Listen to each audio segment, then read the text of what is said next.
Hello everyone, if you're new to my channel, consider liking and subscribing. It will make me feel wonderful if you do that. Thanks.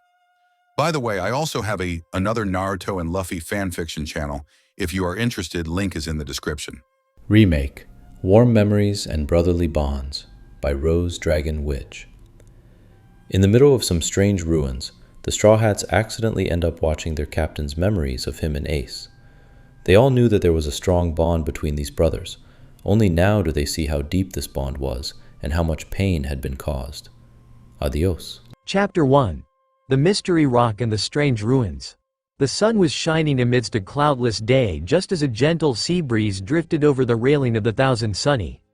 It was bright and early that morning with the Straw Hat Pirates up and enjoying the unusually nice weather, something of a rarity in the New World.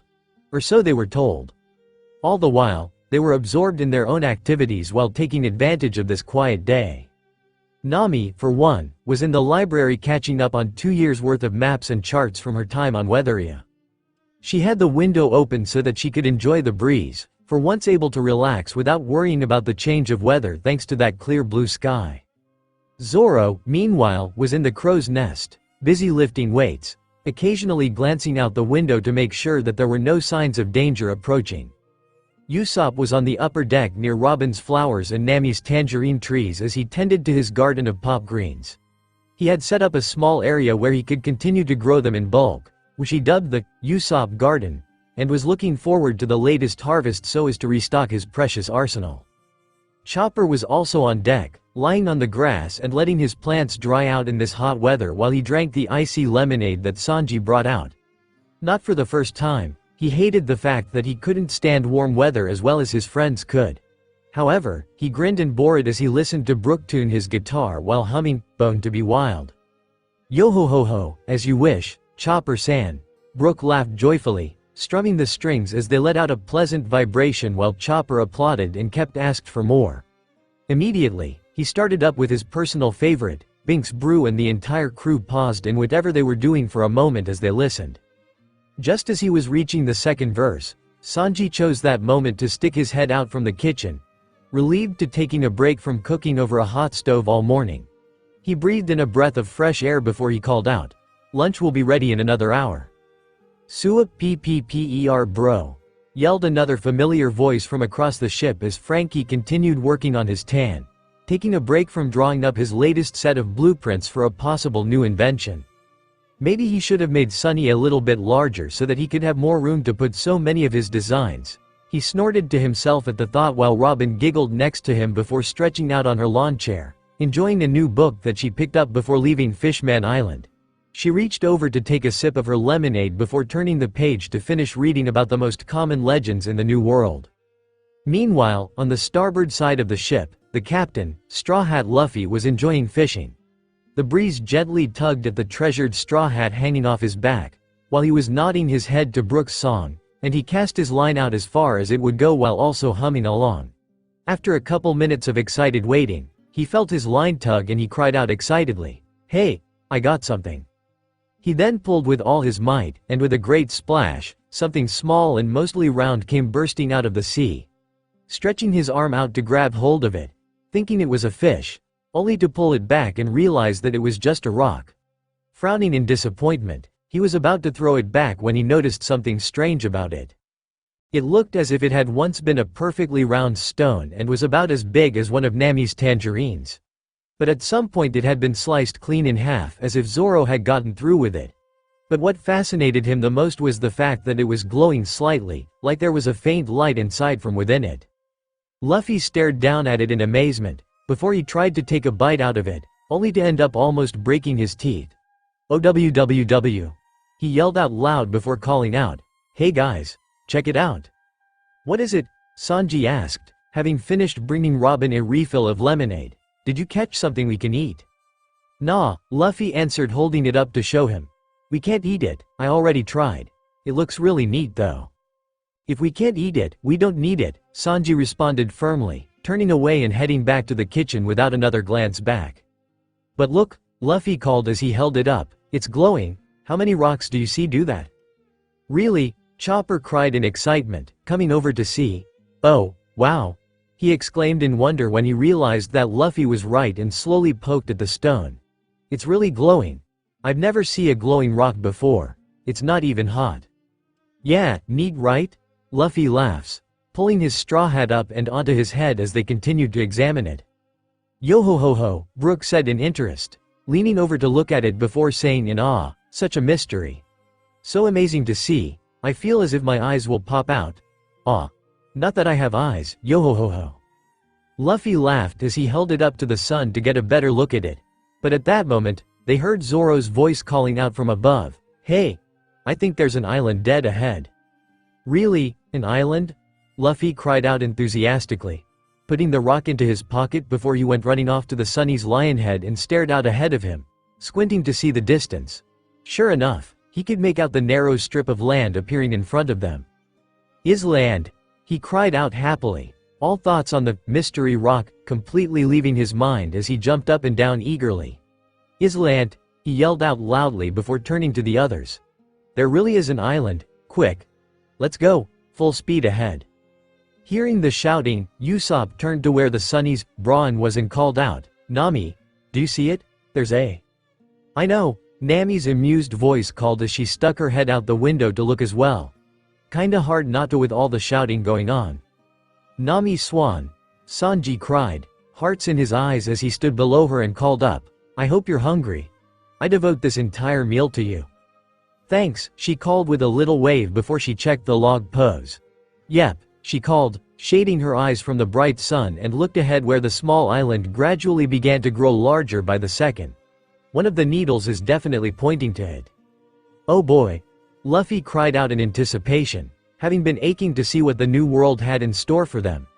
They hadn't seen much action since that storm a few days ago after they came up on this side of the red line, and he was eager for some action.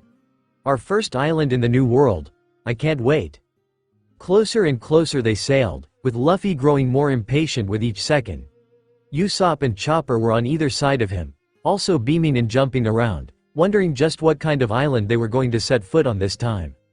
When they were close enough, they saw that a good part of the island was covered with grassy fields and flowers, but they were also near a long, winding river that seemed to lead them further inland, close to where they could see parts of a dense forest a ways back. Let's follow the river, Nami called to them, having come down from the library and was now standing with the others. Those trees look like a good place to help hide the Sunny. Awesome! Luffy cried out, pointing to the trees eagerly, that looked like they would easily tower over their ship. I've gotta climb one of those trees, they're huge. Yeah, Usopp agreed in relief.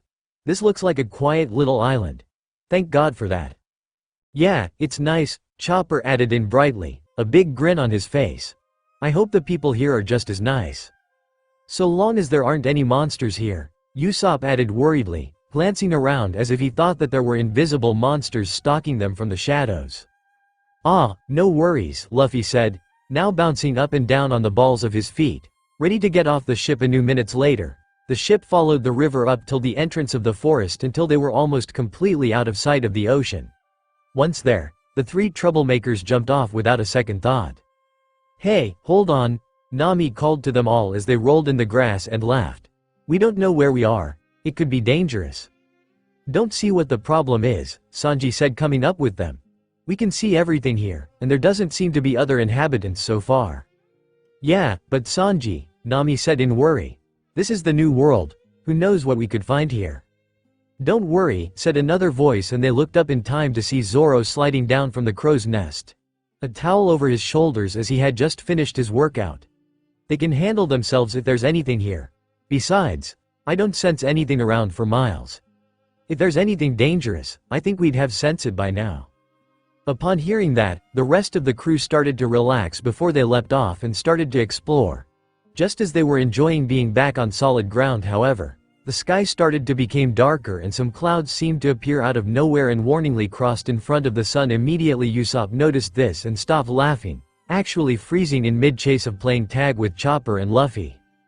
Oi, Nami, he called out, that sky doesn't look so friendly all of a sudden. Are we in any danger? Nami glanced up at the sky before she frowned slightly. I think that there's a good chance that there will be a storm later. If that's the case, then it's a good thing that we came here when we did. I don't want to be out in the middle of the ocean if a big storm hits. But we should be safe here, right? Not, he added quickly, a nervous tone peppering his voice. Not that I'm scared or anything. After all, Usopp, brave warrior of the sea, always laughs in the face of danger. For now we seem to be safe, Nami called, still looking up at the sky. I do think that it's a good idea that we stay here until we're sure the storm's passed. But as long as we keep an eye on those clouds, we should be just fine. Phew. That's good. Usopp sighed in relief as he rejoined Luffy and Chopper in their game.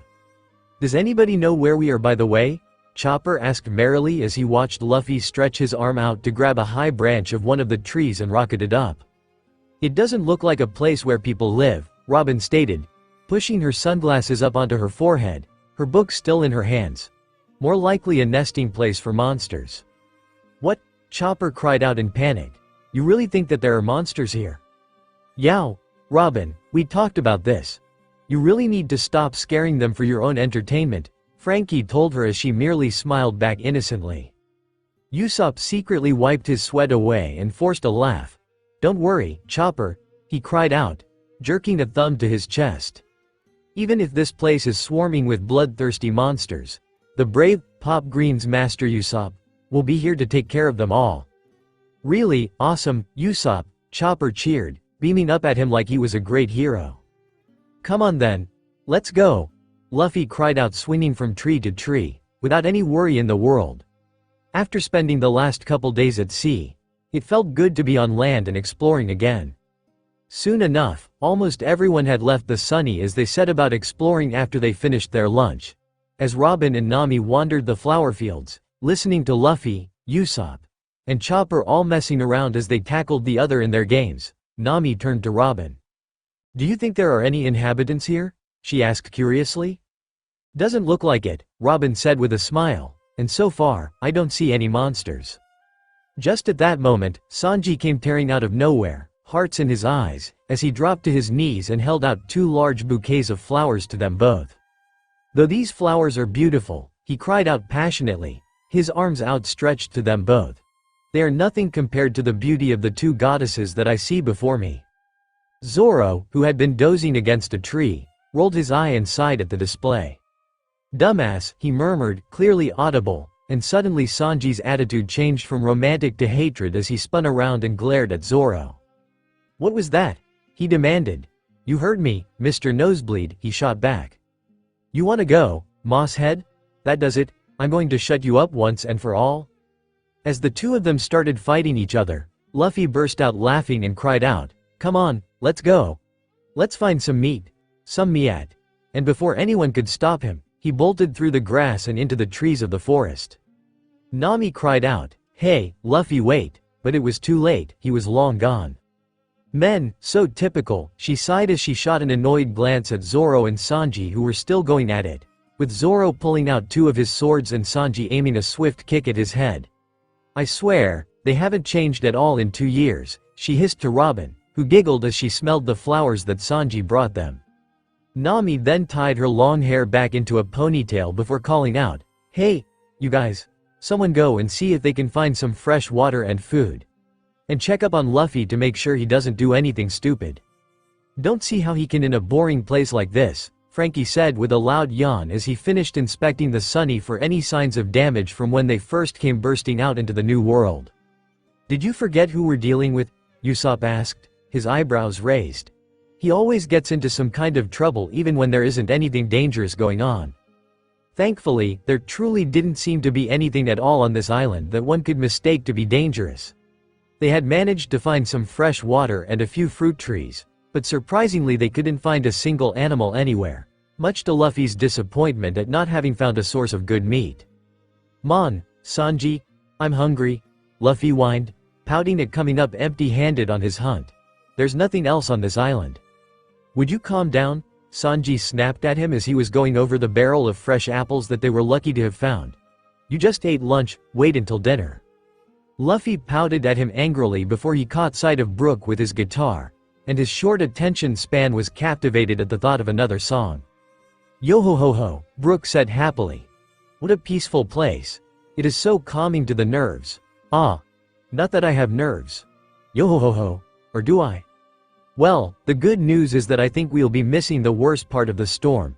Nami called from on top of the hill, her telescope and papers in front of her as she kept looking through it to get the correct measurements for her latest map. Once we're sure of that, we only have to wait a few more hours before we can get the log pose reset and then we can move on. Hopefully somewhere with meat, Luffy pouted. Nami rolled her eyes at Luffy's whine, more out of habit than actual annoyance, before looking back through the eyepiece. Just as she adjusted it at a new angle to get a glimpse of the forest, she saw something she didn't expect through the trees. "Whoa, what's that?" she whispered to herself as she strained her eyes to make out what it was through the thick canopy of branches. "Hey, guys," she called to them. "I think I see something." They all glanced up at that, now curious as to what she found. "See something?" Zoro repeated, having just woken up from his nap. He let out a long yawn as he asked, "See what? Something to eat?" "Oh," Luffy called eagerly. "Meat, meat, meat. Do you see any meat, Nami?" "No, you idiots," she called exasperated. "I can't tell exactly what it is, but from here it looks like some old temple or something in the forest." Robin immediately looked up from her book. "What did you say?" "I said that it looks like some kind of old house or temple in the middle of," she called, finally looking up. "It doesn't look like anything special though." But Robin's interest was piqued as she closed her book with a snap before standing with a gleam in her eyes. "Well, might as well go and check it out while we wait for the log to reset," she answered with a bright smile. "I'm sure that there are still many unexplored territory in the New World, so it might still be filled with tons of old relics. Who knows, it could be something valuable." Berry marks suddenly appeared in Nami's eyes and she called, "I'll come too." "Nami," Usopp complained from the back of the group. "Any reason why you insisted half the crew go to check out this place?" "In case there are some monsters, of course," she shot back at him, wiping sweat from her brow as they continued their march through the forest. They each had drawn straws back at the ship, and in the end, it was Robin, Nami, Zoro, and Usopp who had won and were part of the exploring team. Luffy hadn't bothered drawing and came with them anyway as he looked around at the trees with a goofy smile.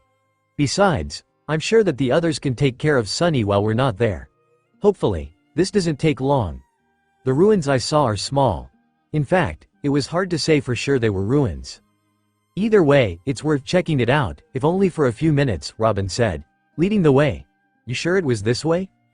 "I'm sure," Nami said with certainty. "I may not be strong like you guys, but no one can read a map better than me." Luffy, who had been swinging on vines through the trees, had caught Usopp's attention and he let out a loud cry of delight at the sight and went to find vines of his own to swing from. "Don't see what's so fun about that," Nami said, waving her hand dismissively at the two. "Shows how much you know," Robin laughed. "There are some things that little boys never grow out of." "That's for sure," Nami whispered as she watched the two swinging around like monkeys. "Well, just make sure that they don't hurt themselves, Zoro." "Why am I here again?" he demanded crankily. After another 20 minutes of walking, they came to a large clearing devoid of trees. Standing there was indeed a crumbling ruin that was barely larger than the Sunny. It was built in an oval shape, almost like a mini coliseum, covered in green moss and vines while some old carvings were engraved into the wall nearest them. Eyes bright, Robin walked forward, tracing her hand along the stone wall with great interest. "Wow," Usopp said, gazing at it as well, shielding his eyes with one hand so that he could get a better look at it without the sun's rays. "Look at it. It must be several hundred years old." "More or less," Robin confirmed, wandering around the other side, examining every inch with a critical eye. "And if I had to say, I would guess that this was, indeed, a temple of some kind." "A temple?" Luffy asked, having found another fruit tree a second ago and was now enjoying apples as he watched her examine the stone. "For what?" "Hard to say," Robin answered, continuing to look at it. "But it's definitely seen better days. Judging from the weathered stone, however, if I had to guess, I would say that this place is over 800 years old." "Whoa!" Usopp cried out in shock. "It's that old? So there really were people on this island at one point?" Zoro asked, looking up at section of the stone wall that depicted pictures of different phases of the moon. "Most likely," Robin admitted. "However, this seems to be the only man-made structure on this island. At least, the only one that we've encountered so far. If this was indeed inhabited at one point, Either all other traces of civilization simply wore away with time, or this place was considered special and this was the only building constructed here to begin with. She studied the worn carvings, her hand tracing the depictions of the moon before she noticed that there was something very strange about this section of the wall. Running her hand over it, she realized what it was. "Everyone," she called. "Look at this." At her call, they all joined her, watching as she was tracing the ancient carvings with a finger. "What is it?" Zoro asked, walking forward to see what she was looking at. "This appears to be some kind of door," she answered, peeling away moss from the carvings to read it better. "Let's see." "What's it say?" Usopp asked as Luffy came jumping over. "Is it something good?" Luffy asked with a muffled voice, his cheeks still full of fruit. Robin frowned a little as she read out, "Strange, it says, beyond these doors you will reach your greatest treasures, but in exchange, you must face the darkest shadows of your soul while also sharing what it means to. I cannot read the final part, it is so worn away." "Treasure?" Nami cried out, her eyes becoming berry marks again. "Did you just say our greatest treasure? What are we waiting for? Let's get it, it's right through this door, right?" Hold on," Usopp yelled, waving his hands around dramatically. "Didn't you hear what Robin said? The darkest shadows of our souls? What the hell does that mean?" "What's the point in waiting around wondering?" Zoro said with a rather evil grin. "I say we go in and see for ourselves." "Treasure," Luffy said in excitement, ready for the next adventure as he took hold of the door and pushed. "Hey, wait!" Usopp yelled, but too late. The door opened with a loud creak and entered. They were all standing in the middle of what one would call a stone room, but there wasn't a ceiling here. Instead there was a bright skylight right above them. But in front of them there wasn't anything but a small, stone platform in the very center of the structure. "You mean there's really no treasure here?" Nami asked, disappointment and depression ringing clear in her voice. "I knew it. I knew that it was too good to be true." "Aw man," Luffy said angrily. "You see," Usopp called in relief as Robin approached the platform. "Someone must have been here a long time ago and took whatever treasure was here. Now that we're done here, let's just go. I don't like that warning the door gave us. It sounds freaky to me." "Hold on," Robin said, spotting something even more curious than treasure. "What is it, Robin?" Zoro asked, looking back at her. "You find something?" Robin didn't answer right away as she knelt upon the platform where a small altar had been set up, with only a stone having been placed upon it. Yet Robin found herself unable to look away. She carefully picked it up with both hands from the altar and began to run her fingers over the perfectly smooth stone with fascination. "A rock?" Nami asked in frustration, looking over her shoulder to see what had gotten her friend's attention. "What, that's it? Am I missing something? What's so special about it?" "Look at it," Robin said, holding it out for them to see. A once perfectly round stone that had been cut in half and was glowing slightly in her hands as if there was light inside.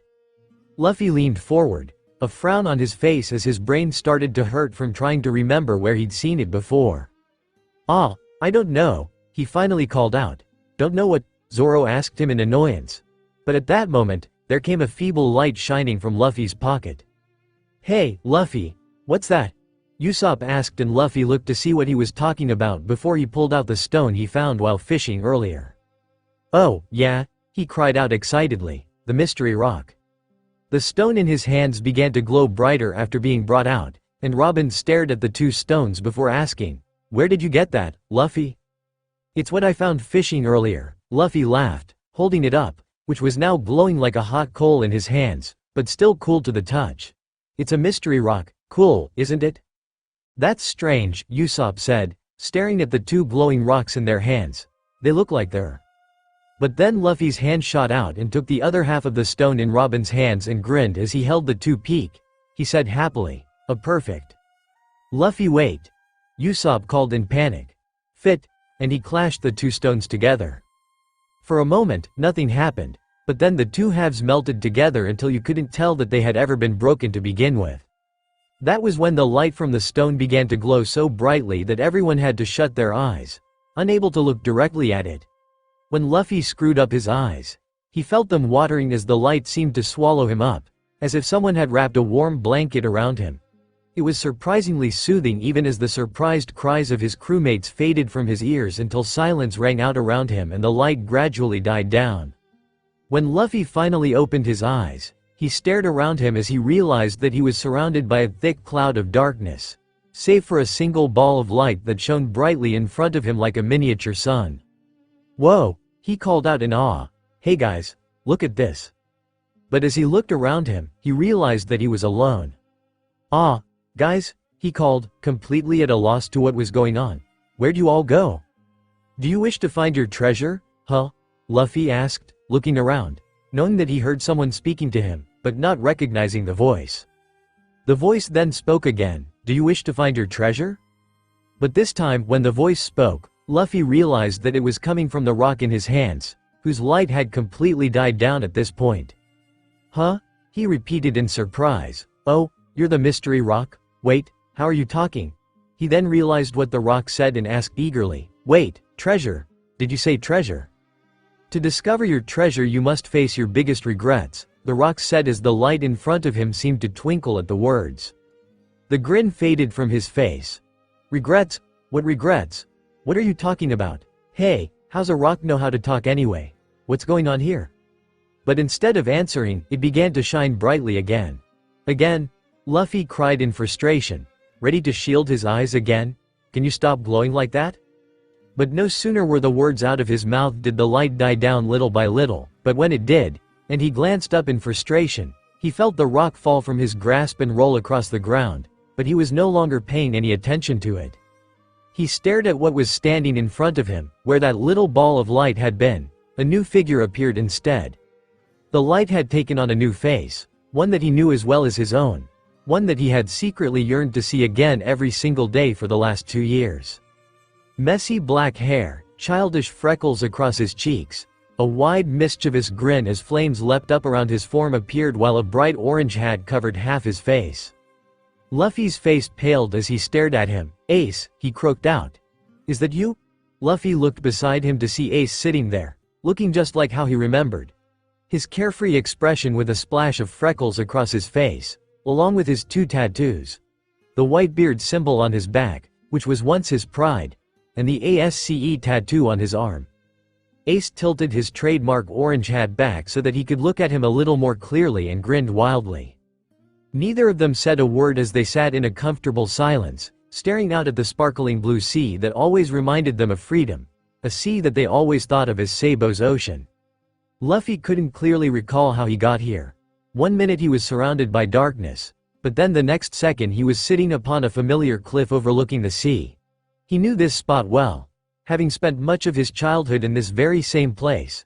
The same place where he once shared his dreams with both of his brothers, and later where Ace had made him a very important promise. "I swear to you, I won't die," but he couldn't keep that promise, could he? "Ace, is that really you?" As if he knew exactly what he was thinking, Ace spoke up, his voice sending a pang of boy joy and sorry through Luffy's heart. "I'm sorry that I couldn't keep my promise to you." "I know," Luffy answered, but was having a hard time looking at him. "You promised me that you'd never die, not that I get why." Ace grinned as he looked at Luffy with soft eyes before standing up. He held out his hand to him, as if offering to help him up, as he replied, "I know how hard it is to say goodbye." Luffy reached up to take his hand, but as soon as he did, he could smell the scent of blood and burning skin. He could feel the hot blood splattered on his hands and arms, the heat of the fire that tore through Ace's chest. Luffy's eyes snapped open and he was gasping for breath. He quickly tried to grasp his surroundings, almost panicking as he shivered at the violent memories that came flying out of nowhere. No, that's all over with. Ace was dead. He knew that there was nothing he could do to change it. No matter how much he wished to, there was no point in dwelling on it. So then why did it still feel fresh at times? Like Ace died only yesterday? Luffy was breathing hard as he shut his eyes and whispered softly to himself like a mantra. Remember what you still have. Remember what you still have. Zoro, Nami, Usopp, Sanji, Chopper, Robin, Frankie, Brook, Jinbei. It was all just a dream. After the war ended and Luffy began his training with Rayleigh, he had those same nightmares almost every night for months. Though Rayleigh had tried his best to help him deal with such memories, there were some really bad days. That was what drove him to give it all during his training, for he found it easier to fall asleep without dreams if he had worked himself to exhaustion. That mantra was something that Luffy had been doing during the 2 years of training. Whenever he found himself haunted by the events of Sabaody, Marineford, Impelled Down, Ace and his final moments, he would just repeat those words over and over until he was able to calm down. It helped. After that first year, gradually, the nightmares stopped and he was able to sleep more peacefully. This was the first time in a while that he had that particular nightmare. So he repeated those words now, thinking of everyone and how much stronger they grew together. They were all alive and reunited. They were ready for the new world. That was more than he could have ever hoped for. He wasn't the same weakling he was back then. He was strong enough to protect his crew and friends. He was never going to let someone he loved be taken away from him again. Remember what you still have, he finished with his breath barely above a whisper as his breathing returned to normal and his heart rate calmed down. It was only when he forced those darker memories to the back of his mind did he finally realize that he wasn't on the cliff anymore. Instead, he was lying on the floor of the temple that they'd been exploring before he blacked out. He was at a complete loss as his eyes stared up above him at the twilight sky, and he let out a sigh of relief. Once his breathing returned to normal and he felt himself relax, his eyes scanned around from where he laid to realize he wasn't alone. Zoro, Nami, Robin, and Usopp were all there as well. No one looked hurt, judging from their soft breaths. So that meant they were all just sleeping. At that realization, he felt some of that terrible weight lift off his mind so that he smiled and tried to get up, only to realize that he couldn't move. He was stuck to the ground. Blinking in horror, he tried desperately to move, but his body felt as if he had sea prism chains keeping him trapped there. The last time he could remember feeling this weak was when he gave it his all to fight that pigeon bastard at Eni's lobby. But even then, it was because he was exhausted and in pain that he couldn't move. Here, he was just stuck, like he was bolted to the floor? Something was keeping him from moving, gritting his teeth. Luffy fought with all his strength, but he might have had his limbs made of solid lead for all the good it did. It was just no use. "What's going on here?" he demanded, but when he opened his mouth, no sound came out. He froze. What was happening? Again, he tried just moving his fingers as he shouted out into the distance. But there was nothing, no voice, no movement at all. Now growing angry, he could feel the blood rushing to his head as he now, almost desperately, fought against whatever was holding him back. Just then he could hear a strange cracking sound. He stopped struggling and focused on listening as his eyes looked around wildly. He couldn't see anything, but thanks to his observation haki, he could sense something near. It wasn't like a wild beast feeling though, this felt like something much more different. Luffy couldn't figure out how to explain it, and then suddenly he felt something grab hold of his ankle. His eyes widened as he tried to look down to see what it was but couldn't even do that much. He was now growing angrier with each passing second as he felt the thing around his ankle wrap its way up around his leg and stretching up to his waist. When he felt the tentacle-like arm wrap up around his chest and even over to his arm and wrist, he forced his eyes to look down to see what it was. But to his astonishment, he didn't see anything holding onto him. All he could see was the completed mystery rock in his open hand that still sparkled slightly before he felt his body slowly being dragged across the floor. Zoro, the last thing that Zoro saw before he was blinded by all the white light was Luffy putting those two rocks together. He felt himself stirring and coming back to consciousness with a headache and feeling sick like he just had a long night of drinking. But even through his worst drinking nights, he didn't feel as sick to the point that he didn't even want to open his eye as he laid there on the cold stone. He was trying to remember what happened or whatever it was that hit him. He was so tired that he was tempted to drift back to sleep again, at least, until he felt something creeping across the ground near him. It made him uncomfortable and he even felt a strange shiver going down his spine, which he couldn't remember ever feeling before. This uneasy feeling was too strong to ignore and he finally forced his eye open, wincing a little at the sudden light, and blinked in confusion to where he was. The first thing that came to his attention was that he was leaning up against the stone wall of the temple they were exploring and that he was surrounded by sleeping crewmates. He let out a sigh of relief as some gentle snores reached his ears before realizing that something was wrong. His eye turned to look to the stone altar that Robin had knelt in front of before, only to realize that the entire altar was now missing. Instead, there was now a large, round heap big enough for even Frankie to fit inside. The rest of his crewmates were scattered around it, with Robin laying only inches away from the hole, her fingers just barely hanging over the edge. Concerned, he tried to get up, only to realize that it felt like his limbs had been tied down. He was struggling to move and was so startled at this that it was as if ice froze his heart. What the hell was going on? Why couldn't he move his ass from here? Some kind of trick? Toxin? A devil fruit power that he wasn't aware of? As his mind raced, that horrible creeping feeling came back and he stopped struggling long enough to look towards the hole. There was something there. Something was crawling up to the surface, which caused him to wait, almost aching for something to turn up. Finally, something did appear. At first he thought it was some kind of snake before realizing that it was a vine or some other plant. It was jet black and was gnarled from age as it came skulking out of the hole and across the temple floor like some kind of creeping shadow in the fading light. At the sight of such an unnatural movement, Zoro tried harder than ever to move. The hand that was resting on top of his swords was only barely able to twitch from the effort. As he watched the vine slithering along like some kind of beast stalking its prey, the root-like thing came toward Luffy, who was lying the closest to him so that he could get a clear view of what was going on. His captain was lying on his back, eyes shut, also fast asleep, as the vine suddenly twisted itself around his ankle and bind his leg. Feeling a protective anger surging in him, he tried to get up, and this time, he finally managed to move, but as soon as he got to his feet he became lightheaded and the world spun around him until he fell flat on his face. What the hell was the matter with him? What was going on with his body? While he tried to get back up, his one eye was struggling to remain open as his mind felt foggy. He looked to Luffy to see that he was still being bound tightly by the roots that were slinking up his body and started to circle around his chest and arm before dragging him away. Luffy," Zoro called loudly, but his voice came out in a weak stutter as he used up all of his strength to try and get up, only to fall back down as the lightheadedness became too much. The last thing that he saw before he blacked out completely was Luffy slowly being pulled into the hole. Later, Zoro-san, called a familiar voice as if far away. Groaning loudly, Zoro opened his eye and blinked ahead to find the source of the sound.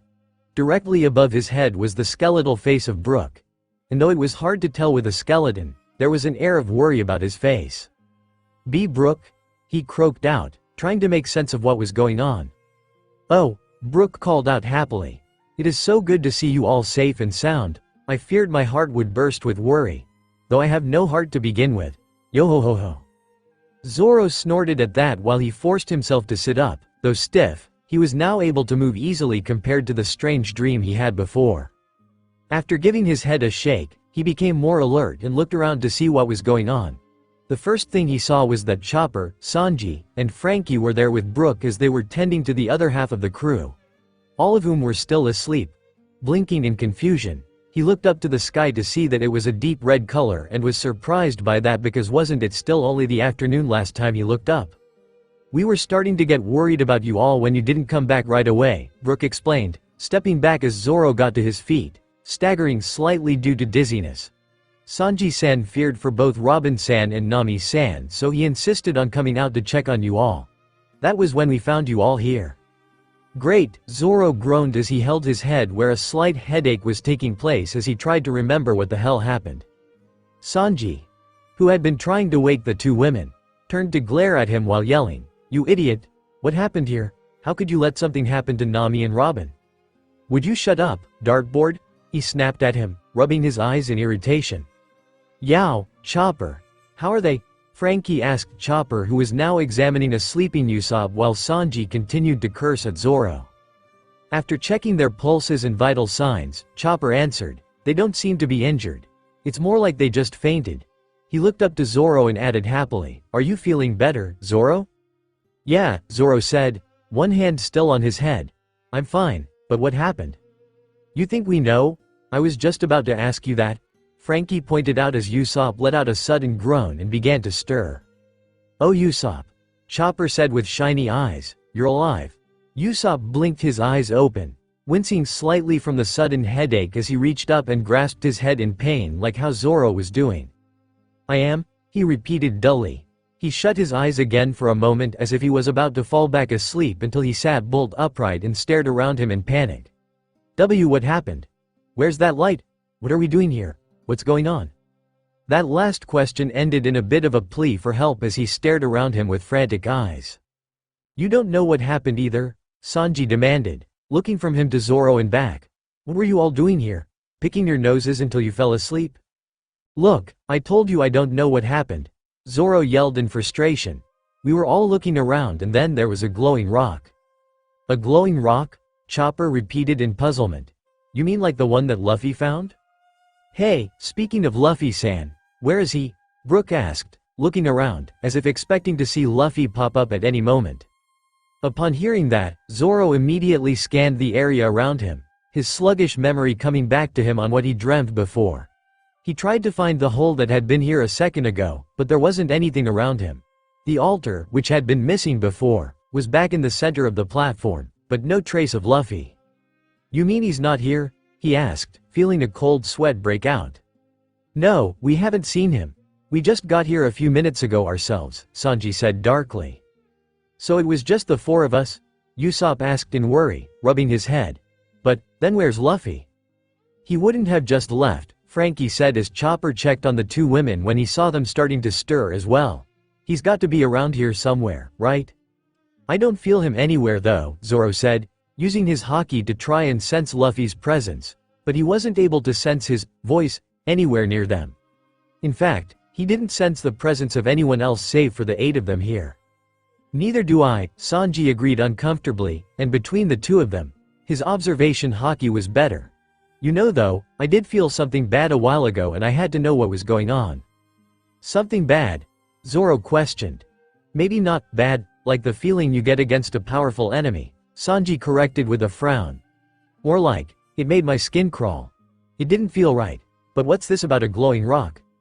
As Zoro explained about how Luffy had a glowing rock matching the other half they found here, the women had finally woken up.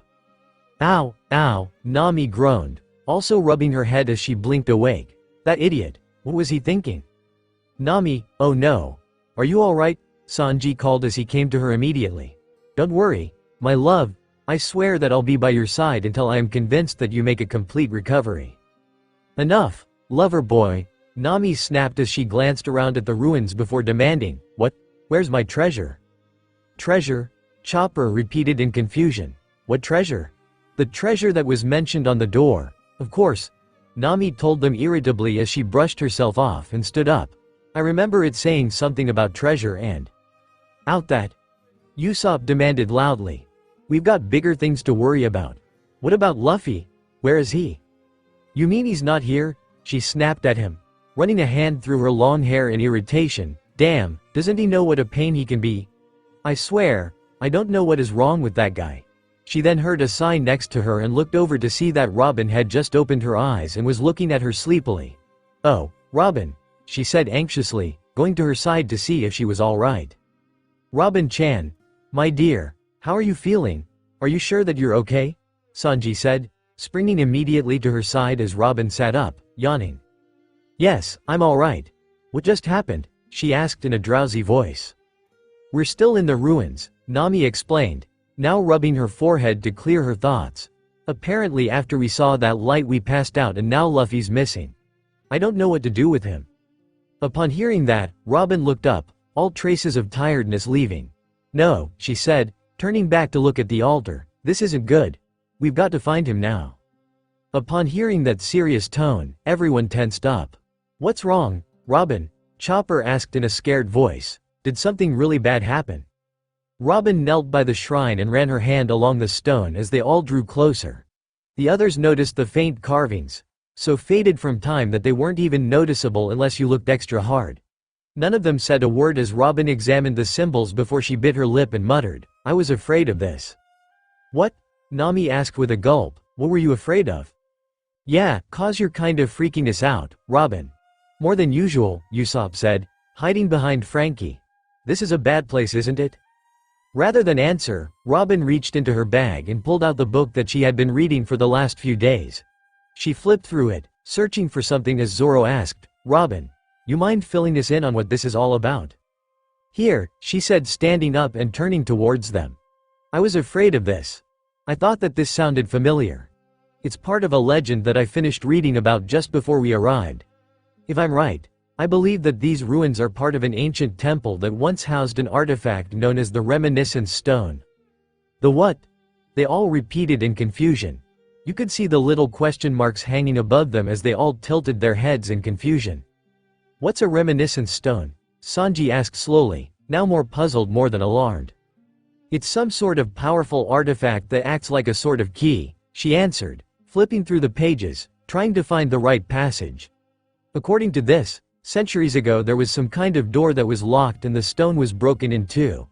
Something was apparently sealed away here behind a gate and the stone was broken into two halves. One half was kept here in the temple, but the other was thrown out to sea. What? Chopper yelled out in fear. You mean the rock that Luffy found earlier was? That idiot, Zoro groaned, smacking himself in the face.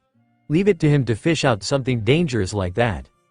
To be fair, I don't think that anyone would have realized that a broken rock would have been dangerous, Frankie pointed out. Well, what was sealed away? And what did it mean about the treasure? Nami demanded. It said so on the front door, didn't it? That there was treasure hidden here?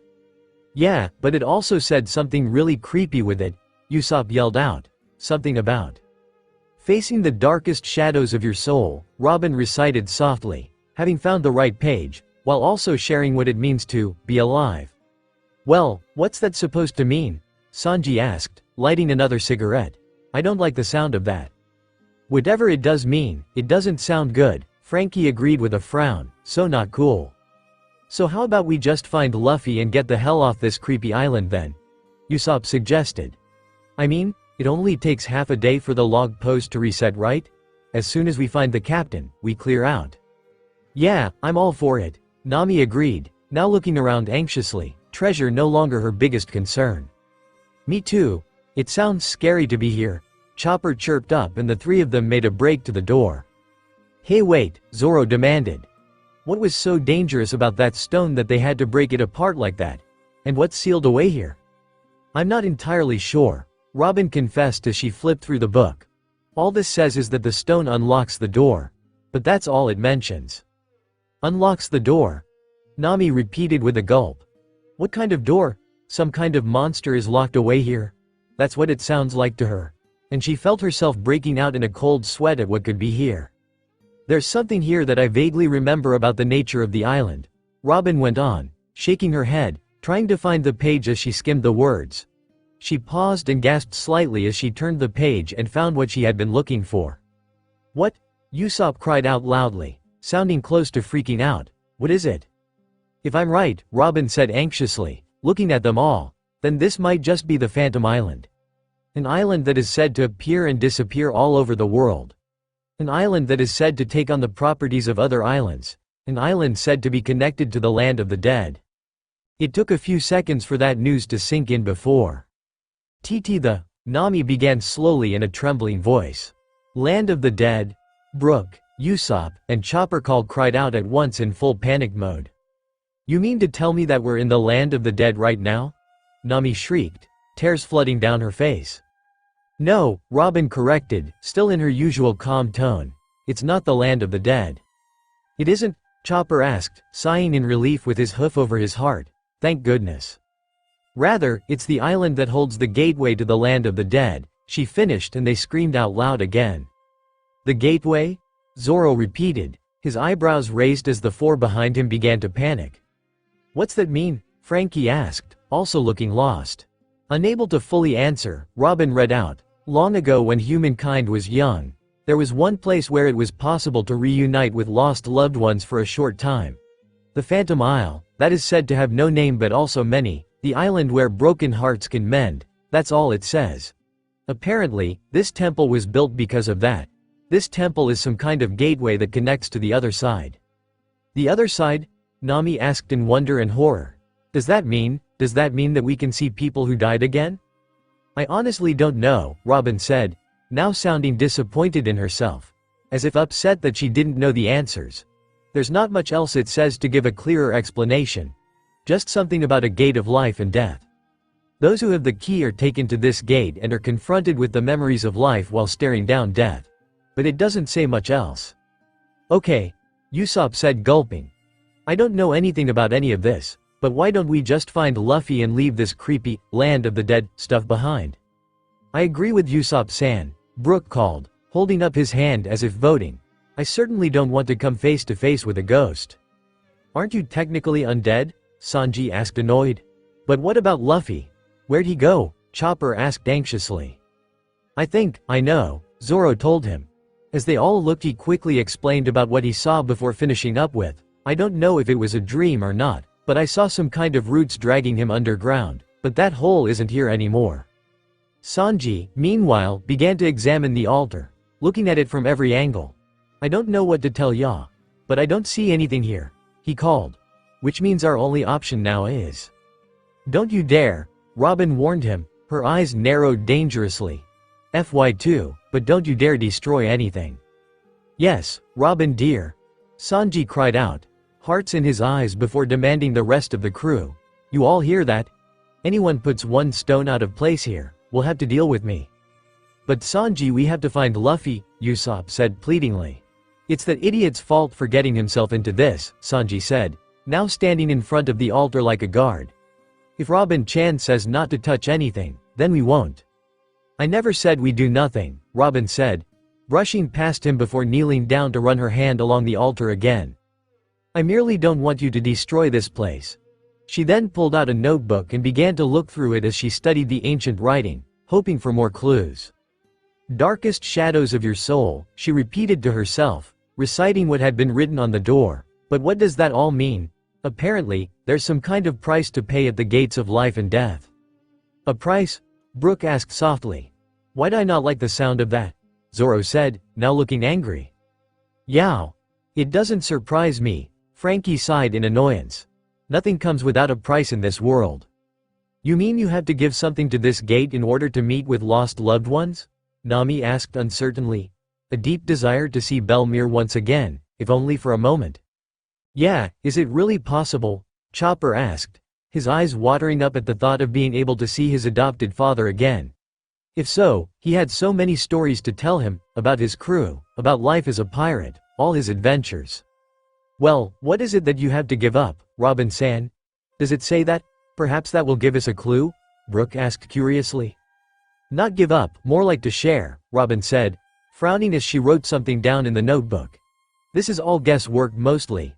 But it seems, you have to share your memories of being alive. That seems to be part of it, anyway. What? You mean tell these ghosts your life story or something? Usopp asked confused. That's all I can reasonably come up with, Robin answered, slowly getting up as she flipped through her notes. If Luffy had the key, then he would most likely have been taken to the gate. What happens after that, I can't say. Just great, Nami called out sarcastically. We're on some haunted isle, Luffy's who knows where, and we have no idea how to find him. Usopp moved back, pulling out his slingshot as he looked around, now wishing he still had his old exorcism gear on to ward off any potential evil spirits.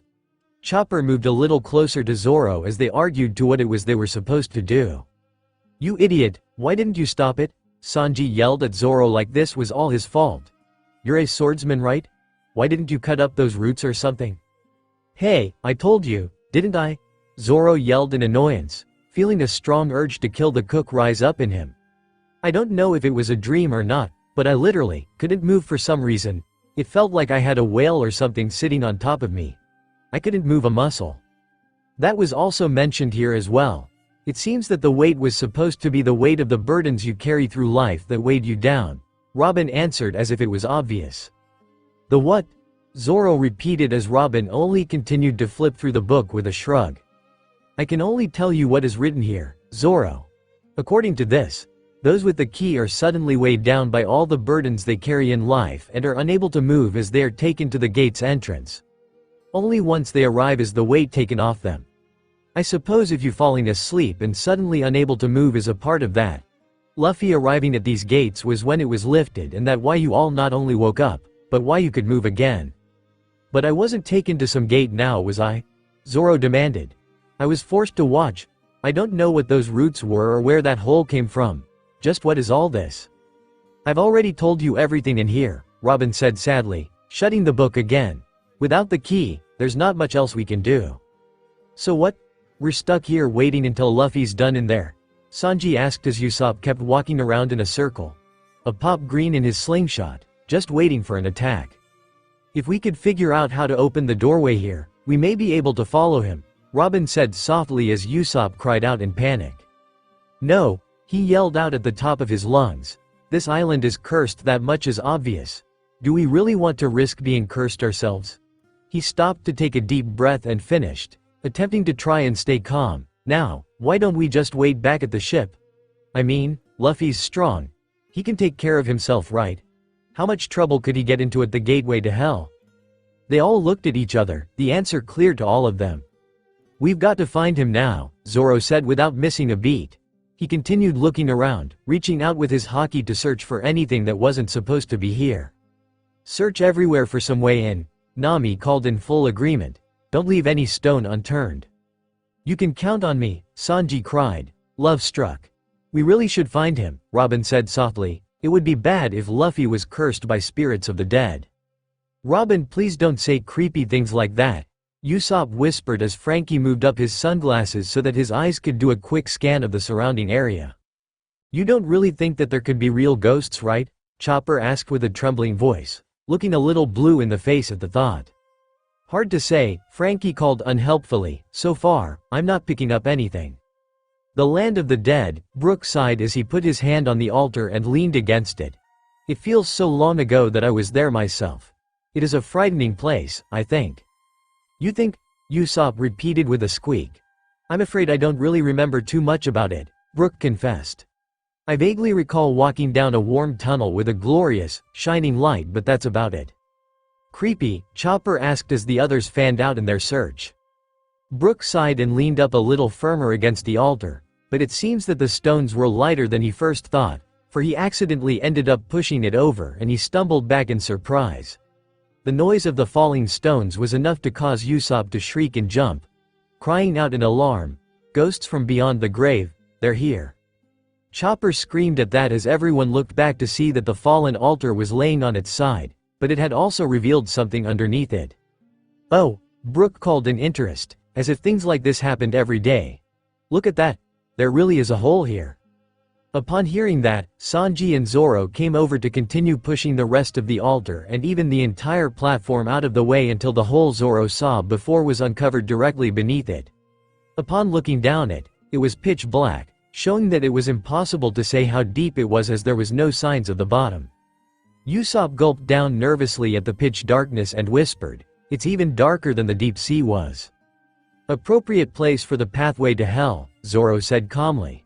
"How can you say something like that so calmly?" Usopp yelled at him, pointing down the hole. "It's darker than dark. There's no telling how deep this thing goes. And you're telling me that Luffy's down there?" "Most likely," Zoro said, standing up straight and cracked his neck as he prepared himself for a fall. "So who wants to go down and check things out?" "You have to be crazy," Usopp cried out, staring around, hoping for some kind of support. "Who in their right minds would want to go to hell?" "So you just want to leave Luffy down there?" Frankie asked, which shut Usopp up at once. "What makes you so sure that he's down there?" Nami questioned, now looking down the hole anxiously like she expected something big and dangerous to come crawling out. Other and nodded simultaneously, not a single doubt in any of their minds that Luffy was down there. "I'll go," Zoro volunteered. "Me too," Sanji sighed, breathing out the smoke from his cigarette. "Damn, what a pain." "You can count me in," Frankie called out, striking his pose. Robin giggled with a smile as she muttered, "Sounds like fun." "You're going too, Robin?" Nami cried out in horror. "It's not every day you get to visit hell," Robin answered with a bright smile. "I will go too," Brook said at once, his guitar in hand as he strummed along. "It will be my newest song, Pathway to Hell." "So you guys plan on leaving us here?" Chopper asked with a gulp. "Not unless you want to come with us," Zoro replied, standing at the edge of the hole and glanced down, mentally bracing himself for the worst. "Do what you want. Either come with us, or go back to the ship." He took a deep breath, and before anyone could say another word, he jumped down, the darkness of the hole swallowing him up like some kind of monster until he was out of sight. "Zoro!" Usopp called after him, but there was no answer save for the fading echo of Usopp's call. It was truly as if Zoro had been swallowed up by another world and they were now separated by something as vast as the ocean. "Well, what are we waiting around for?" Robin asked, still smiling as she came up, sticking her book back into her bag. Quick as a flash, she jumped in after Zoro, her long, black hair the last thing they saw before she also disappeared before their eyes. "Wait for me, Robin-chan!" Sanji cried out in joy before he jumped after her, swooning as he did. "Robin! Sanji!" Chopper cried out fearfully, not liking where this was going. "Yeah," Frankie called happily as he jumped, "don't forget the SUUUPPPPPERRR armor me." Yo-ho-ho-ho! Brook laughed as Frankie disappeared and the other three were now looking scared as they looked to their musician in a vain attempt to stop him and not to leave them alone. But all Brook would say in response to that was, "Never a dull moment in this crew." "Brook, wait!" Usopp gasped out, his fingers having dropped a handful of pop greens as he'd been looking for more arsenal to be ready to defend himself should something attack them. "Are you sure you want to go?" "Yo-ho-ho-ho! I've already been to the land of the dead, Usopp-san," Brook laughed. "I don't see why I should be afraid this time." And with those words he jumped, laughing as he did so until his voice faded away until it was no more than a whisper on the wind and then died out. The three remaining Straw Hats were looking both green in the face as if they were about to be sick, or white as sheets like they were about to pass out. Why were they so eager to go off into dangerous situations? At least leave someone here to protect them. Nami gulped as she said in a shaky voice, trying to sound positive, "I think they've got it. I mean, it shouldn't take long for them to find Luffy and come back, right?" "Yeah," Usopp said optimistically. "We would probably be in the way if we followed them. We should just wait for them on the ship. Sunny needs to be protected too, right? We're more than capable of doing that by ourselves." "Yeah," Chopper cried out proudly, his two hooves up in the air. "I'm a full-grown man now, you don't need to worry." "Right," Nami said, looking up at the darkening sky. "Then we're in agreement. I'm sure that it shouldn't take them too long." Yet as soon as they were heading to the door, Usopp, who was quickly scooping up the fallen pop greens, took a step back and ended up stepping on one of them. The roundness of the green caused him to stumble and tripped as he lost his balance. Before he could steady himself, as if some kind of gravitational force grabbed him and he was pulled backwards and into the hole. Upon realizing what was happening, his eyes bugged out as he scrambled for the side of the hole in a desperate attempt to save himself. "OCRAPPPPPPP" was the only thing he could cry out as he fell backwards and out of their sights. "Usopp!" Chopper screamed out, and without thinking about the consequences of what he was doing, reached out to grab him, only to step too far over the edge and went tumbling in after him with a cry of fear.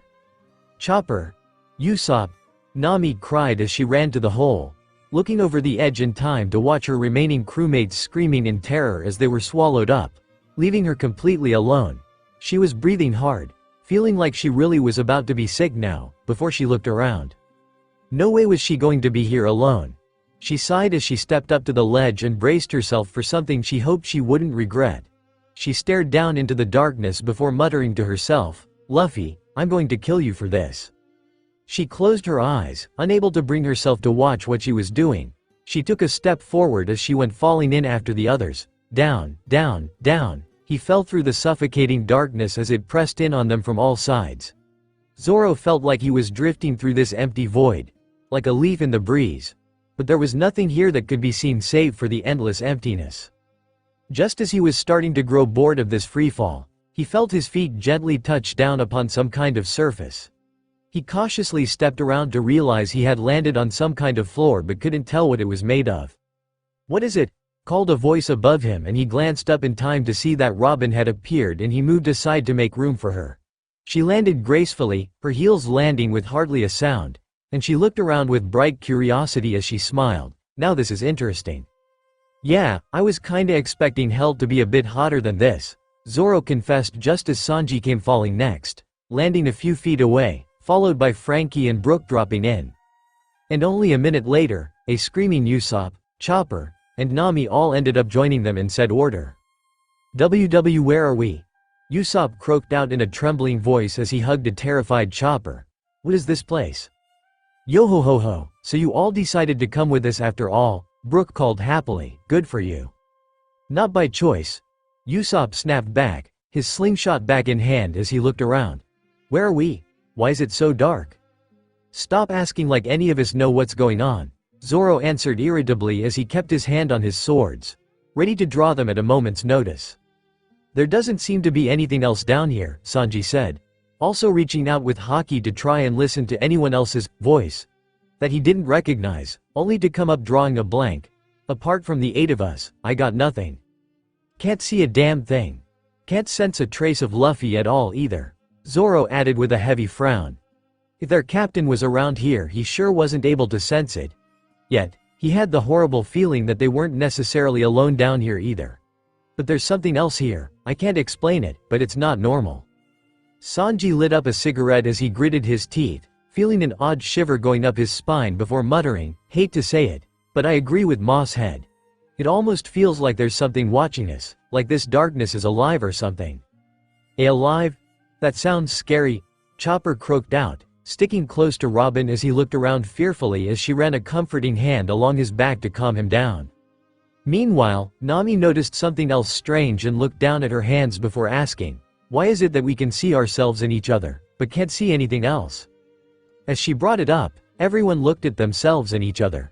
It was true, there was pitch black around them, but the 8 of them could see themselves clearly as if there was a light. But there were no signs of a spotlight or any other source of lamination.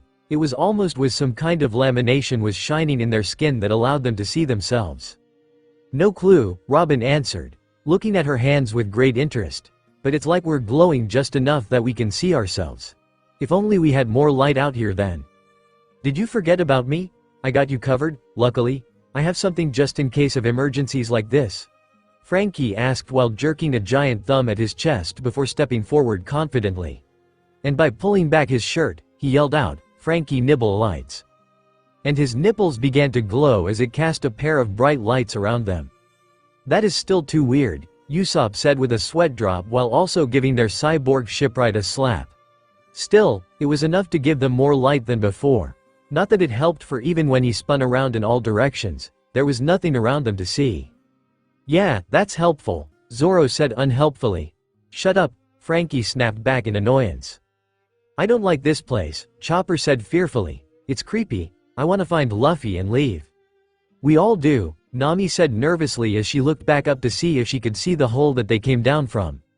But to her horror, there wasn't any light above them and quickly pointed it out to them, moving closer to hide behind Sanji as she did so. We must be pretty deep if we can't even see the hole, Robin answered calmly, squinting upwards as well but seeing nothing. Yeah, how are we supposed to get back out? Usopp asked almost squeakily, gulping down hard. Even if we find Luffy, how do we get out? Don't tell me we're trapped down here. Just calm down, we're sure to figure it out, Sanji said with little concern about that at the moment. This place, nothing was right. It was disturbing despite the seemingly lack of danger. This darkness was somehow thicker than normal darkness. There was nothing here, no warmth, no air, just an empty void. No one seemed more bothered by this fact than Brook, who was shivering and rubbed his arms before muttering, this place makes me feel goosebumps on my skin. Ah. Not that I have skin. But he didn't laugh as much as he would normally. He didn't like this place. It reminded him painfully of those lonely years he spent trapped in that dark fog. You don't think we're all dead, do you? Usopp cried out dramatically. Ehhhh, but I don't want to be dead, Chopper screamed out, fully terrified at the thought. Neither do I, Brook called fearfully before remembering, though I am technically Dia. Sanji lost it there and gave the 3 of them swift kicks to their heads, sending all 3 into the ground with swollen lumps on their heads. There, how's that? He asked, as if asking them if their tea was the right temperature or not. That hurt you jerk. Usopp yelled at him. And that proves you're alive. Stop being big babies, Sanji yelled back. Don't worry, Robin spoke up calmly again, interrupting them before the screaming got worse. I'm pretty sure that we haven't died, but I suppose it would be easy to misunderstand it in a place like this.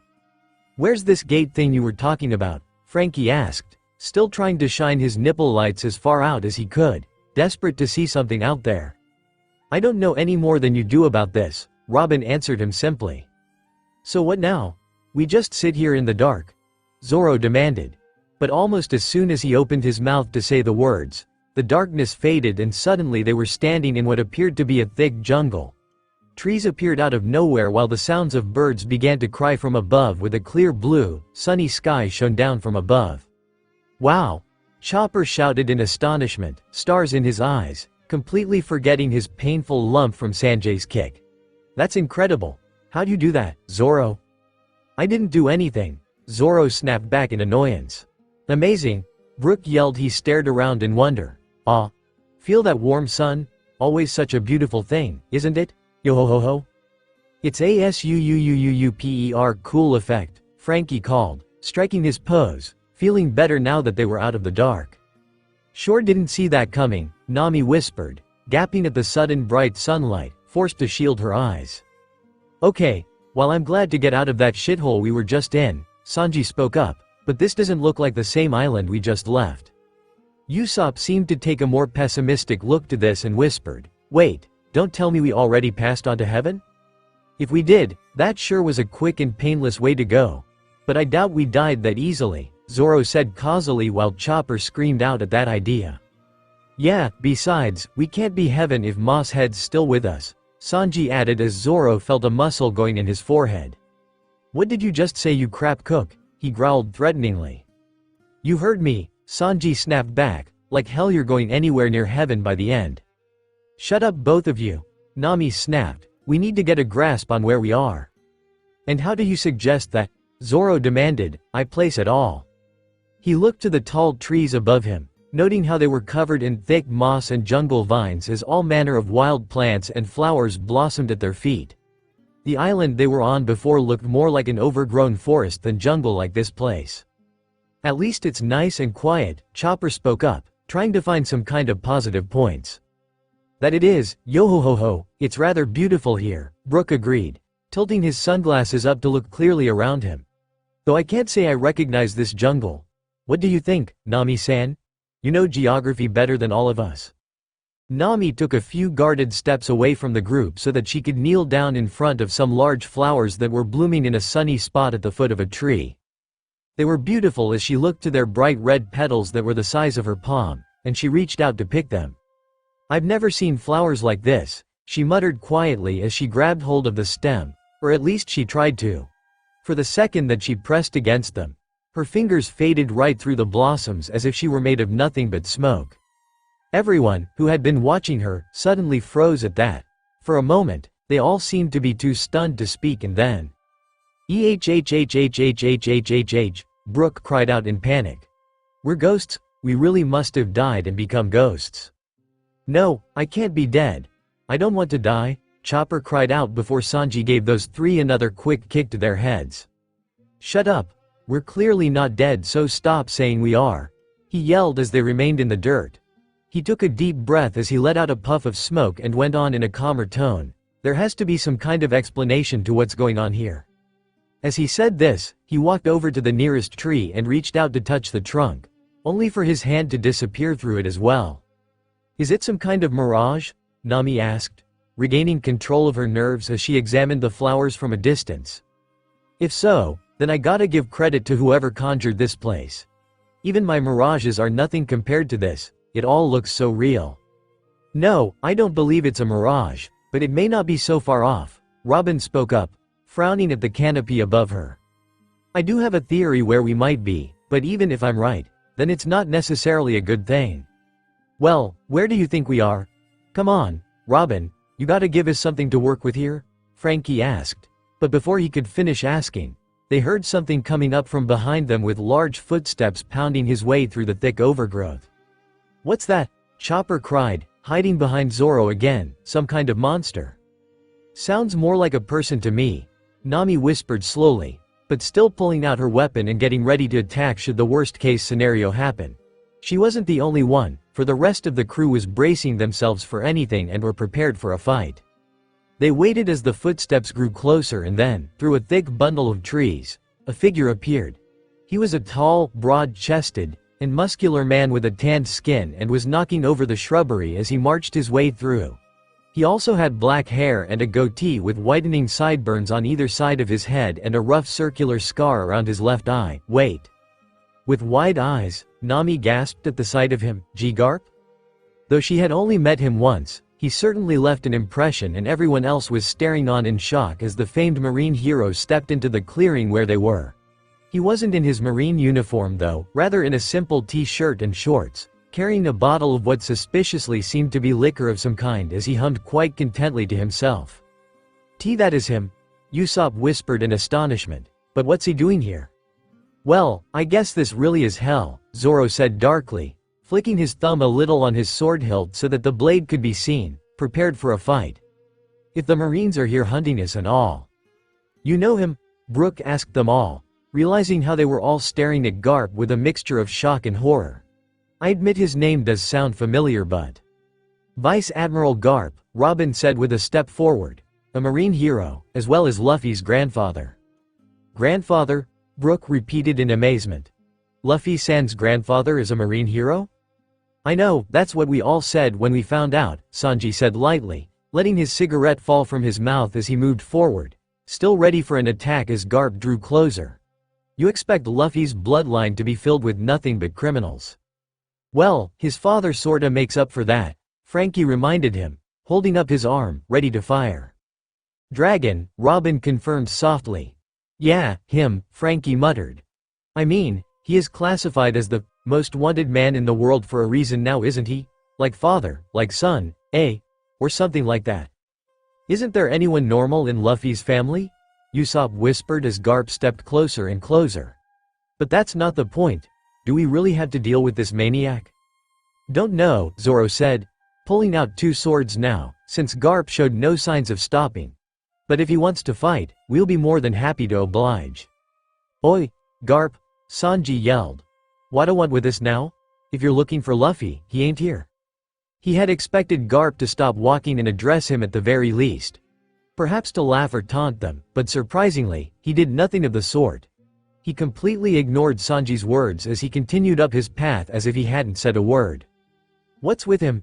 Usopp asked nervously, his eyes shifting to the bottle in Garp's hand that he was downing like it was water. "Why doesn't he answer us? You think he might be drunk or something?" "Yeah, you think he'd be asking us where his grandson is or something, at least," Brook stated, suddenly nervous about fighting his captain's grandfather. It just didn't seem right to him. Zoro frowned. Something wasn't right here. He couldn't sense anything coming from this man. How is that possible? Every living being radiates a voice of some kind, and only when that voice falls silent is that person considered to be dead. But Garp was still very much alive here, wasn't he? Just when Garp was a few feet away, they braced themselves until Robin held up her hand. "Wait," she called, stepping forward to face him alone. "Wait for what?" Frankie demanded, still remembering how he was able to throw those cannonballs at them like they were baseballs back when they were leaving Water 7. "He's gonna." "It's all right," Robin answered as she came to a stop. She stood still, directly in Garp's path, who still continued forward without so much as a glance at her. "Just watch." Just like that, Garp walked right up to her, and then right through her like how Nami did with the flowers. Everyone's jaw dropped as they stared at her as she only smiled, completely unscathed and a soft, "I thought so." "What the hell was that?" Usopp cried out, moving away from Garp as he walked past them, who still didn't react at all, not even noticing the fact that he just walked through someone. "I thought something was strange here," Robin said lightly, turning back towards them, and pulling the book out of her bag again. The book said something about how memories of life are shared before you are able to speak with lost loved ones. "Wait, a memory?" Chopper asked, still looking freaked out as he ran over to her, giving her a quick glance over to make sure that she was unharmed. "You mean that Luffy's grandpa isn't real? Garp looks younger here than when we met him at Water 7 2 years ago, doesn't he?" Robin pointed out, causing them all to look back to Garp as he continued on his way through the jungle, clearly looking for something. "I took a chance, and I see now that I was correct. These must be memories, more specifically, Luffy's memories." "I still don't get it," Frankie said predictably, feeling complete. "Think of it as like a dream," Robin answered as she looked around her in new interest. "Oh, so we're all asleep right now?" Chopper asked, sighing in relief. "That's good to know." "A dream?" Zoro repeated sarcastically. "Then tell me how we're all dreaming the same thing?" "Everything we see here is all history," Robin answered, following after Garp to see where he was going. This must be part of Luffy's past that we're seeing. Nothing here is real, just shadows of things that happened years ago. We're just watching it like faded echoes. Okay, Zoro said darkly, feeling like he was starting to understand but finding all of this suddenly messed up. But how is this possible? Does this have something to do with that gate you were talking about before? And you really think that these are Luffy's memories we're seeing? They all began to follow after Robin as Chopper cried out, "Wah, you mean we're inside Luffy's head?"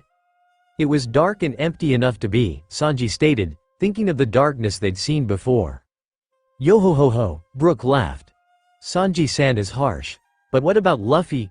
Usopp questioned, gripping his hair anxiously. I mean, he's okay, right? I don't know, Robin answered with a sigh. All I can guess is that what we are seeing is a part of Luffy's memories, and because of that, of course it's only natural that no one can see or hear us. Also, it does explain why we can't touch anything because this is already history and we are merely witnessing to a part of our captain's past. Okay, Sanji said, looking around at the trees. So I guess that also means we're safe here. Since we can't touch anything, then nothing can hurt us. That I can get, but this is really freaky, and if this is Luffy's memory, then shouldn't he be here too? As he said that, Garp stopped moving. He did it so suddenly that some of them accidentally walked right through him this time. It seemed that what drew his attention was some nearby foliage that was trembling like something was hiding in them. They all froze, already forgetting that nothing can hurt them here, as they wondering what it was. Ah, there you are, Garp called loudly, come out here. At his command, a small figure, dirty and covered in scratches, came stumbling through the plants and they gasped at the sight. It was Luffy. He wasn't wearing his signature straw hat and he didn't have the scar under his eye, but there was no mistaking that it was Luffy as a child. He couldn't have been older than 5 or 6 years old here, dressed in a torn shirt with the picture of a seagull on it, and dirty white shorts. He was breathing hard, a hand over his stomach and looking exhausted, as if he had been running around all night. I guess that settles it, Zoro said, startled as he stared at Luffy's small figure as he pulled himself free of the plants and came up to his grandfather. Well, wasn't he a cutie? Robin smiled as she looked at the little boy, who didn't so much as look their way. Yo ho ho ho, Brook laughed as he leaned over to get a better look at Luffy and said in awe, Luffy-san, you got so small. Yeah, but what happened to him? Sanji asked, who was just as stunned as Zoro was. He looks like he hasn't slept or eaten for days. Gee grandpa, Luffy stuttered tiredly, coming to a stop in front of the intimidating figure of Garp. Still breathing hard and the sounds of his stomach could very clearly be heard from here. Now, how was your weekend in the jungle? Garp asked happily, patting Luffy fondly on the head. I didn't sleep at all, Luffy complained, and some bears tried to eat me. Hearing that, Garp laughed as he clapped him on the shoulder as he proclaimed, but you survived. That's what matters. He doesn't seem concerned that his grandson was almost eaten, does he? Frankie asked in a deadpanned voice. Upon hearing that, Chopper snapped out of his amazement and came up close to Luffy, who didn't react at all, so he could examine his cuts. These cuts aren't serious, he said in worry, but in the middle of a humid jungle and filled with bacteria. Even a minor cut could turn infectious, he needs to get them treated. What does Garp mean by his weekend in the jungle? Usopp repeated frowning. He's making it sound like he just left Luffy out here alone and expected him to make do? Didn't Garp mention that he used to leave Luffy in the jungle at night when we met him back at Water 7? Sanji asked, trying hard to think back. He said what? Brook asked in surprise. To a child? Luffy-san doesn't look like he's even 8 years old here. Nami clapped a hand to her forehead before asking, so we're that far back in Luffy's memories? Luffy was now sucking his thumb as his grandfather took him by the hand and dragged him a little ways back the way he came. They ended up following, still telling Brook about some of the training that Garp put his grandson through when they had that brief encounter with him. Brook was both alarmed and horrified to hear all that. Yes, he knew that Luffy was more than capable of looking after himself, but that was the Luffy he knew now, not this child in the memory. He glanced at little Luffy, who was dragging his feet in tiredness, but it didn't seem like Garp was ready to let off on putting his grandson through more trauma. In the next clearing, they were all taken aback by the large monkeys there waiting for them. Garp then picked Luffy up by the scruff of his neck and practically threw him at them, yelling at him to start fighting. What? Chopper demanded furiously. He's making him fight without checking out those cuts. He's exhausted here. Yet it seemed that Luffy was used to this, for he instantly tried his best to fight against the monkeys. But he was slow and clumsy compared to them, and it was clear that he barely knew how to throw a good punch. He was doing alright with dodging them at first, but he was soon hit from all sides until he did a faceplant into the ground and skidded to a stop at his grandfather's feet, who only continued to watch. "Can someone explain to me what's going on?" Frankie whispered as Luffy jumped back up to his feet and complained, rubbing the back of his head, "Grandpa, why do I have to fight these guys?" One of the monkeys behind him was making noises, and they looked to see him in a boxing stance, throwing out punches as if to challenge him again. "Training," was Garp's answer in a gruff voice. "Training?" Luffy asked in confusion. "But I'm hungry, and I'm tired of being hit." Even back then, his stomach comes first, Sanji sighed, running his fingers through his hair. "I guess some things never change." "Well, to be fair, apparently he's been in this place for a couple days with no food or sleep," Robin pointed out sympathetically as two more monkeys joined the first, and were throwing out punches as they waited for Luffy to jump back in. Garp merely looked annoyed as he snapped, "Don't be soft. One day you're gonna become the world's strongest marine." "Oh, right, he did say it was something about training him to be a marine, didn't he?" Sanji said as he remembered what Garp said after he had punched Luffy awake 2 years ago. "Marine? Yeah, right," Nami repeated with a roll of her eyes as the rest of the Straw Hats nodded behind her. "I can't picture Luffy in some stuck-up place like Marine headquarters following rules, do any of you?" "No," they all said at once and without any hesitation. As for why his grandpa thought that he would ever be happy in a place like that, I have no idea, Usopp muttered. It seemed that Luffy was thinking along the same thing before repeating with a frown, "Marine? I'm not gonna be a marine, I'm gonna be a pirate." He's gonna regret that. Gotta admire his guts for saying that to a marine though, Zoro smirked, looking at Garp's angry expression. "What?" Garp demanded, now ignoring the monkeys, and shouted out, "Don't be stupid." Without warning, he raised his fist and punched Luffy so hard that he fell back with a giant bump on his head. "Ouch!" Luffy shouted out, his eyes watering in pain. "S the most. The old man sure is quick to resort to violence, isn't he?" Usopp laughed nervously as he felt a bead of sweat run down the side of his face. "Makes me wonder how Luffy lived past his childhood with a gramps like that. No wonder Luffy was so scared of him when we met him," Nami hissed in outrage, pissed off as she always was when she saw a child being hurt, even if it was a child version of her captain. "I guess we know where Luffy gets some of his endless will to live from," Sanji said, shaking his head, suddenly reminded of the training he had with Zeph when he was a kid. He remembered how Zeph always made sure to nail into his head that he was never to use his hands in battle, for they are a chef's livelihood. Without them, then he could never be a cook again, which was why Redfoot Zeph was feared and famed for only using his feet and legs in a fight. As the years had gone by, he gradually taught Sanji those same moves once he mastered new levels of cooking, and he could still remember the many times that he had been hit before. And he never even died from them. He smirked at the memories before adding, "And I thought the old geezer was bad when he was teaching me to cook." "But you're always going on about pirates. They sound cool," Luffy pointed out to Garp, who looked even more pissed off. "They aren't cool," Garp yelled down at him. "I tell you those stories so that you see how they all end up losing to the Marines. The point is to teach you that they are criminals and LOWLIVES. Pirates hurt innocent people. Is that what you want to do?" Luffy pouted as he looked down and muttered, "No, but..." "Then enough talk about being a pirate," Garp snapped as he grabbed him by his shirt and threw him back to the monkeys with a yell. The Straw Hats all winced at the sight before everything went dark around them, leaving them in the same void-like space they were in before. "Oh, no," Usopp yelled in worry. "What's happening now?" Before anyone could come up with an answer, everything came back into focus and they were standing over the edge of a deep ravine in the ground. It almost reminded them of the hole that they jumped in moments before, only the darkness at the bottom wasn't nearly as dark. "I guess, a memory change?" Robin offered slowly, gazing up at the cloudy day, very different from the sky they saw before. "I'm guessing that this is a change of scenery." "Wow!" Chopper cried, looking down the hole, careful to avoid falling in this time. "That's really deep. Why do I not like where this is going?"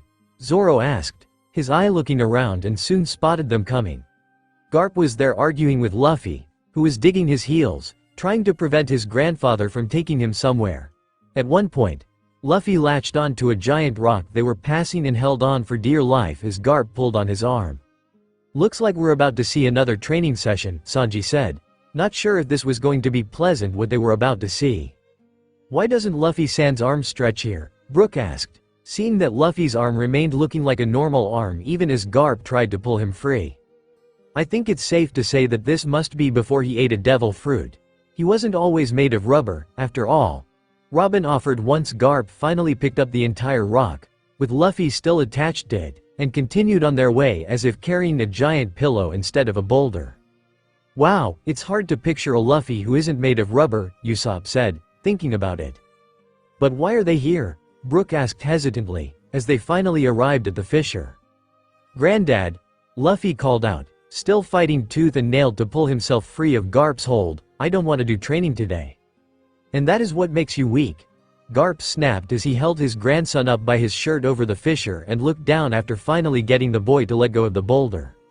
"What is this place?" Luffy asked nervously, his feet dangling over the hole. "This is known as the Bottomless Ravine," Garp said conversationally, as if Luffy asked him what day of the week it was. "Though it isn't technically bottomless, according to the story, if you fall in, it would take about 3 days for you to hit bottom, so you have plenty of time to try and climb out." "Wait, what?" Luffy yelled in panic as Garp let go and Luffy fell with a scream into the pit. "He didn't," Usopp yelled, griping his hat in horror, watching Luffy's tiny form disappear into the dark. "Was he trying to kill him?" "I can't believe that he did that," Nami yelled as the rest of the crew stared at Garp with horrified expressions. "This explains a lot now," Zoro said slowly, now feeling unusually bad for Luffy. "Dealing with this every time you see your grandfather would make you hate those family reunions, wouldn't it?" "How can you joke about that?" Brook yelled in dismay. "He could have died here, 3 days to hit the bottom. That would kill anyone. And Luffy-san's not made of rubber yet?" "Well, he's obviously not dead," Zoro reminded him, but still wincing at the thought of how he climbed out. "Luffy's grandpa is scary," Chopper whispered with a blue look to his face. "I hear ya, Chopper," Sanji agreed as the image slowly faded away again until they were standing directly outside a tavern with the name Party Bar hanging over the entrance. "Party Bar?" Robin repeated in confusion before looking around her. When she turned around, she saw that they were on a small hill that overlooked a harbor with a perfect view of the ocean and a handful of people walking around as they worked. Sanji let out a long whistle at the view of a beautiful sunset along the horizon. The sky was filled with color. Orange faded to purple as the sun receded across the glassy, blue-green. They could all hear the sounds of waves washing slowly against the shore and the gentle rumble of the scattered windmills echoing throughout the village. "It's so pretty here," Chopper said, his eyes bright at the sparkling sea. "It kinda reminds me of my hometown," Usopp said smiling, and suddenly feeling a little homesick as he thought of Syrup Village. "But, does anyone have an idea where we are this time? Is this Luffy's home? I mean, it's not like he grew up in the jungle, right?" They looked around at the houses along the road, with a couple cows or sheep behind fences as they enjoyed the grass, while the windmills. "Windmills?" Nami said softly, watching them turning in the wind. "Didn't Luffy say his hometown was full of windmills once or twice? You think this is it?" "Not a bad place," Zoro said, looking around. "Looks kinda boring, but..." At that moment, the doors to the party bar opened up and they turned back to see that it was a young woman with a broom. She was a very pretty girl with dark green hair that fell to her shoulders and tucked underneath a bandana, humming softly to herself as she swept the front steps to the bar, clearly not able to see them any more than Luffy or Garp could. As soon as he saw her, Sanji's eyes turned into hearts as he twirled over to her, joy radiating off him as he held out his hand to her, feeling like his own heart would burst from affection. "My, what a beauty," he said to her, "it would be my greatest pleasure to take this off your..." Though as soon as he reached out to take the broom, his own hand went right through her. "Did you forget that this is just a memory?" Frankie asked him as Sanji fell to his knees and was now sobbing uncontrollably, beating the ground with a fist as he cried. "It's not fair," he whispered, feeling as if his heart was being broken. "Such a beautiful lady and she can't even..." I guess he really did forget, Usopp said quietly, his face devoid of all pity as he looked at him. Pathetic, Zoro grumbled.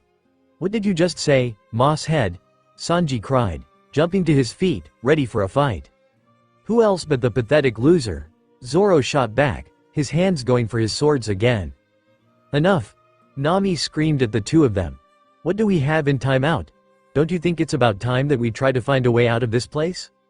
At the suggestion, everyone looked to her as she put her hands on her hips and bit her cheek to try and figure out some way to escape from this. While this was an interesting experience, and she couldn't deny seeing Luffy as a little kid was adorable, they seemed to be forgetting that they were a serious predicament here. I don't know how this is possible, Nami went on, but we shouldn't be wasting our time here like this. We've got to try and find a way out, find Luffy, and get back to the ship. All of this is really starting to creep me out. Yes, Nami swwwwannnnn. Sanji cried out, smiling as he came before her, completely forgetting about his hatred for their swordsman. Your wish is my command. But Brook asked slowly, how do we get out of here? My eyes don't see a way out. Not that I have eyes to begin with, yo-ho-ho-ho. Stop messing around, Nami snapped. But before she could really start telling them off, a familiar voice shouted out, Makino. They looked up in time to see little Luffy running down the road, dirty and covered with bruises as he went straight for the woman at the bar. She looked up and braced herself just in time to avoid being knocked over as he lunged for her leg, terror on his face as he cried and clung to her skirt. Luffy, what? She asked, completely taken aback as another familiar booming laugh came from up the road. Sounds like Garp's coming, Frankie stated with a gulp. Wonder how he got out of that ravine though. Hide me, Luffy begged the woman, looking back to the road with fear as he cried, Gramps, he's coming. It seems that she was fully aware of what that meant because she took him by the hand and led him inside the tavern. The Straw Hats followed into the warm-looking building, past all the chairs and tables until they got to the bar counter. They watched as the woman told Luffy to duck down and be quiet until she got rid of Garp. Nami watched as Luffy huddled under the counter, holding a chubby finger to his lips as if to shush her. She had to fight a smile. Why couldn't Luffy still be this cute? Suddenly, the doors burst open and Garp came in. Luffy? Garp asked as he came up to the woman named Makino, who stood up straight and tall and a rather forced smile on her face. I see that you're training hard, Garp-san? She asked politely, stealthily covering up the squeak of fear that came from near her feet. That brat, I never had this problem with Ace, Garp sighed as he sat down at one of the tables and pulled out a bag of rice crackers to snack on. What happened now? She asked, still smiling, and Sanji swooned at the sweet smile she had. Makino, Garp grunted, not answering the question. Did Luffy come here? I go to the trouble of gathering all those balloons, and he insists on running and hiding from his training. Balloons? Chopper asked in confusion. Why would you need balloons for training? They aren't dangerous? I don't know, but I don't think we'll like the answer, Usopp said, feeling sweat fall, feeling really bad for Luffy having to put up with this. Balloons for what? Makino asked, obviously wondering the same thing. Flight training, he answered simply. I'm trying to figure out what else I can do since he's such a horrible swimmer. Hey, I'm learning, Luffy yelled, before clamping his hands over his mouth. What a big mouth, Sanji sighed, smacking himself in the face. You'd think that he'd keep quiet in a situation like this. There you are, Garp called out, getting up to lean over the counter to grab him, but Luffy was faster as he fled from his grandfather's hands by a hair and hid behind Makino like he thought she would be able to protect him. No, he cried, hiding from Garp. He's gonna kill me. I done wanna die. Luffy, get back here, Garp yelled, cracking his knuckles together, a sadistic grin on his face that caused more than a few of the Straw Hats to feel a tremor of fear going through them. Poor kid, Zoro muttered as he watched Garp come closer. But it seems that Makino was braver than they thought, for she held up her hands and cried out, Garp-san, didn't you say that you had to go back to Marine headquarters for a very important job soon? I do, but Luffy spent all day running from his training, Garp barked back. It's lucky we got any training down at all this week. What did you make him do this time? Makino asked suspiciously as Luffy didn't dare come out from behind her. He left me down a giant hole for 2 days, Luffy whispered to her. 2 days? Chopper screamed out as he looked at Luffy's hands to realize that they were bleeding and there were even more scratches on his face than when they first spotted him in the jungle. "Oh, you got to be kidding me," Nami demanded in fury. "Training our Luffy today is one thing, it would be a piece of cake for him. But this is a kid, he doesn't have the same powers or endurance he has now." "Luffy's built like a brick shithouse," Frankie said with a reasonable nod. "That's not the point," Nami snapped. "So how have things been here?" Garp asked in a casual manner, now addressing Makino as if the fact that he all but traumatized his grandson hadn't come up. It seemed though that Makino was used to this kind of behavior and knew what battles to fight as she answered, quiet and peaceful as always. "I can't help but think that's because your ship is docked at the harbor. How about you take the evening off? I'll look after Luffy for you so you can take your time in preparing for your next mission back to Marine HQ? You might have a point. Course, I'm not returning until tomorrow, but I think that I'll leave this troublemaker with you for tonight. Luffy, you behave and I'll see you before I leave tomorrow," he said as Makino let out a sigh of relief. Nami was taken aback by that. She already knew that Garp seemed pretty insane, but to think that he would just leave his grandson with a random person. Okay.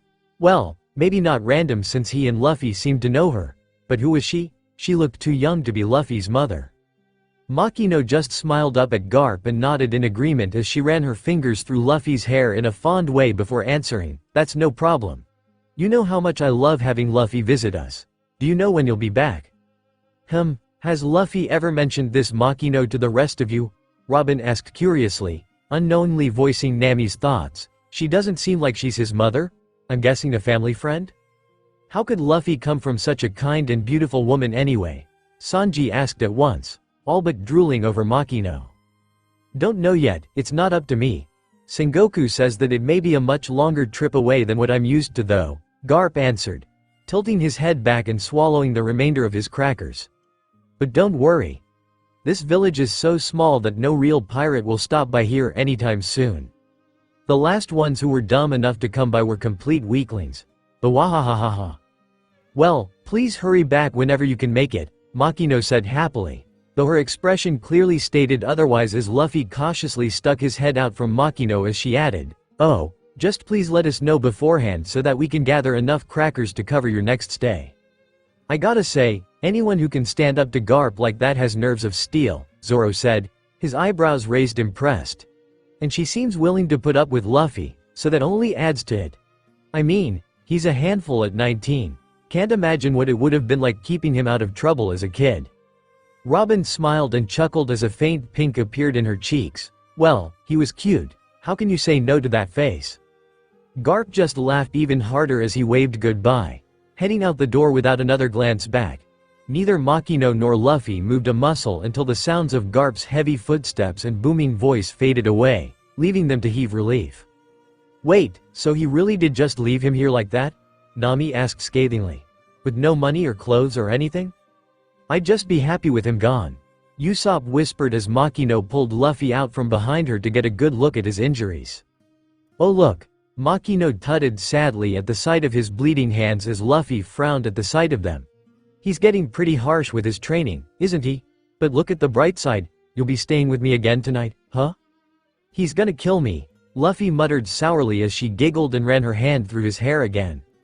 "You're safe here," she promised him, "so next time he's mean, you just come straight here. Now, let's get you cleaned up. I got some new clothes that I was planning on giving you next time I saw you anyway. I think that you're starting to outgrow the ones you have now and, knowing Garp-san, he's not thinking about something like that. I think you'll like them." "I really like her," Chopper said happily as Luffy finally broke into the first smile that they had seen since the memories started. "Good to know that Luffy had someone looking out for him here," Nami nodded approvingly. Makino gently rubbed some of the dirt off Luffy's cheek, only to realize that this was a far bigger job than she first expected when it left a muddy smear. "Yeah, I think that you need a bath," she decided. "Well, good news is that I was just about to take one myself. Why don't you take one with me?" "What?" Sanji cried out, hearts in his eyes at the implications of what this meant and was swooning. "Oh, thank you Luffy for remembering this." "You aren't gonna watch," Nami yelled, giving him a hard punch to the head, sending him crashing to the ground. Nami SWWWWAANNNN. he croaked out as he was left a bleeding mess on the ground with a bloody nose. Though it was impossible to tell if it was from the punch or from his own licentious thoughts. Most would have taken that as a warning, but then again, most people weren't Brook, who was already a lunatic. He just laughed as he happily skipped off, unaware of the impending danger, as he asked to himself, "Yo-ho-ho-ho, I wonder what color panties she has." His fate was the same as Sanji's, as he joined him in a fetal position on the ground once Nami got through with him. Later, "Come on, Nami," Usopp begged longingly, trying to find an opening for them to sneak past their navigator, who was standing in front of the doorway like a bodyguard. After Makino took Luffy upstairs, where he was ecstatic to see the new, clean clothes that she bought for him, she took him and a first aid kit back downstairs to a small bathhouse at the back of the tavern. "Nami-san, it's only a memory," Brook added, practically drooling, though it was hard to tell how that was possible. "So it's not like we're spying on them for real." "I don't care. Anyone who wants to get by has to deal with me," Nami snapped, looking pissed as she held up a fist in warning. Usopp, Sanji, and Brook all moaned out at that, but none of them daring to take so much as a step forward as Nami yelled at them for being disgusting perverts. Zoro, Frankie, and Chopper stood back, not wanting to risk Nami turn her ire onto them despite not being interested in looking. As for Robin, she sat on the step and watched in amusement before she let the curiosity get the better of her. She caused her powers to sprout an ear past the door so that she could listen what was going on inside. She heard the sounds of water splashing and Luffy laughing, which caused her to smile a little wider as Makino giggled. "Makino?" Luffy's voice asked suddenly.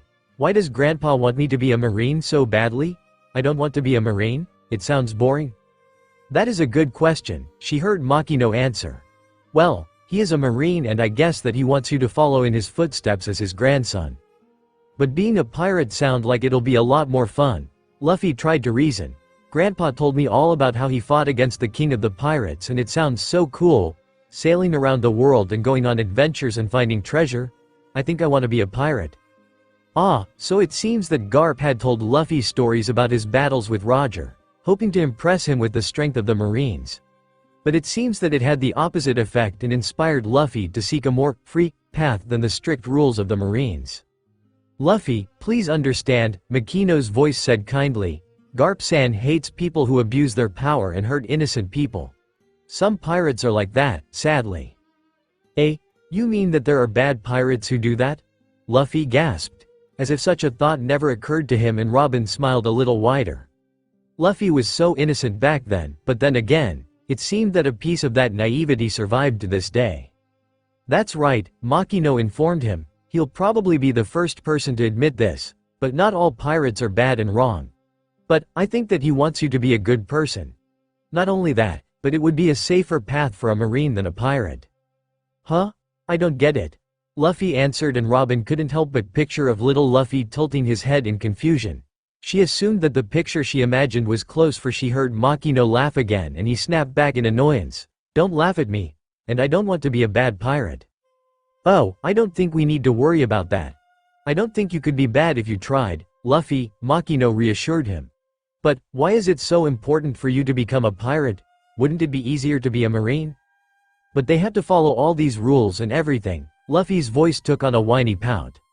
"I don't like that. Pirates are free though. They can go wherever they want, whenever they want." Robin then heard an excited splash and added, "And no one can tell them no. What's better than that?" Robin hummed to herself as Nami finished tearing half the crew apart. "Never thought of that, but I can't say that I dislike the sound of it." "Ah, I see," Makino giggled in amusement. "Yes, I understand. Well, I know that you'll be amazing whatever you choose to be. But perhaps it's for the best we try not to bring it up to Garp-san now." "I'm going to be a pirate even if Grandpa says no," Luffy declared. The loudest splash yet came and Makino laughed as the sound of water went everywhere. Robin could tell that Makino was smiling as she heard her getting out of the water. "It's okay. You don't need to decide what you want yet. You got a long time to figure that out.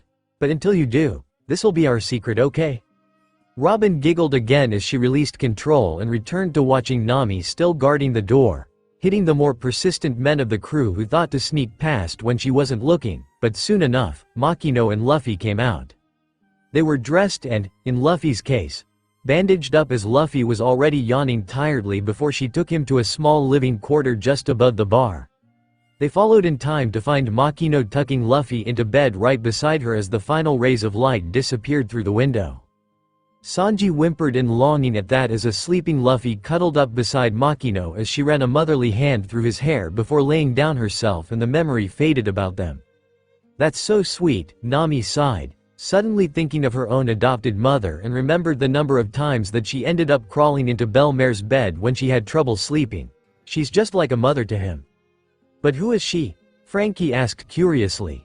"Did Luffy ever mention her to you guys?" "No," Usopp said as the last thing they heard before the memory disappeared was the sound of Luffy's snores. "But now that you mention it, Luffy doesn't talk much about the past, does he?" "Not that we're ones to talk about," Zoro pointed out, knowing that no one here liked to talk about their pasts, even to each other. It was almost an unspoken rule among them. You don't ask about someone else and they don't ask about you. Live through each day having fun and enjoying each other's company. They all knew enough about each other that they didn't need to know about all the details anyway. It wasn't that they didn't trust each other, far from it. They all knew that if someone needed to talk about what was on their mind, then the others would all be there to listen and do what they could to help. Perhaps that was why it was so hard at times. He frowned at that before shaking his head. No, he knew the reason. It was because the past didn't matter. Not to any of them. Who they are now is more important than who they used to be. The memory reappeared with them back among the trees, but it looked far less jungle-like and more like a regular forest.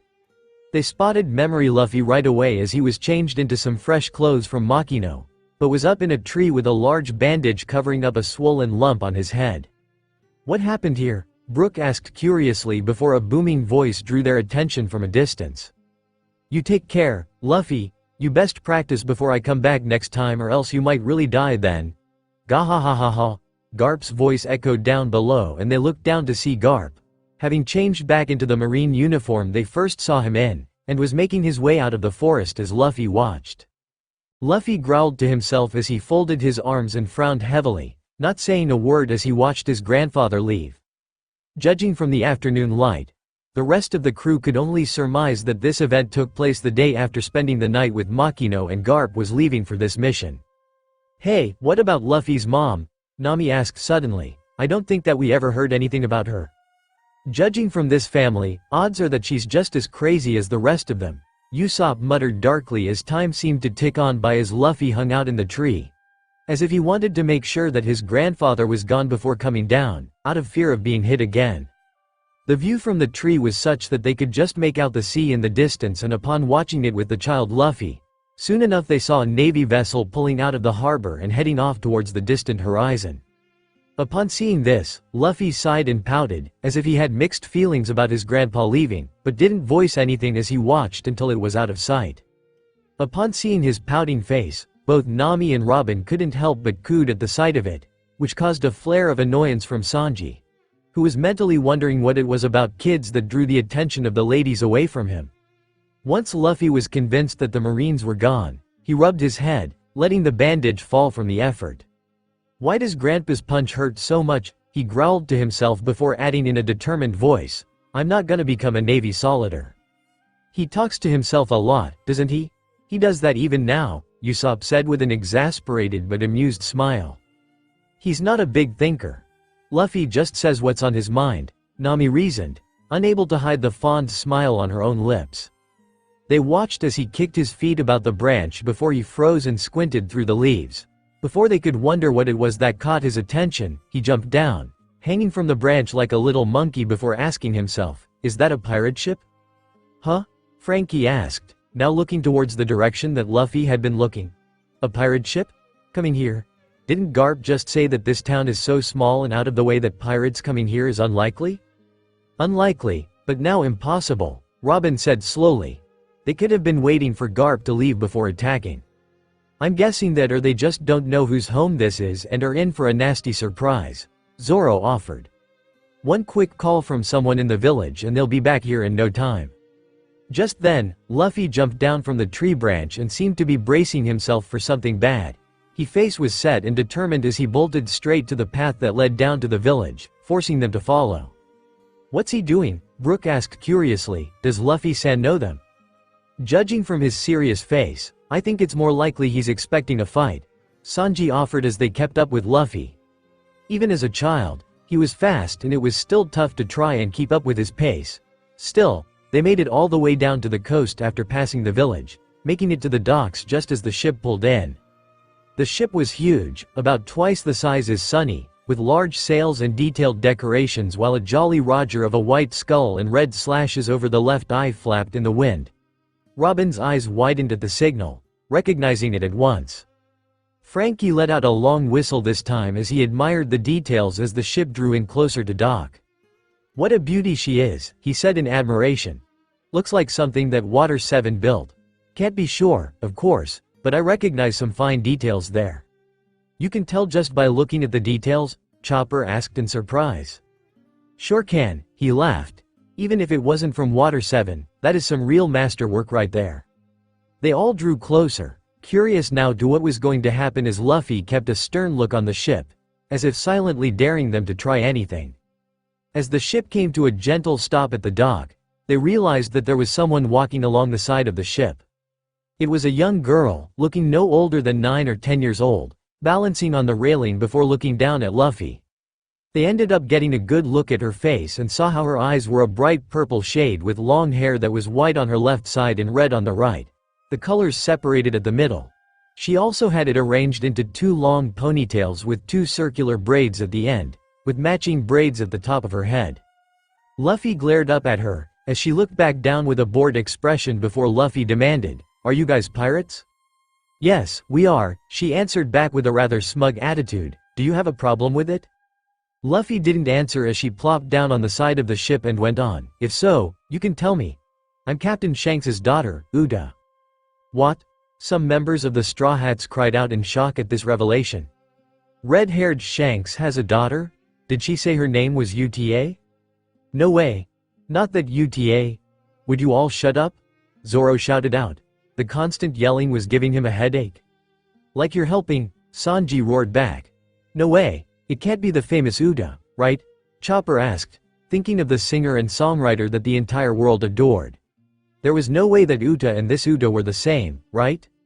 "I didn't know Shanks had a kid," Usopp cried out, completely stunned by all of this.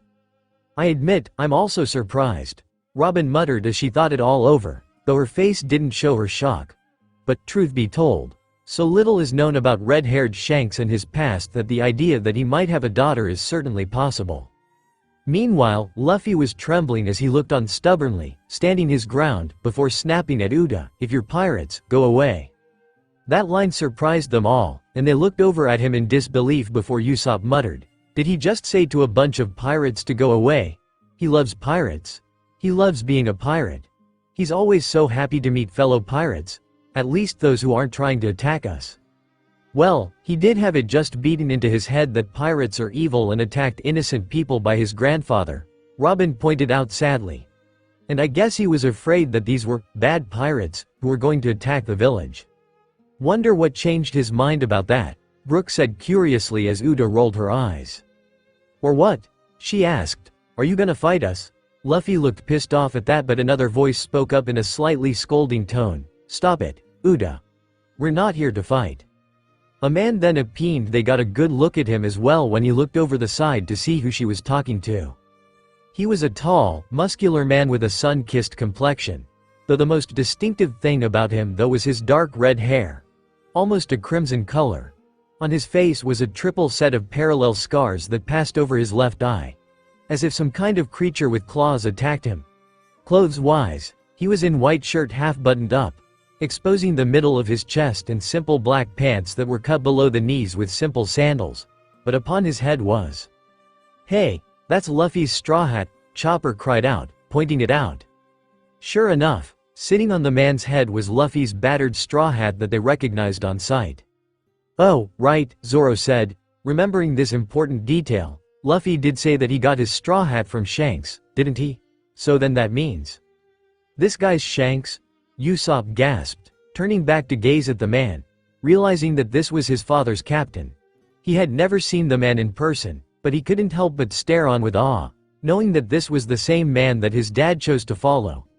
His breath caught as he looked wildly around, wondering if that meant his own father would be here as well. He didn't see anyone else though as Shanks turned his attention to Luffy. He had a kind face when he spotted the little boy, and even smiled warmly at him before answering, "I didn't know there was a tough sheriff in this village." "Who are you?" Luffy demanded rudely, not about to be patronized as Uda just huffed out her cheeks. "I'm Shanks, the captain of this ship," he answered back, ignoring Uda.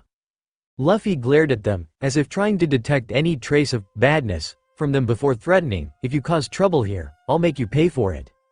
At that, Shanks just smiled a little wider and his eyes took on a soft expression before he promised, "Duly noted.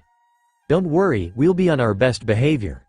So that was how Luffy first met with the infamous red hair Shanks, Robin said thoughtfully as they watched how the red-haired crew stepped off the ship, the memory fading about them. "He seems like a nice enough guy," Brook offered with a tilt of his head. "He reminds me a little bit of Luffy-san, actually." "But what is the significance of the straw hat?" "Luffy-san received it from him, correct? But needs to return it? I'm a bit confused." Luffy never went into full details about it except that he made a promise to Shanks to return his straw hat one day. Frankie answered back, now burning with curiosity. Meanwhile the others were trying to put the pieces together on who Uda was. "So, this Uda you're talking about is supposed to be a world-famous singer?" Zoro asked with a bored yawn. "Are you sure that this is the same one?" "I mean, I don't know," Chopper said awkwardly. "She has the same name and she does look a bit like her, but she's Shanks's daughter. I didn't know that," Usopp added in a stunned voice. "I didn't even know that Shanks had a kid." "It's not that surprising," Robin spoke up, "as I said before, so little is known about red-haired Shanks that the idea he may have children wouldn't be unreasonable. I assume that he wished to keep quiet about it so that she isn't hunted by the world government. If they knew about her, they may try to capture her to use her against Shanks." "I suppose that makes sense," Sanji said slowly, thinking it all over, "but let's not get our hopes up too high just yet. We don't know if they're the same person." "What are the odds that they're two people?" Chopper demanded, really hoping that it was true so that he could meet the real Uda someday. Before he could come up with an answer though, the next memory came back and this time they were back in the party bar with Luffy, Shanks, and the rest of the pirates, already looking like they were in the middle of a good party. It was a lively scene with the crew partying and laughing, drinking and eating all the while cracking jokes with each other. Uda had joined them at first, but quickly finished her meal before asking Shanks if she could have a quick look around the shops here, which he agreed so long as she returned soon and not to purchase anything out of budget. After she left, the rest of the pirates seemed to drink a bit more energetically, as if they felt that they could cut loose without having to worry about Uda watching. "Wish I could have some of that booze," Zoro sighed longingly, looking at all the bottles of sake that were being passed around. "Well, too bad," Usopp said to him, slapping Zoro's chest irritably. "Good luck with finding a way to get a sip." "If you do, I could really use one too," Nami sighed, sounding tired. "Makino," Luffy chirped up as the woman worked hard to serve as many drinks as she could, "you're so busy." "Yes, Luffy, I know," Makino said, still beaming, and yet her smile seemed to be a little forced as she gave the men a nervous sideways glance. Though these guys seemed to be a joyful, fun bunch, there was no denying the fact that they were still pirates. She leaned over and patted Luffy's head with an affectionate smile as Luffy continued to observe them, more out of curiosity than distrust this time. "Oh, I didn't think it would be possible, but she's even more beautiful than before," Sanji sighed, hearts back in his eyes as he looked at Makino. Serving drinks with that sweet smile. That service. Oh, what an angel she is. "Cool it, lover boy," Nami sighed in annoyance. "Something tells me you aren't her type." "Who's the kid anyway?" asked Shanks suddenly after taking another long chug of ale before turning to look down at Luffy again before questioning. "Is he your little brother? He was nice enough to let us dock earlier." Makino smiled again before answering, "Sadly, Nomi and the mayor just happen to know his grandfather, so we do tend to keep an eye on him when his grandfather's not here." "Guess that answers our question," Nami said quietly, growing more and more invested in this story as Luffy pulled himself up to sit at the bar next to Shanks as Makino promised to bring him some dinner if he waited patiently. "Where'd you come from, old man?" Luffy asked him curiously, and at that, the men who weren't as tipsy as everyone else suddenly started laughing. But they weren't the only ones, for the Straw Hats burst with chuckles as well when they saw the affronted look on Shanks's face. As honest as ever I see, Robin laughed. His manners sure haven't changed a bit since he was a kid. Sanji also laughed as Brook held onto his middle. It hurts, Brook laughed. My gut feels like it's gonna burst from laughing. Not that I have a gut to burst. Yo ho ho ho. Old man? Shanks spluttered, and one could see the patience fading from his face. I'm not even in my 30s yet, you brat. Compared to him you are old, Captain, a fat pirate commented, enjoying a slab of meat on a dagger before falling over from his seat as he started laughing too. Lucky Roo, Robin said, recognizing him. You know him? Chopper asked.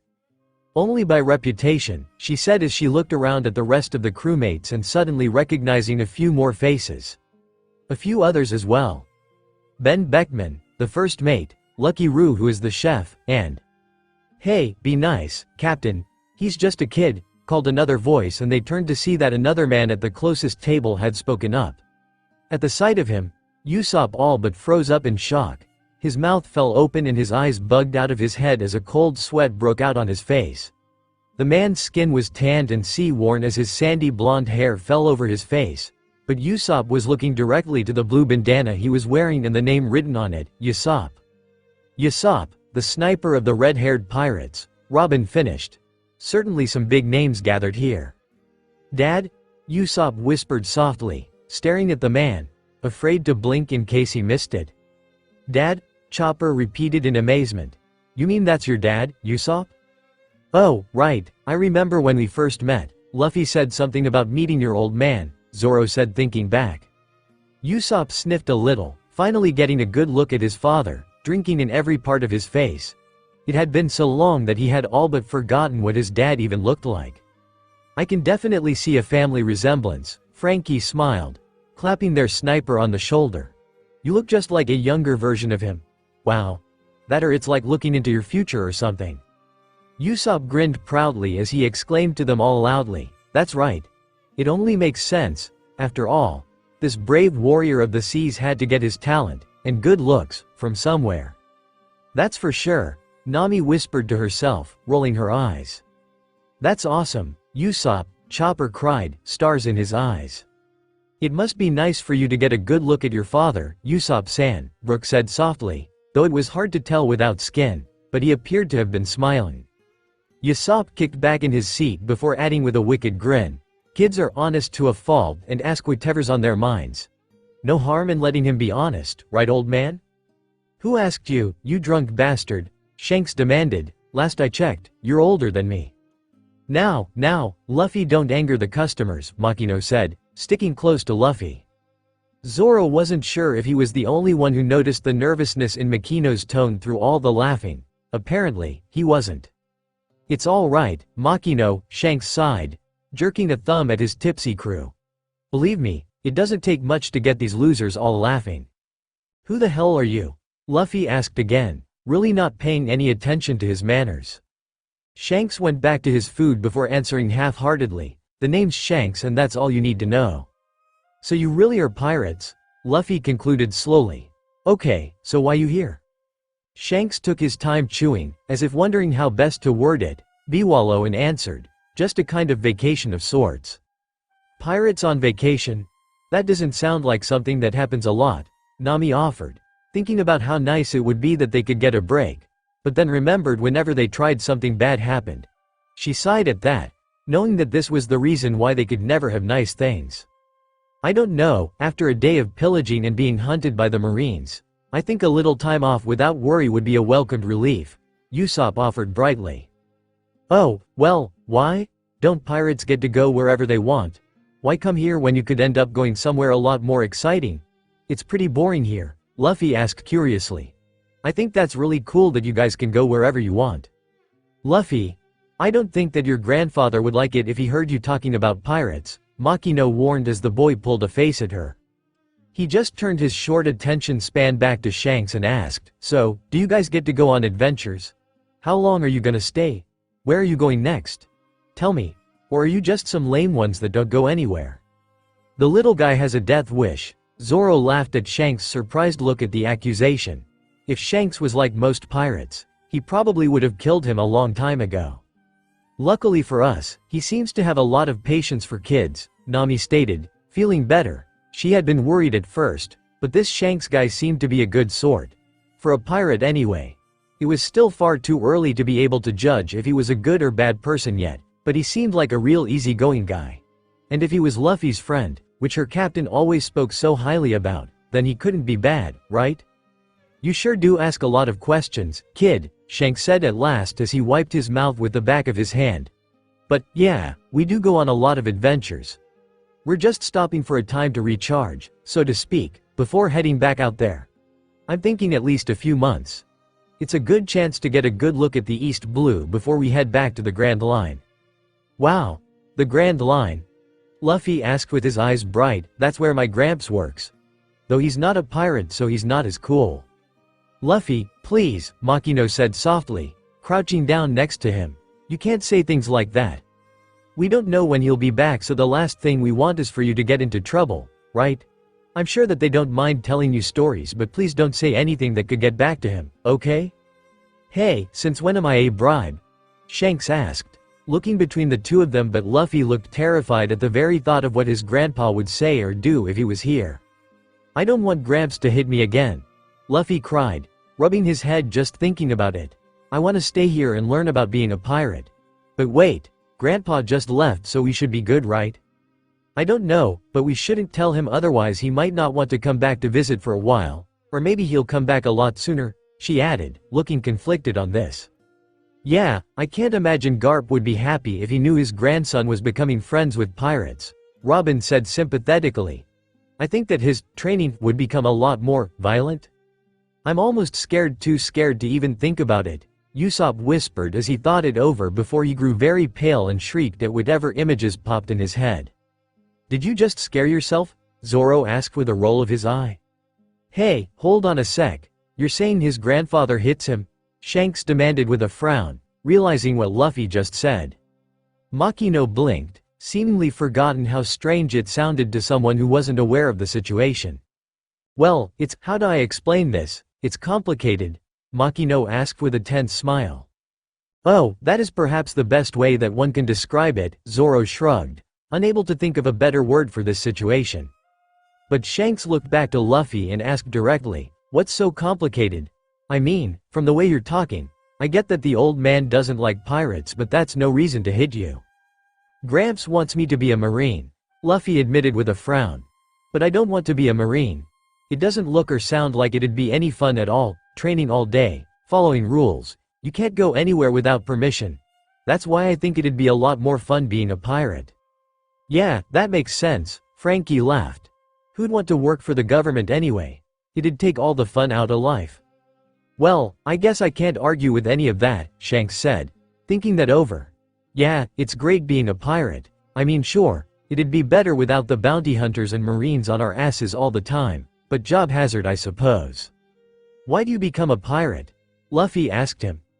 Shanks said, thinking it all over. Guess it's kinda complicated for me as well. Like you said, I knew that it'd be freer than locking yourself up in Marine headquarters for most of your life. Marines, they're given an order, and they do it no matter what. The best thing about being a pirate is that you can do whatever you want, whenever you want. Yep, I can see right away that this guy is a big influence on Luffy, Sanji smiled. Almost like seeing an older version of the rubber brain. What's your name anyway, kid? Shanks asked, sounding a lot more interested in Luffy now. Monkey D. Luffy, he answered back with an innocent look. Shanks only smiled and nodded before freezing, his eyes widening in shock once it all fully sank in what he said. Not just him, but upon saying his full name, the entire bar fell silent almost at once, staring at Luffy with dumbfounded expressions. What's wrong? Chopper asked, just as innocent as Luffy was here, who was clearly looking around in confusion to why the partying just stopped. Just give them a moment. After all, Shanks was a member of the former Pirate King's crew, so I'm betting that he ran into Garp more than once out there, Zoro asked, waiting for it all to fully hit. It seemed that his thoughts were right on the money, for Shanks seemed to be putting two and two together. Monkey, D, Shanks repeated slowly, looking back down at Luffy with greater interest. Luffy, your grandpa, is he a Marine too? Luffy nodded before Shanks quickly added, "And what's his full name?" "Garp," Luffy answered back. "Monkey D. Garp." Once Luffy confirmed their worst fears, a handful of the pirates spat out their drinks. "What? That's how I felt when I first heard the news," Sanji muttered as everyone seemed freaked out at the thought that this was Garp's home. After all, even he heard of the famous hero of the Marines. To find out that his half-mad captain was that man's grandson was a stunning surprise. Of course, after meeting the legend himself, he could see the family resemblance. "Did you just say Monkey D. Garp? As in Garp the Fist?" someone shouted out in terror. "Hey," Usopp chuckled at the thought. "That maniac who's always chasing us around. He lives here? Damn. You picked a real fun spot, didn't ya, Shanks?" "Shut it. How was I supposed to know?" Shanks demanded. "I didn't even know he had a kid, let alone a grandkid," Beckman said, looking only mildly surprised compared to the rest of the crew. "Grap's grandson? So he's related to that nutjob out on the sea who throws cannonballs like they were pebbles?" someone else asked. "Yeah, there's no doubt, they're related," Usopp muttered as they all nodded, seeing it as well. "Well, I guess now we know why pirates don't come to this part of the East Blue that often," Lucky Roo chuckled. "Okay, enough, settle down, you idiots," Shanks said slowly, looking at Luffy with new interest. "Your grandfather is Garp, the hero of the Marines?" "Yes," Luffy said, still looking confused to their reactions. "So that means that he had to have a kid. Luffy, where are your parents?" Shanks asked, curious. "Ugh. Don't have any," he answered rather bluntly. "Okay. I get why Garp didn't tell him anything about his dad, but it makes me wonder about his mom now," Nami muttered softly to herself. "No idea. If Luffy doesn't know anything about her, then chances are she left or died," Frankie offered in a grim tone. "I guess I gotta give Garp some credit for taking him, so to speak." "Taking him in? He's just left his grandson for who knows how long with random people, by the looks of it," Nami retorted, still not happy about this. "He's got the nurturing instincts of a cuckoo bird." "Huh, I see," Shanks muttered. "But your grandpa isn't here right now, right?"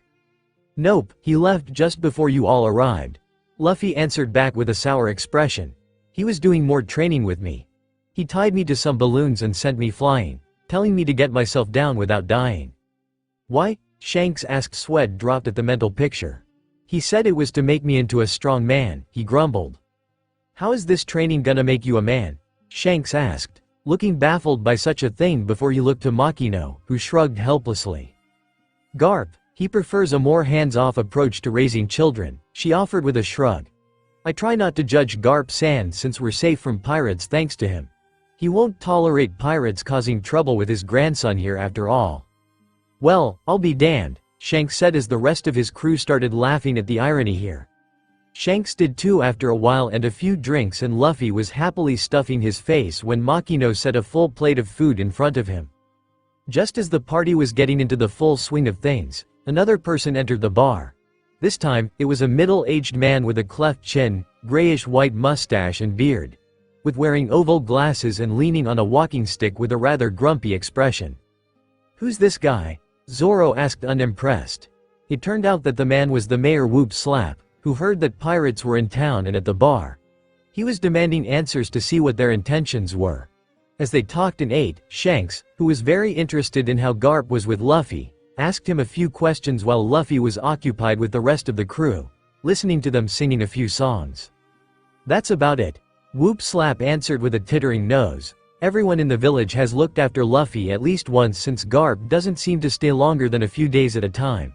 Of course, I get it. His duties take him all over the world, so he has to put his duty ahead of everything else at the moment. But I think that it would be good if he would try to spend a little more time with Luffy." "Yeah, I don't think so," Sanji said. "Perhaps if he didn't try to force his stupid ideas on the kid, then they'd have a better relationship. I think it's probably in Luffy's best interest if he didn't show up as often. Just showed up one day with a crying baby in his arms," Whoop Slap went on, tapping his cane on the floor. "I asked him whose kid this was and his answer was something like, 'This is my grandson, Luffy. I need you to take care of him for now, I'll be back in a few weeks to check in on him.' And when I demanded who was gonna pay for it, he just said to put it on his tab before he left. You know, if someone told me that story about literally anyone else, I'd have thought that they were just idiots, but, Zoro said slowly, finding himself believing that was exactly what happened. Everyone just laughed at that. Even Luffy was enjoying himself before looking to Shanks and asked, "So you travel all over the world, Shanks?" "Yep, been to a little bit everywhere and we're nowhere near done," he answered with a grin. "Then, can I come with you?" Luffy asked with bright eyes. He barely knows them but he wants to go with them, Brook asked in surprise. Well, he's only known him for about an hour but already he's being treated better than he is with Garp, Zoro shrugged. "Why would Shanks bring a weakling like you with us?" asked an imperious voice and they looked to the door to see that Uda had reappeared, having completed her shopping and she was giving Luffy a rather evil grin as he stuck his tongue out at her. The memory faded after that, and soon began a sequence of memories that included mostly of Luffy begging Shanks to take him with them. And Shanks would always say no, usually teasing him just to make him angry. Luffy wasn't one to be deterred though. Every single day he would rush through the town to the party bar where, 9/10 times would Shanks and his crew be there. Every single time, without fail, he would go charging in, begging Shanks to take him on their next adventure only to be rejected. It got to the point that Luffy would throw tantrums until Uda, saying that she was protecting Shanks from him, would drag him outside to keep him distracted. Funnily enough, somehow these little excursions would suddenly dissolve into a series of competitions between the two, which would grow ever crazier with each passing day. Not that this was necessarily bad though, for at one point during their contests, a pair of bandits came out to ambush them when they were on their own. Despite the fact that they were still kids, they were able to fight them off long enough before running and laughing all the while at the stunned expressions on their faces. "I can't tell if they're friends or not," Chopper said at one point as the two would race through the village, with Uda taunting Luffy as he gave chase. "Oh, this is common with little boys and girls," Robin reassured him with a laugh. "They're enjoying each other's company but they don't want to admit to it." "You know they kinda remind me of someone with how they're acting," Sanji said as he tried to put a finger to why this felt so familiar. "Yeah, but I know that I've seen something like this before," Zoro added as he rubbed his chin as he thought. The others just looked at them in exasperation before Usopp muttered, "Geez, who do you think? Two people who can't seem to get along and always insisting with stupid contests to prove who's better? Zoro? Sanji? None of this is ringing any bells?" "Nope," they said at the same time, generally not getting it as the others shook their heads, none of them having the heart to remind them that it's exactly like how the two of them fight. "Anyway, I think she's a bad influence on him," Usopp muttered. Which was true, because after a few losses, Luffy would become extremely competitive and wouldn't stop until he won at least on contest for the day. It didn't help that Uda never passed up an opportunity to tease him, which would lead to fighting and Luffy more determined than ever to show her he was strong, which would lead to stupid behavior such as leaping from a cliff at one point, causing Uda to scream out in shock. One such memory took place on another sunny day, and this time the two were in barrels as they raced each other from the docks and out to sea with paddles. Shanks's ship was easily the largest one in the harbor as the village quickly shrank behind them, as they followed after to see what happened next. "Crap, are we running on top of water?" Usopp cried out, finding all of this too weird even by their normal standards, as Straw Hats. Their feet were submerged into the sea, but they were still floating on the unsettled waves as if standing on solid ground.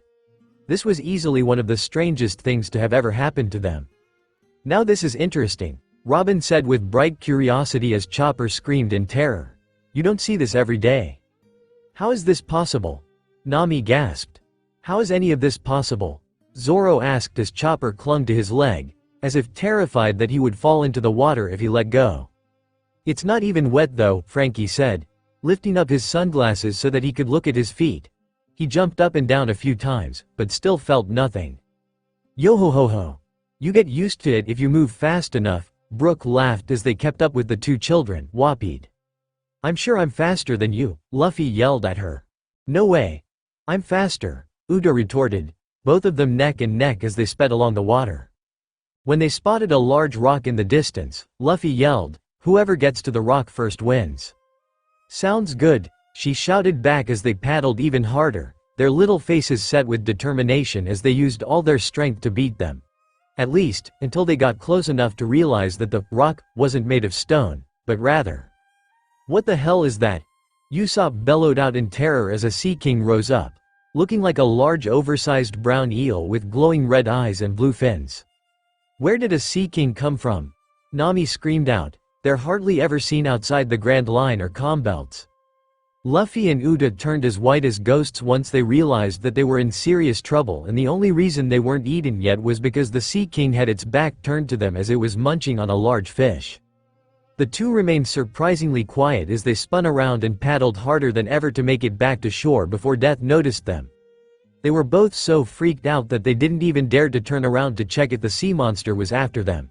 Thankfully, once it ate its fill, it dove back under the water and out of sight, causing the Straw Hats to sigh with relief as they followed after the two, still moving like their lives depended on it.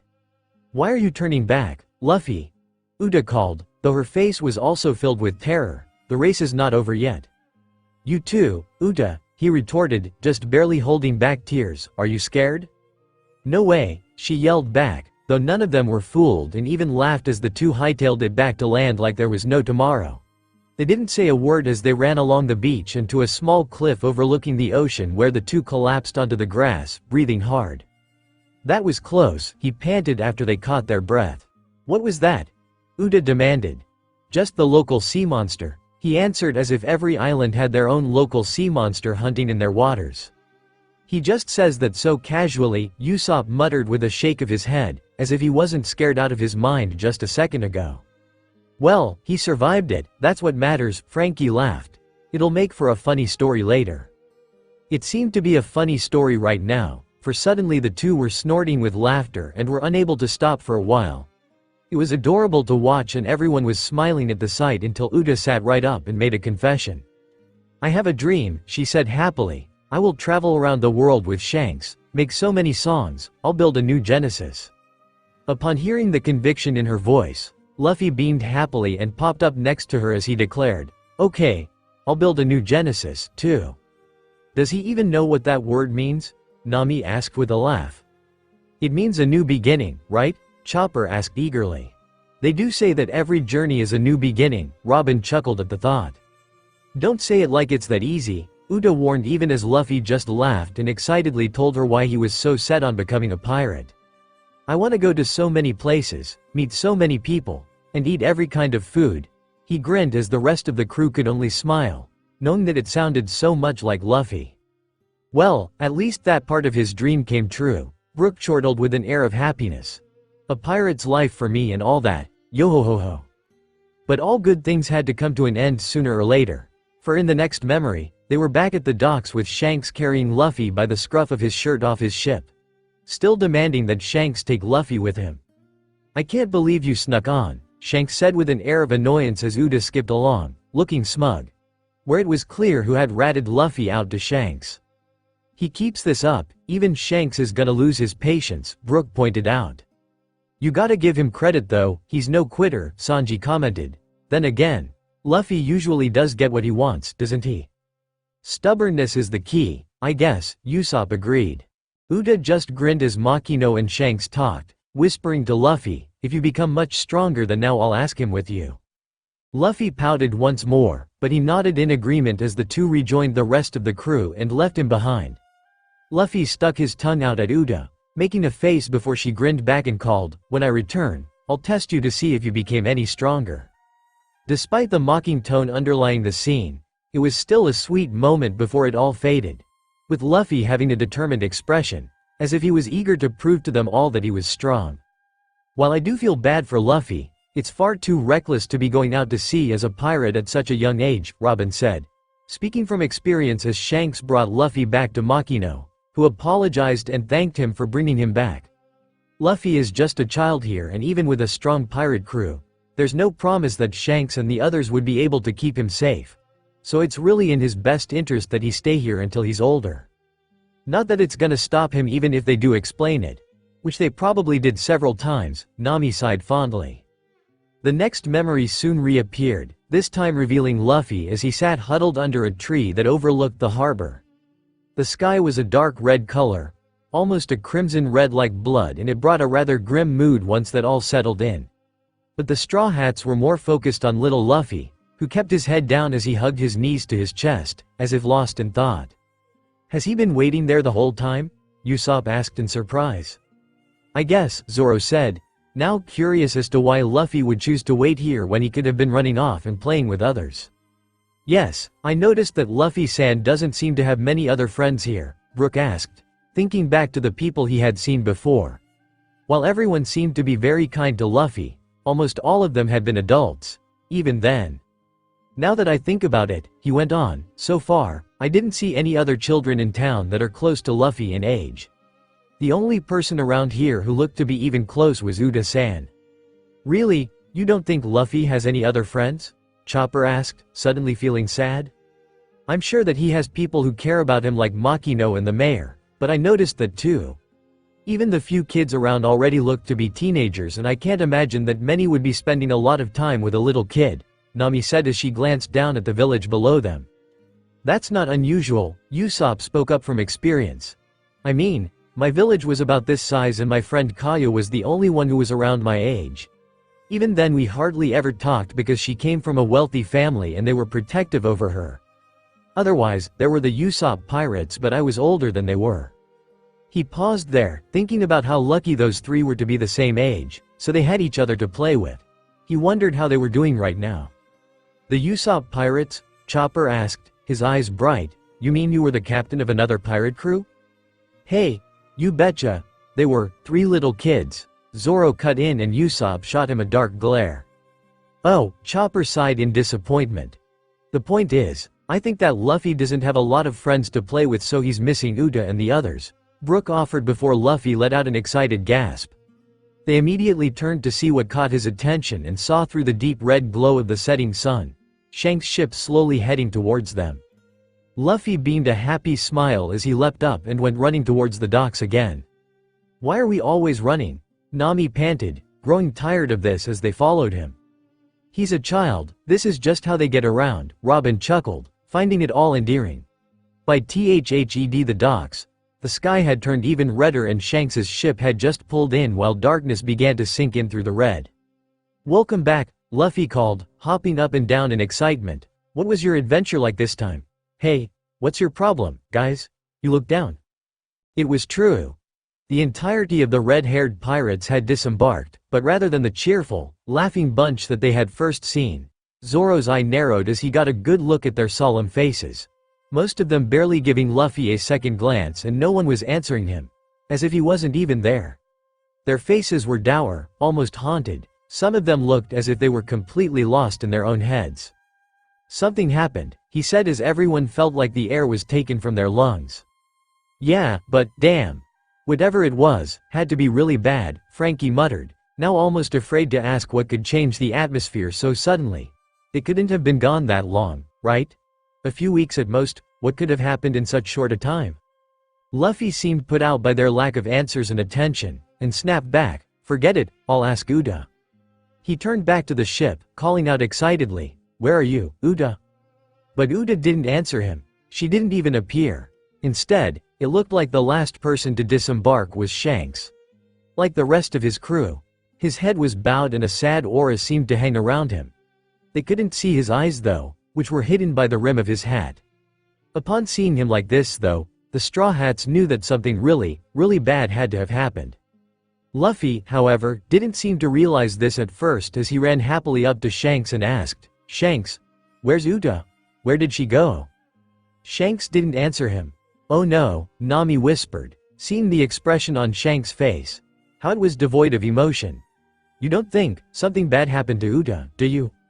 He's not saying anything, Usopp gulped, feeling oddly cold as Chopper sniffled worriedly. Shanks still didn't say a word, he didn't even turn his head to look down at him, as if he was unable to meet Luffy's eyes. After a few more seconds of silence, Luffy seemed to realize that something was up and his smile slowly faded. No way, Luffy said quietly, his voice one of stunned disbelief as a trickle of worry mixed in, don't tell me, did something happen to her? Shanks just patted Luffy on the head and said with a forced smile, don't worry, Luffy. Uda left the ship to become a singer, that's all. What? No way. Why? Luffy asked as tears flooded down his face and he slapped Shanks's hand away, not believing a word he was saying. She loves you so much, she'd never leave the ship. Something must have happened. Shanks stood there, still as a statue, not speaking even as Luffy demanded an answer, hitting Shanks over with his small fists as he cried. "I'm done with you," he yelled before he turned and ran away, hollering miserably as he did. "You don't think that Uda died or something?" Usopp gasped to them as the memory faded. "No way. She was with Shanks, my dad, everyone, what could have happened?" But no one had a clue how to answer that since no one in the memory wasn't willing to even mention it. It was impossible for them to know the truth if they didn't say anything. Even the strongest aren't invincible, nor can they be there at all times, Robin stated with a frown. "I don't want to jump to conclusions, but I would guess that something unexpected happened and the red-haired pirates weren't able to keep Uda out of it. That's as much, I think, we can draw from." The next memory showed Luffy sitting at the docks again, only it looked to be a later afternoon this time, with their child version captain watching the waves beneath him. "I'm surprised that Luffy picked up almost immediately that something was wrong," Frankie offered. "Normally, he can't read a room." "Luffy may be dense in most forms of life," Nami offered. "But he can be really in tune with other people's emotions and can dial in on how other people are feeling instantly. Wish I knew how he does it." "Hey, Luffy," called a voice, grabbing their attention, and they looked up just as Luffy did, looking hopeful, only for it to be dashed when he saw that it was Ben Beckman who was making his way towards him. "Oh, it's you, Beckman," he said in a disappointed tone.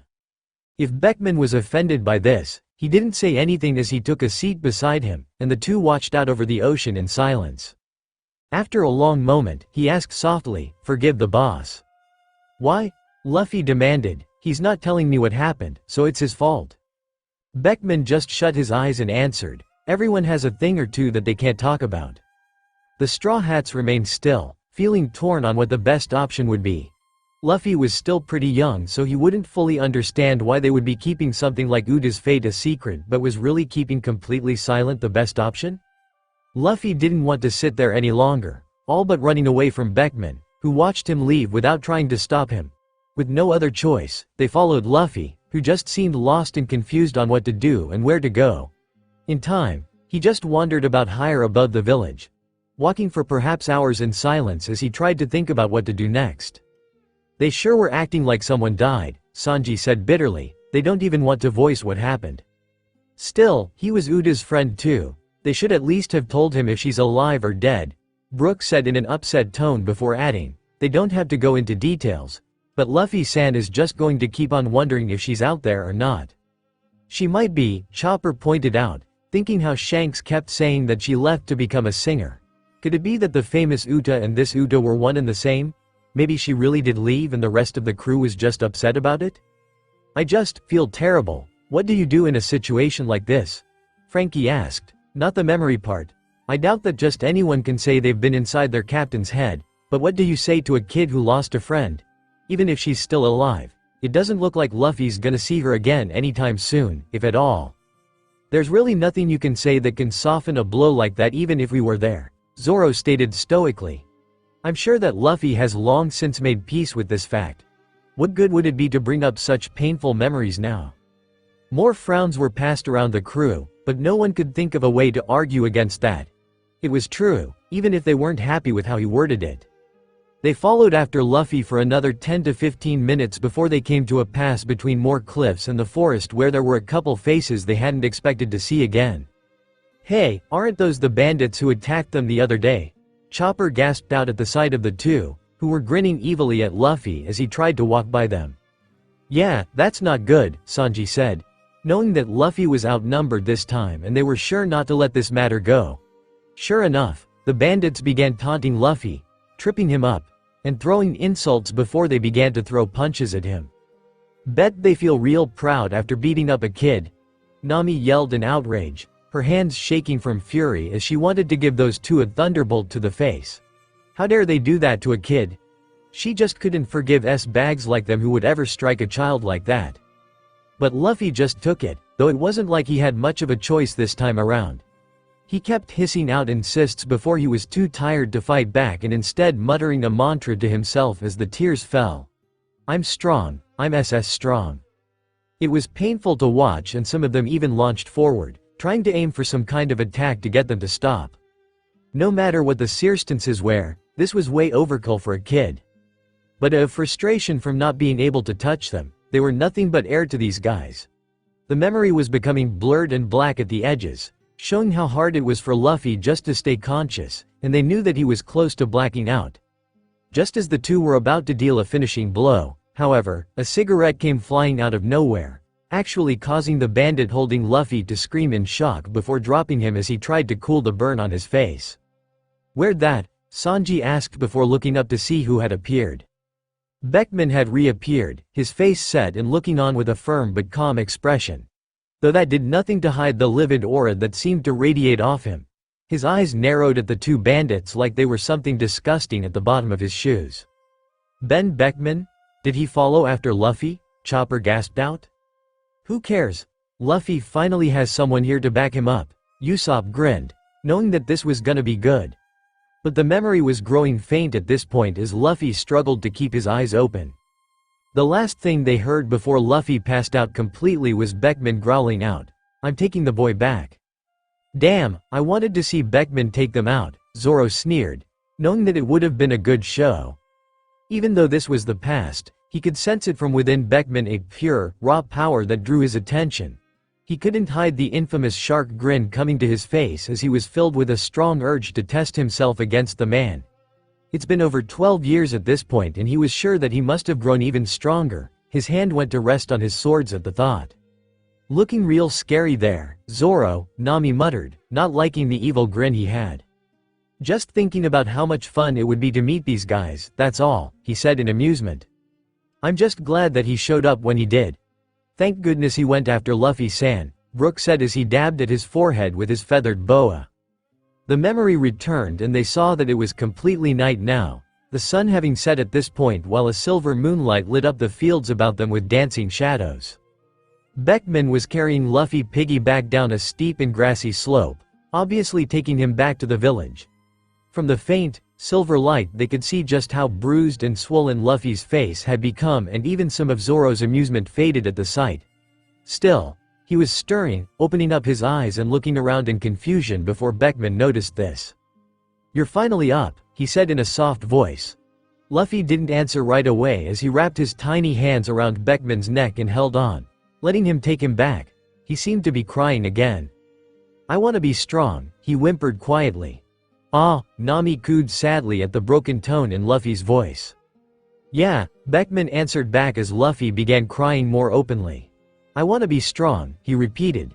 I know the feeling," Beckman said gently with a touch of sadness, as if he truly meant it. They all knew it as well. They all knew all too well the feeling of helplessness. Of not being able to help someone you cared for or protect someone you wanted to protect. Their hearts went out to little Luffy, wishing that they could tell him that it does get better, that he does grow stronger. All the Straw Hats had someone in their lives that they had wished they could save, or protect, and they felt like they left them down. Even though most of them were still pretty young when such losses happened, they couldn't help but wonder what could have happened if they were as strong as they were now. But the thing that they all thought of at that moment were the events of 2 years ago. Sabaody, where they couldn't protect each other. And Marineford, where they couldn't be there to protect their captain. "Why can't you tell me?" Luffy asked tearfully, clearly not thinking about his own injuries and just wanting answers. "Did something really bad happen to Uta? Is that why you can't talk about it?" Beckman sighed, and once more they were dying to hear what happened to that spirited girl, but all Beckman said was, "Forgive us. I wish I could tell you without causing any more pain. But the truth is difficult for us to accept. Just talking about it causes us pain. That's why we don't say it." That seemed to be the deciding factor for them all. Several of them began to weep for Luffy, knowing how painful it was to lose a friend, and at this age as well. Luffy said nothing else for a long while as they neared the village, the warm glow of the houses looking inviting even from this distance. After another few minutes, Beckman finally broke his silence. "I'm not gonna tell you to forgive him," he said finally. "Just know that Shanks wouldn't be keeping quiet about it if it wasn't important. But how about, if you're feeling better by tomorrow, why don't you come down and see the boss at the bar? I think that it would cheer him up if you did." Luffy hid his face against Beckman's shirt, keeping quiet for another long moment before whispering sadly, "I don't think he'll want to see me. I said a bunch of mean things to him. I wouldn't worry about him being angry. If he's mad, Then believe me when I say it's not directed at you. Beckman reassured him. You come and see the captain tomorrow, and I promise that he'll be glad to see you. The memory faded as the Straw Hats were left trying to digest what they witnessed. None of them could say a word as what was said fully sank in, finding it difficult to even breathe as their hearts felt like they were breaking. They could only wait until the memory returned, and like they thought, they were back at the bar, though it was significantly quieter than usual despite it being full. Luffy soon came in, his face and head bandaged as the few pirates who had been talking turned to look at him. It was honestly a little creepy as Luffy marched in, not looking at any of them as he made straight for Shanks, who was at his usual bar stool. Hey, Luffy, Shanks said without looking at him. Let me on board your ship, he said, as if nothing changed between them. No, he answered. Cheapskate, he shot back grumpily. Aren't you done with me? Shanks asked as Luffy pulled himself up to sit beside him at the bar. No, I'm not, Luffy said before Shanks finally noticed his bandages. Where did you get all those injuries? He asked in surprise. Like Beckman hasn't already told him? Usopp offered. I don't think so, Zoro said, watching said man out of the corner of his eye as he observed the two, wondering what was going to happen. I fell, Luffy snapped back. No way, Shanks said doubtfully. How'd you fall to get hurt like that? I fell, Luffy yelled, giving him a hard look but didn't elaborate any further and Shanks let it go. He even was able to crack a genuine smile before reassuring him. Okay, you fell. Then I won't ask any further questions. Luffy seemed torn now about what to say next. It was clear to them all that he was still mad at Shanks for not giving him a clear answer, but he seemed to be thinking against bugging him about it again. I have no further questions for you either because it's yours and Uda's business, he said at last. Upon hearing that, some of the other pirates who were listening in were also starting to smile. You're talking like a grown-up, Shanks prodded, now really surprised that he was letting the matter go. Then can I come on board? Luffy asked as Shanks chuckled. Oh, is this why Luffy doesn't ask about someone's past? Sanji asked. A whole new understanding for Luffy came to him. I believe it may be part of it, Robin answered as Makino came over, bringing Luffy a full plate of food, causing Luffy's mouth to start drooling. I think that, while he's not happy with Shanks, he came to understand that by pressuring someone to talk against their will, is only going to lead to more pain all around. Luffy, I've got something to celebrate your maturity, too, shed a small flag on top of his food, causing Luffy to become happy and Shanks laughed so hard he hit his hand against the bar's counter. See, you're a kid. That's not fair, Shanks.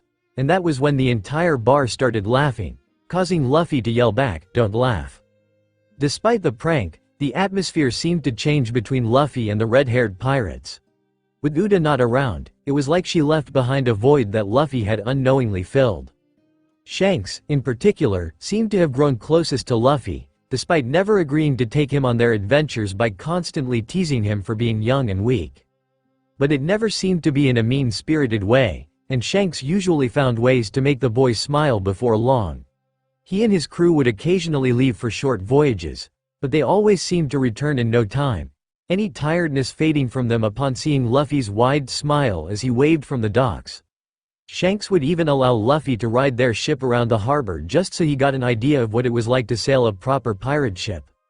It was also common for Shanks to take him fishing, even showing him how to bait and hook the line and how best to pull it in to avoid the line breaking, more than once having to grab hold of Luffy before he went tumbling into the harbor.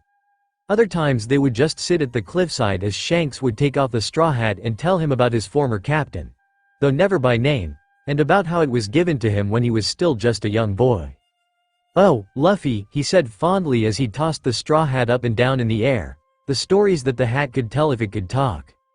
He was formerly on Roger's crew, but I wonder why he didn't tell Luffy about that part, Chopper asked curiously.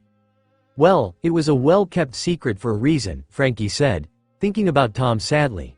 I mean, a lot of people got in trouble just for meeting the king of the pirates, so maybe he wanted to avoid that happening to Luffy?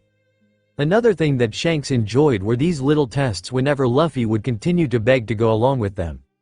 Luffy always ended up losing with Shanks finding ways to trick him, but it usually did dissuade him from asking again until the next day. At least until one particular trick where Shanks hid a coin under a cup and Luffy had to try to guess it, which he only later revealed that it was hidden in his mouth.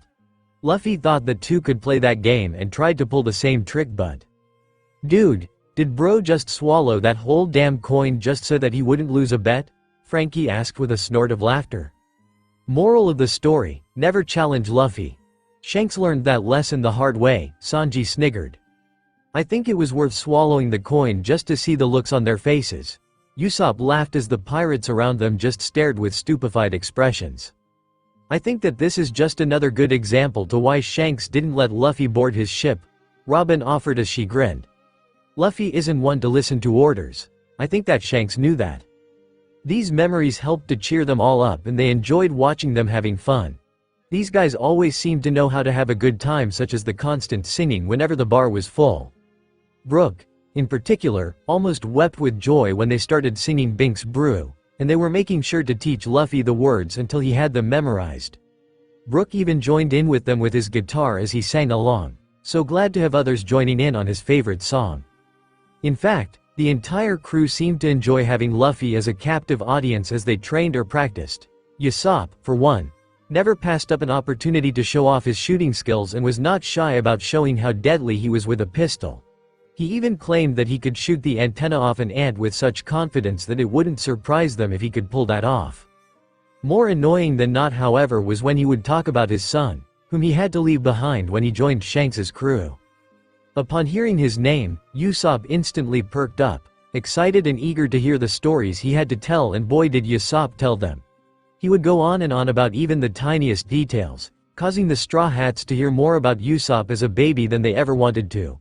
More than once, Luffy would beg that he change the subject after hearing about Usopp so often, which caused Usopp to stick an empty mug over his head at one point.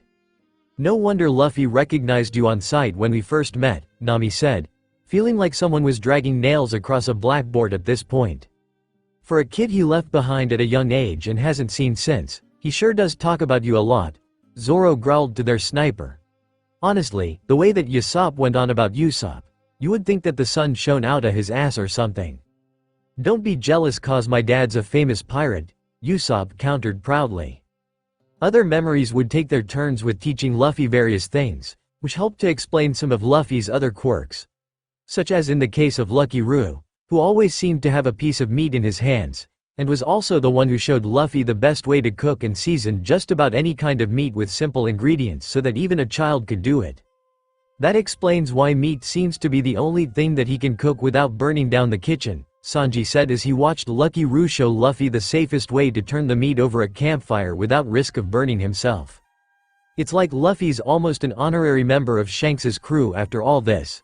Nami chuckled, smiling at the bright smile that Luffy always seemed to have around Shanks and the others. Yes, he seems to be close to all of them. Sadly, sooner or later, Shanks and his crew will be forced to move on from here, Robin pointed out before looking over at Zoro, Nami, and Usopp, who seemed to have more understanding of Luffy's time with the red-haired pirates, and asked, "Did Luffy say about how long Shanks and the others were in town?" "If I remember correctly, Luffy said that it was close to about a year," Usopp said while thinking back. Sure, they would leave on occasional trips around the East Blue, so it wasn't like they gave up being pirates. It just wasn't until about a year after they first arrived did they leave for good, at least that's what Luffy said. "I see," Robin muttered, finding that slightly strange but didn't question it before adding, "At least for that year, Luffy had some friends who looked after him. I guess after that, it's not such a surprise that they greatly influenced him at such a young age. That must be a nice feeling to have those like family looking after you." Chopper asked. "What are you talking about, Robin?" "Just wistful thinking," she sighed, watching how Luffy and Shanks were sitting by the water again, with Luffy asking if he could wear the straw hat. Shanks just laughed and ruffled Luffy's hair before answering, "Sorry, Anchor. This is a precious treasure. I don't let just anyone touch it." "Ah, come on, you can trust me," Luffy pouted, but he didn't press the matter as Shanks only continued to laugh. "It's just that it would have been nice to have someone looking out for me like that." Robin sighed again. "Not that I begrudge him for it. I'm happy that Luffy did have people like them, Makino, the mayor, and Ace looking after him. I think that it's safe to say that he is who he is today because of that." "Ace," Chopper said slowly, a little surprised that Robin would be bringing him up when they haven't seen them yet. His eyes wide as he remembered Luffy's brother, before he clamped his hooves over his mouth as if he said something bad. They all looked to each other, all of them thinking about the elephant in the room. Not one of them had ever once mentioned Ace in front of Luffy after they reunited. It was just something that didn't come up. They had been so happy to see each other again after 2 long years of training that it minds. In fact, Usopp tried hard to think of a moment where Luffy had mentioned Ace or the war. And the only time that came up was when they were on Fishman Island and Luffy told Kami that he had wanted to see Jinbei again. Even then though, the war had been mostly brushed off as Luffy focused instead on Jinbei. It wasn't like Luffy had forbidden them from asking, but it was almost like a taboo subject among them not to mention such things like Ace or Marineford. Speaking of Ace, Usopp said slowly and carefully, almost like he was afraid of saying the man's name, "Where is he? I haven't seen any trace of him yet." Sanji breathed out a puff of smoke as he answered, "I think that's a simple answer. It could just be that they haven't met yet. After all, Ace was adopted by Luffy's grandfather, right?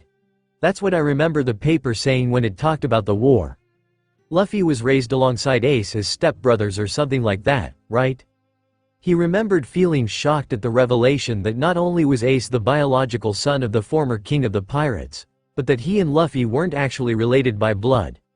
They had such similar personalities, they looked very alike, not to mention their bottomless stomachs. If someone had told him that they weren't actually related, he would have had a hard time believing that.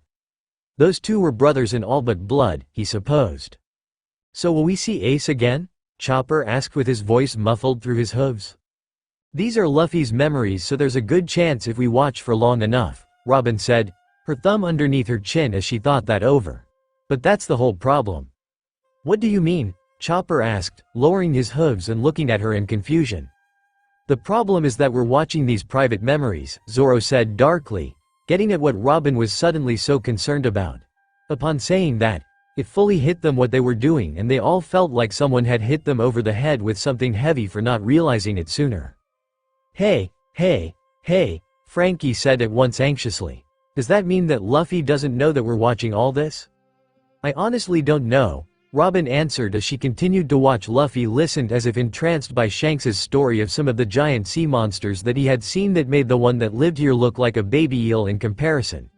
But if these truly are his memories, which I feel safe enough to say that they are, there is a good chance that we're watching them without the captain's knowledge or permission. "Ack!" Usopp called out in panic.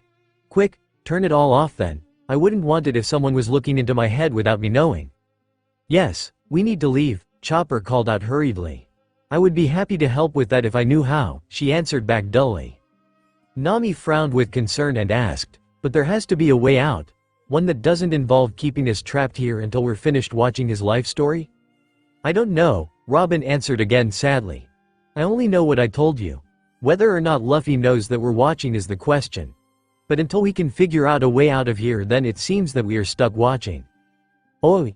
Usopp said to her, waving his arms around dramatically. "That's not fair. If Luffy's at the gates of hell, then he deserves to keep his memories private from us if he wants them private, doesn't he?" "Would you all leave her alone?" Sanji snapped at Usopp. "If Robin-chan doesn't know how to get out of here, then no one does. It's not fair to snap at her for something she has no control over." They all looked at each other, knowing that he was right. None of them blamed Robin for this. It's just that they were all touchy, they all were when it came to their pasts. All of them had their secrets that they preferred to keep buried, which Luffy had never pressed them to talk about if they didn't want to. So this felt like a huge betrayal on their parts. Zoro gave a frustrated sigh and frowned. "There isn't really much we can do about it.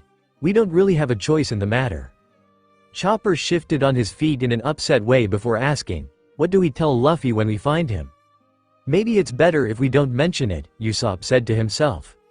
"No, we will," Zoro said without room for an argument. "If it were me, I'd be angry as hell." Hard to say what Luffy will do when he finds out, but how can we expect him to trust us if we can't even tell him the truth? Sanji sighed as he lit up another cigarette, having a bad feeling that he was going to be going through more than usual before this adventure was over.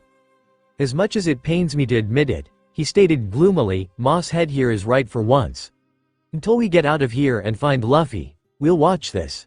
And when we do find him, we'll be honest. No matter what we see, it won't change the fact that he's our captain."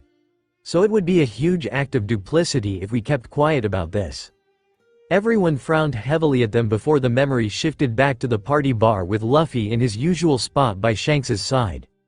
Rather than continue on with the argument, they turned to watch as Luffy spoke up again, once more begging Shanks to take him out and how much he wanted to be a pirate even as Shanks continued to laugh. "Alright, who's been encouraging him?" Shanks asked the crew at large, who only laughed out again. "Why won't you take me?" Luffy demanded. "How can a boy like you become a pirate?" Shanks asked him in a playful tone. "Why not?" Luffy demanded hotly. "Luffy," Usopp spoke up again, something that made Usopp beam with delight whenever he got to see his father. "Listen. It's not about how well you can or can't swim. A pirate is a lot more than that." "But I can fight," Luffy said, punching the air in front of him. "My punch is as strong as pistols." "Are you kidding?" Usopp asked with a snort of laughter. "They're now stronger than cannons?" "A pistol? Wow, really?" Shanks asked, going back to his plate of food in front of him, and the other pirates started laughing again at the complete disinterest in Shanks' voice. "Would you stop laughing at me?" Luffy shouted at them, and the Straw Hats couldn't help but laugh along as well. "You're still just a kid," Lucky Roo informed him as he enjoyed his usual slab of meat. "You're about the same age as my kid," Usopp added, and Usopp couldn't stop the proud smile on his face. "I'm not a kid," Luffy shouted out, gritting his teeth together as he glared at them all. "I'm a grown-up." Shanks told him to relax as he put a small glass of juice in front of him. As always, when face to face with food, Luffy's anger disappeared like magic as he happily took a sip. But, once again, Luffy fell into a trap because Shanks started laughing so hard that he was pounding the bar with his hand. "What's so funny now?" Nami asked. She got her answer at once when Shanks pointed out, "See, you're a kid. What kind of pirate likes juice?" "But I like juice," Chopper said in confusion. "Shanks is just teasing him, Chopper," Sanji laughed. "I like this guy." "That's a dirty trick," Luffy shouted at him angrily. As everyone else started laughing, he snapped at them all. "Stop laughing at me." Luffy sure was hot-headed back then. Frankie laughed so hard that tears were in his eyes. Oh, we all know he grows out of it. In contrast to now, it takes a lot more to make him mad. However, at the same time, he still acts like he did back then, Robin laughed. "Yeah," Nami agreed, which just proves that he's an immature kid like I always thought. "I prefer to think of it as being young at heart," Robin smiled. "I think all kids are like that at that age," Zoro sniggered, knowing that he was hardly better at that age. Now that he looked closer, Luffy did seem to be slightly older in this memory compared to a lot of the others, and he wondered how much longer it would be before Shanks would be leaving. He knew that Luffy was going to be crushed when that happened, and he would be left alone at that moment, giving Luffy a sympathetic smile and another bottle of sake for Shanks. "Luffy, how about you calm down and eat?" she asked before beaming at Luffy. "How about it?" "Oh, he's so lucky to be waited on such a kind-hearted woman," Sanji croaked out, falling to his knees as he looked at Makino. "Oh, love, the likes of which I've never felt before. She's enchanted me as if she had cast a spell. As we speak, I'm falling deeper and deeper into her eyes." "Would you shut up, you idiot?" Zoro grumbled. "Are you ready to die yet, you shitty swordsman?" Sanji cried, jumping to his feet, fire starting to burn on his leg at once as Luffy thanked Makino and promised he'd pay her back with his treasure tab. "Treasure tab?" Chopper repeated. You could almost see the question marks floating above his head. "What's that?" "I think he means that he'll pay her back later when he gets some treasure," Sanji said, having recovered from his newly broken heart. "The poor woman," Nami sighed with a smile. "Letting him eat at her bar without paying." "What treasure?" Shanks asked, obviously thinking the same thing. "You shouldn't lie, you know." "Oh, I don't think he is," Frankie laughed. "Luffy can't lie to save his life." "I am not," Luffy said determinedly, before looking back to her and saying firmly, "I'm definitely going to be a pirate someday. And when I come across a lot of treasure, I'll come back and pay you with that." Makino smiled and laughed, though it was clear she didn't expect that to really happen as she answered, "I look forward to it. She's so nice. Now we really have to come visit her someday. I really like her," Chopper decided as Luffy smiled at her. "Hey, Shanks," Luffy said, his mouth full of food, and Sanji sighed at such atrocious table manners once again. Seriously, He would have to try harder to beat some manners into Luffy when this was all over. "How long are you going to stay this time?" Luffy asked as Shanks continued to enjoy his drink. "Well," Shanks said, thinking it all over for a moment, "it's been a nice break. But we decided that we'll probably set sail a couple more times and then we'll leave this town for good and head back north." "Only a few more times," Luffy said softly, taking a long time to swallow as he glanced down at his food. Makino gave him a sad smile and sighed from where she was cleaning glasses behind the counter. "I thought so," Zoro said as he folded his arms. "It seems that the year that Shanks and the others spent here is almost up. So he knows that soon he'll be forced to say goodbye to them all for good." Meaning that Shanks would soon be giving him his straw hat. He was now very curious to the story behind that. But then, Luffy brightened up and said to Shanks, "I'll be a great swimmer by then." At that, Shanks started to laugh again. "Sure, we'll see about that." "In other words, no," Frankie said knowingly. "Even if he was a great swimmer, I doubt that Shanks would still take him," Robin offered. But this is proof that Luffy hadn't eaten a devil fruit yet. So maybe it's a good thing that he ate one before wasting the time in perfecting swimming. "Yeah, while it would be really cool to have abilities like you guys, I like being able to swim," Frankie agreed. "That'll just be one more person the rest of you guys would have to fish out if I fell in. Man, being a pirate must be a real health hazard for you devil fruit users." "You get used to it," Robin chuckled. "We don't become weak in the water unless about half of our bodies become submerged, so, while tricky, it's doable." The words were barely out of her mouth by the time the door to the tavern was kicked in and a group of men came marching in as if they owned the place. The Straw Hats turned to see a large number of them, all of them dressed alike like uniforms and smug smiles on their suspicious-looking faces. They gave off the impression as if they were kids walking into a candy store with no intention of paying.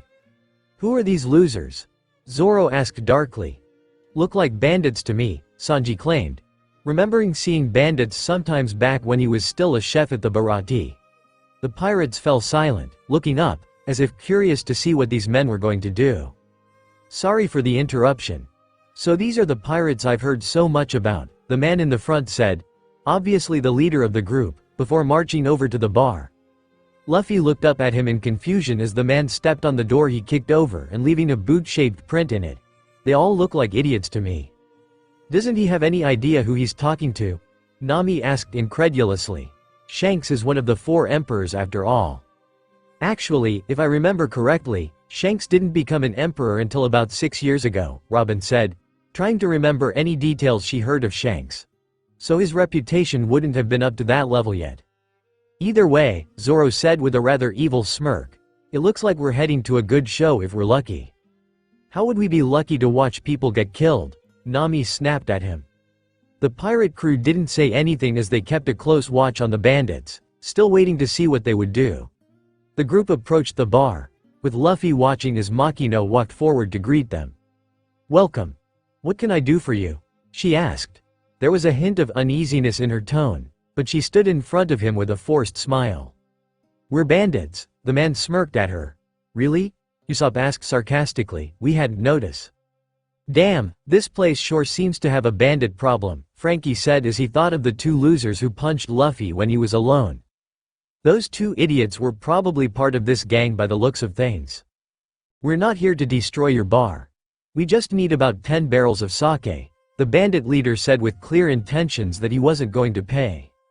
"That's no way to address a lady," Sanji snarled, filled with an ache to kick this loser's face in. "I'm sorry, but I'm afraid that we're all out of drinks at the moment," Makino answered him politely. The bandit asked, his eyebrows raised. "That's strange. These pirates seem to be enjoying themselves here. What are they drinking then? Water?" "Those jerks," Sanji warned.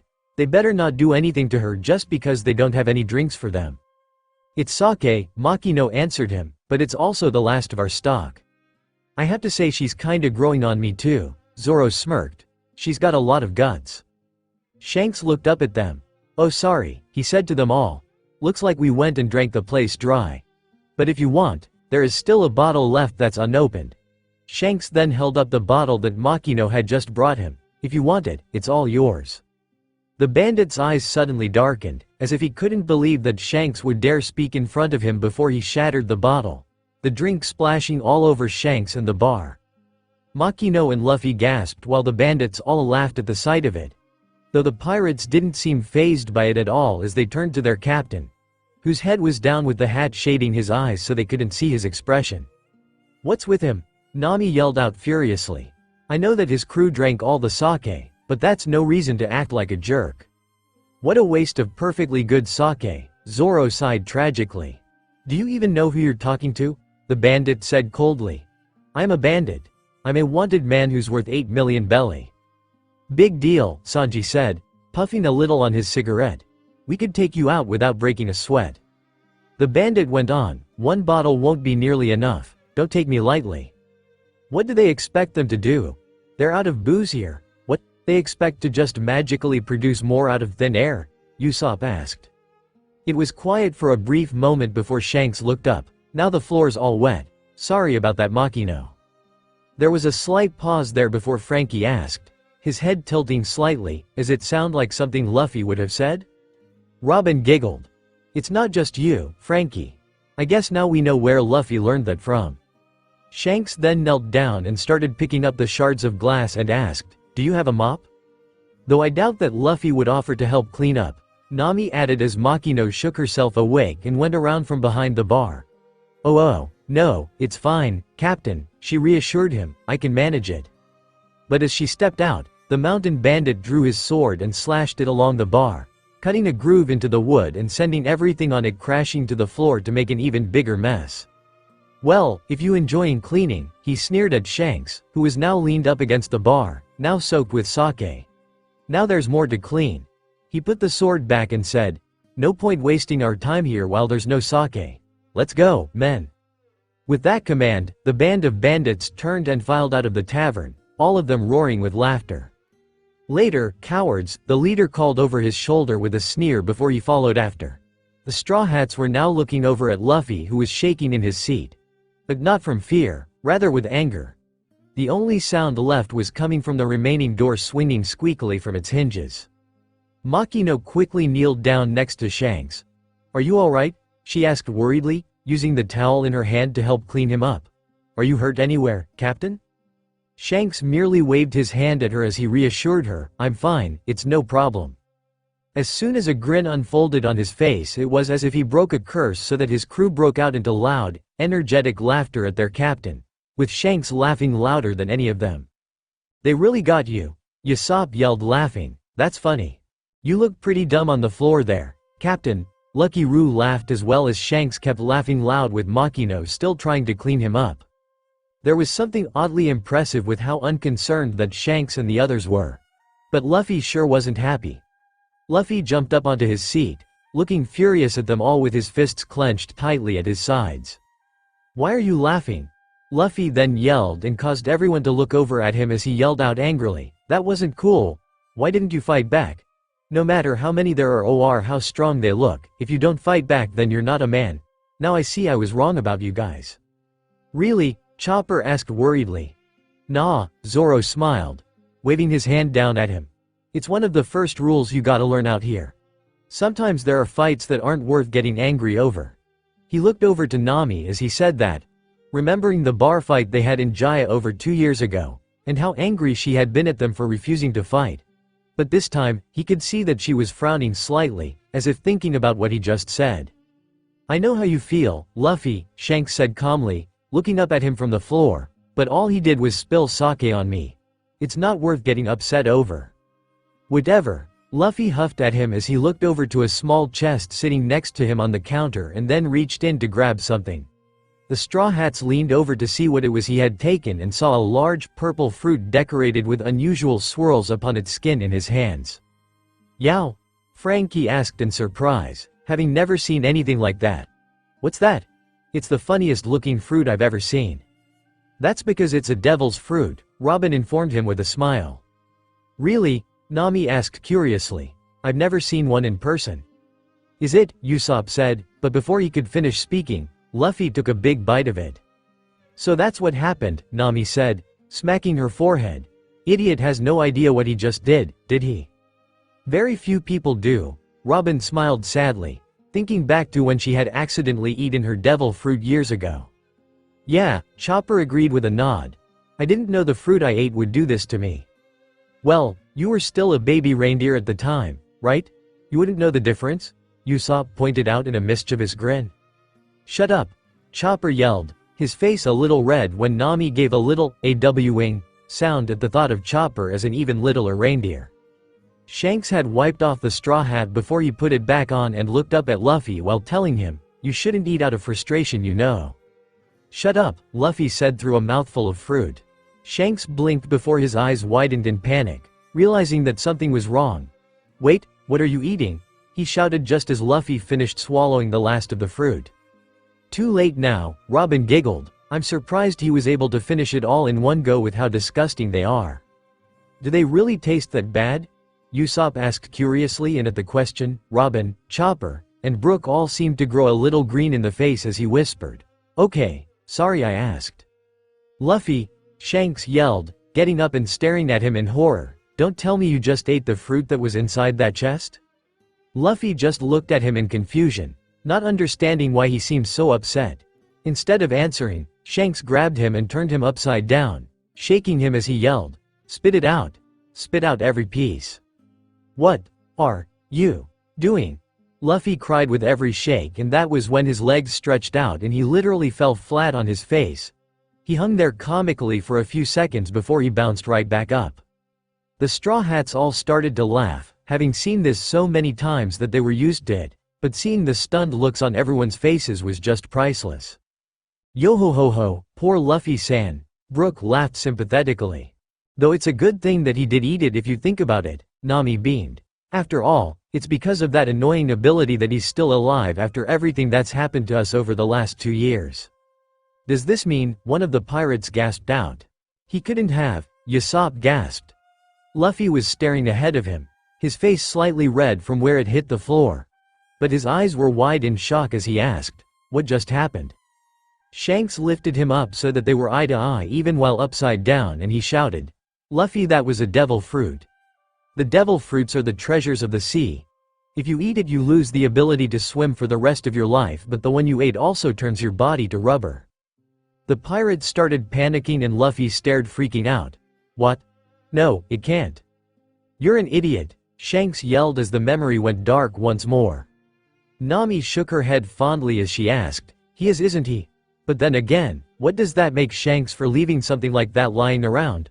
I mean, he should have at least kept the chest locked, but no, it was sitting there, in a bar, in an open chest. It's like he was daring someone to eat it. Is that common though, eating a devil fruit by accident? Frankie asked, suddenly curious. What about you three? Did you know what you were eating? Mine was by accident, Robin confessed. I was still quite young, around Luffy's age, I believe, because it was shortly before my 8th birthday. The archaeologists of Ohara were studying it and no one was around. And you ate it like that? Nami asked in surprise, having thought that Child Robin would have more sense than Child Luffy. Well, while I have heard of devil fruits, until then I'd never seen one, so I had no idea what it was until it was too late, Robin answered with a smile. When she had gone to visit the archaeologists at the Tree of Knowledge, they had been studying the fruit. She hadn't eaten anything at all the night before because her aunt had sent her to bed without food, and in the morning she had run off before her aunt would force her to do even more chores. When she saw the fruit there on the table, she grabbed it without thinking. At the time, I thought that it had just been an exotic-looking fruit Thagists brought back to study, she reasoned. You need to remember that devil fruits outside the Grand Line are exceptionally rare. So rare that they are considered to be myths. But it has been useful, of course. Yeah, Chopper agreed, jumping up so that he was on Zoro's shoulder. I remember when I ate mine. He had still been that blue-nosed reindeer who had been forced to walk behind the rest of his herd. His herd rejected him because of his nose. He had been so young at the time that he didn't remember much of his time before eating his devil fruit. But he could recall the pain of being kicked to the back of the herd while they migrated. Whenever they ate, he was forced to stay behind and wait until they finished grazing on whatever plant they could find and dig up whatever roots he could salvage. On this particular day, his stomach was so hungry that he was in pain. He was starting to struggle keeping up with everyone else from his lack of energy before he spotted a fruit under the shade of a nearby pine tree. It wasn't like anything he had ever seen before and couldn't help but stare at it as it lay, half buried, in the snow. He remembered putting his nose to it to sniff it, but couldn't smell anything. He turned it over with his nose and his stomach was now crying with hunger before he swallowed it all. He ate his in one big gulp because he was afraid that one of the others would notice it and eat it before him. He could still remember crying at the exertion of swallowing each unpalatable mouthful all the while. After that, Chopper said as Robin patted his head kindly, I started transforming. What about you, Brooke? Usopp asked eagerly. Did you eat yours by accident too? No, Brooke admitted. I remember that day as if it happened yesterday. Not long after I joined the Rumbar Pirates, we got into a fierce battle with some Marines that had been chasing us back in the West Blue. The devil fruit came bobbing up from all the wreckage. So you knew what it was beforehand? Zoro asked. At first, we couldn't decide if one of us eat it or if we should sell it, Brooke went on. It was a problem, none of us had ever seen one before and we didn't have the slightest clue to what powers it had. This was before the Encyclopedia of Devil Fruits had been written, so we knew that eating it would be a gamble, but they let me decide what to do with it. Why you? Sanji asked. Because I was the one who fished it out of the sea. He laughed. It was a rule on our ship. Whatever we find, we decide what to do with it. In the end, I couldn't resist the temptation and ate it. Though, to this day, my tongue can still taste it, not that I have a tongue anymore, yo ho ho ho. And what did you do when nothing happened? Frankie asked, folding his arms as they waited for the next memory. I thought that it was just a fake at first, Brooke confessed with a shrug and plucked a few strings on his guitar. I didn't feel any different, nor did I start to transform or gain any special powers. But I learned the hard way that it was the real thing when I next went for a swim. I almost drowned, yo ho ho ho. And you figured out what kind it was later on? Usopp asked with wide eyes. 'Twas merely a guess, Brooke answered. We heard a rumor about the revive fruit and how it was supposed to grant its user a second chance at life, though the first life would only make you unable to swim. It wasn't until I died and came back as all bones Brooke did I know for sure. Well, it's good, Robin smiled. Otherwise we never would have met you. Yo ho ho ho. Your words are so kind, Robin-san, Brooke laughed, tempted to ask about her panties for the day before the scene returned. They were still in the village just down the road from the bar, and Luffy was walking happily along towards it as a few people watched him. Hey rubber boy. A fishmonger said good-naturedly as he passed. Why are you in such a good mood lately? The pirates set sail without you, you know. Won't be much of a pirate if you can't even swim. Luffy just laughed and waved cheerfully at him before adding, it doesn't matter if I can't swim. If I sink like an anchor, then I'll just become a pirate that doesn't fall overboard. Who does he think he's kidding? Usopp asked, remembering all the times that Luffy needed to be rescued from drowning. Even taking a bath is hard for him. I'm glad I ate the gum fruit, he said, grabbing his face and pulling it so that it stretched out, causing all the villagers to all stare. Look what I can do. At that moment the mayor approached, as if he had been watching him from the shadows. Oh, this guy again, Zoro said as he marched over to Luffy, demanding, you think being stared at because you're a freak is a great thing, eh? Well, this village doesn't need any more idiots, sonny. Robin's eyes darkened at that, remembering how the other children had been scared of her after she ate the devil's fruit and ran away from her like a monster. Next to her, she could hear Chopper sniffling a little, and knew that he could understand what it was like. A freak? Nami repeated angrily. That's a terrible thing to say to a kid? Oh, Luffy said happily with a little wave, as if he hadn't heard a word the man said. Good morning, Mayor.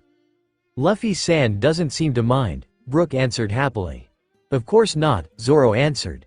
He's made of rubber now and he's proud of that. For the last time, Luffy, I won't allow you to become a pirate, the major declared. It'd make the village look bad. Now the captain's not such a bad fellow, but you stay away from those pirates. Guess he didn't listen, Robin said with a smile. I think that's a safe guess, Nami laughed. I mean, it's been practically a year at this point, right? Usopp pointed out as well. You think he would have tried to put a stop to it all a lot sooner. Predictably, Luffy just stuck his fingers in his ears as if he couldn't hear him and went charging on ahead like nothing happened, and they followed him back to the tavern where Makino was restocking behind the counter. As always, she seemed happy when she saw Luffy enter and the two sat and talked for a few minutes before she got him another glass of juice. It looked completely different when it was just the two of them here without any laughing pirates drinking and poking fun at Luffy. Luffy seemed to sense this as well and was sulking at the quiet setting. Almost don't recognize it when it's empty, Frankie said, looking around. It's kinda depressing now. Luffy doesn't look happy about it, Chopper said as he watched Luffy play around with the glass in a bored way, his face looking lonely. The captain's been away for a while now, Makino said, breaking the silence. You miss them, don't you, Luffy? Not a bit, he said stubbornly. I still haven't forgiven them for that thing with the bandits yet. He finished his drink before he leaned over the bar, the glass still in his teeth as he went on. I overestimated Shanks and the others. I thought they were the coolest pirates. What a letdown. Really? Makino asked him with a knowing smile. I think being able to laugh after what happened is much cooler. Makino, you just don't get it, Luffy said persistently. There are times where a man must fight. I agree with that, Zoro said, glad that Luffy would come to learn the difference eventually. But there are also times to know when to back down. Really? Makino asked with a bright smile. I guess I just don't understand these things. Ah, Luffy-san is so lucky to have known such a kind and beautiful woman looking after him, Brook said. I'm jealous. She truly has a heart of gold, Sanji sighed longingly. I must come and visit her one of these days. And traumatize her? Why would do that? Zoro asked as Sanji glared at him. Makino tilted her head to the side before reassuring Luffy, I'm sure they'll be back soon.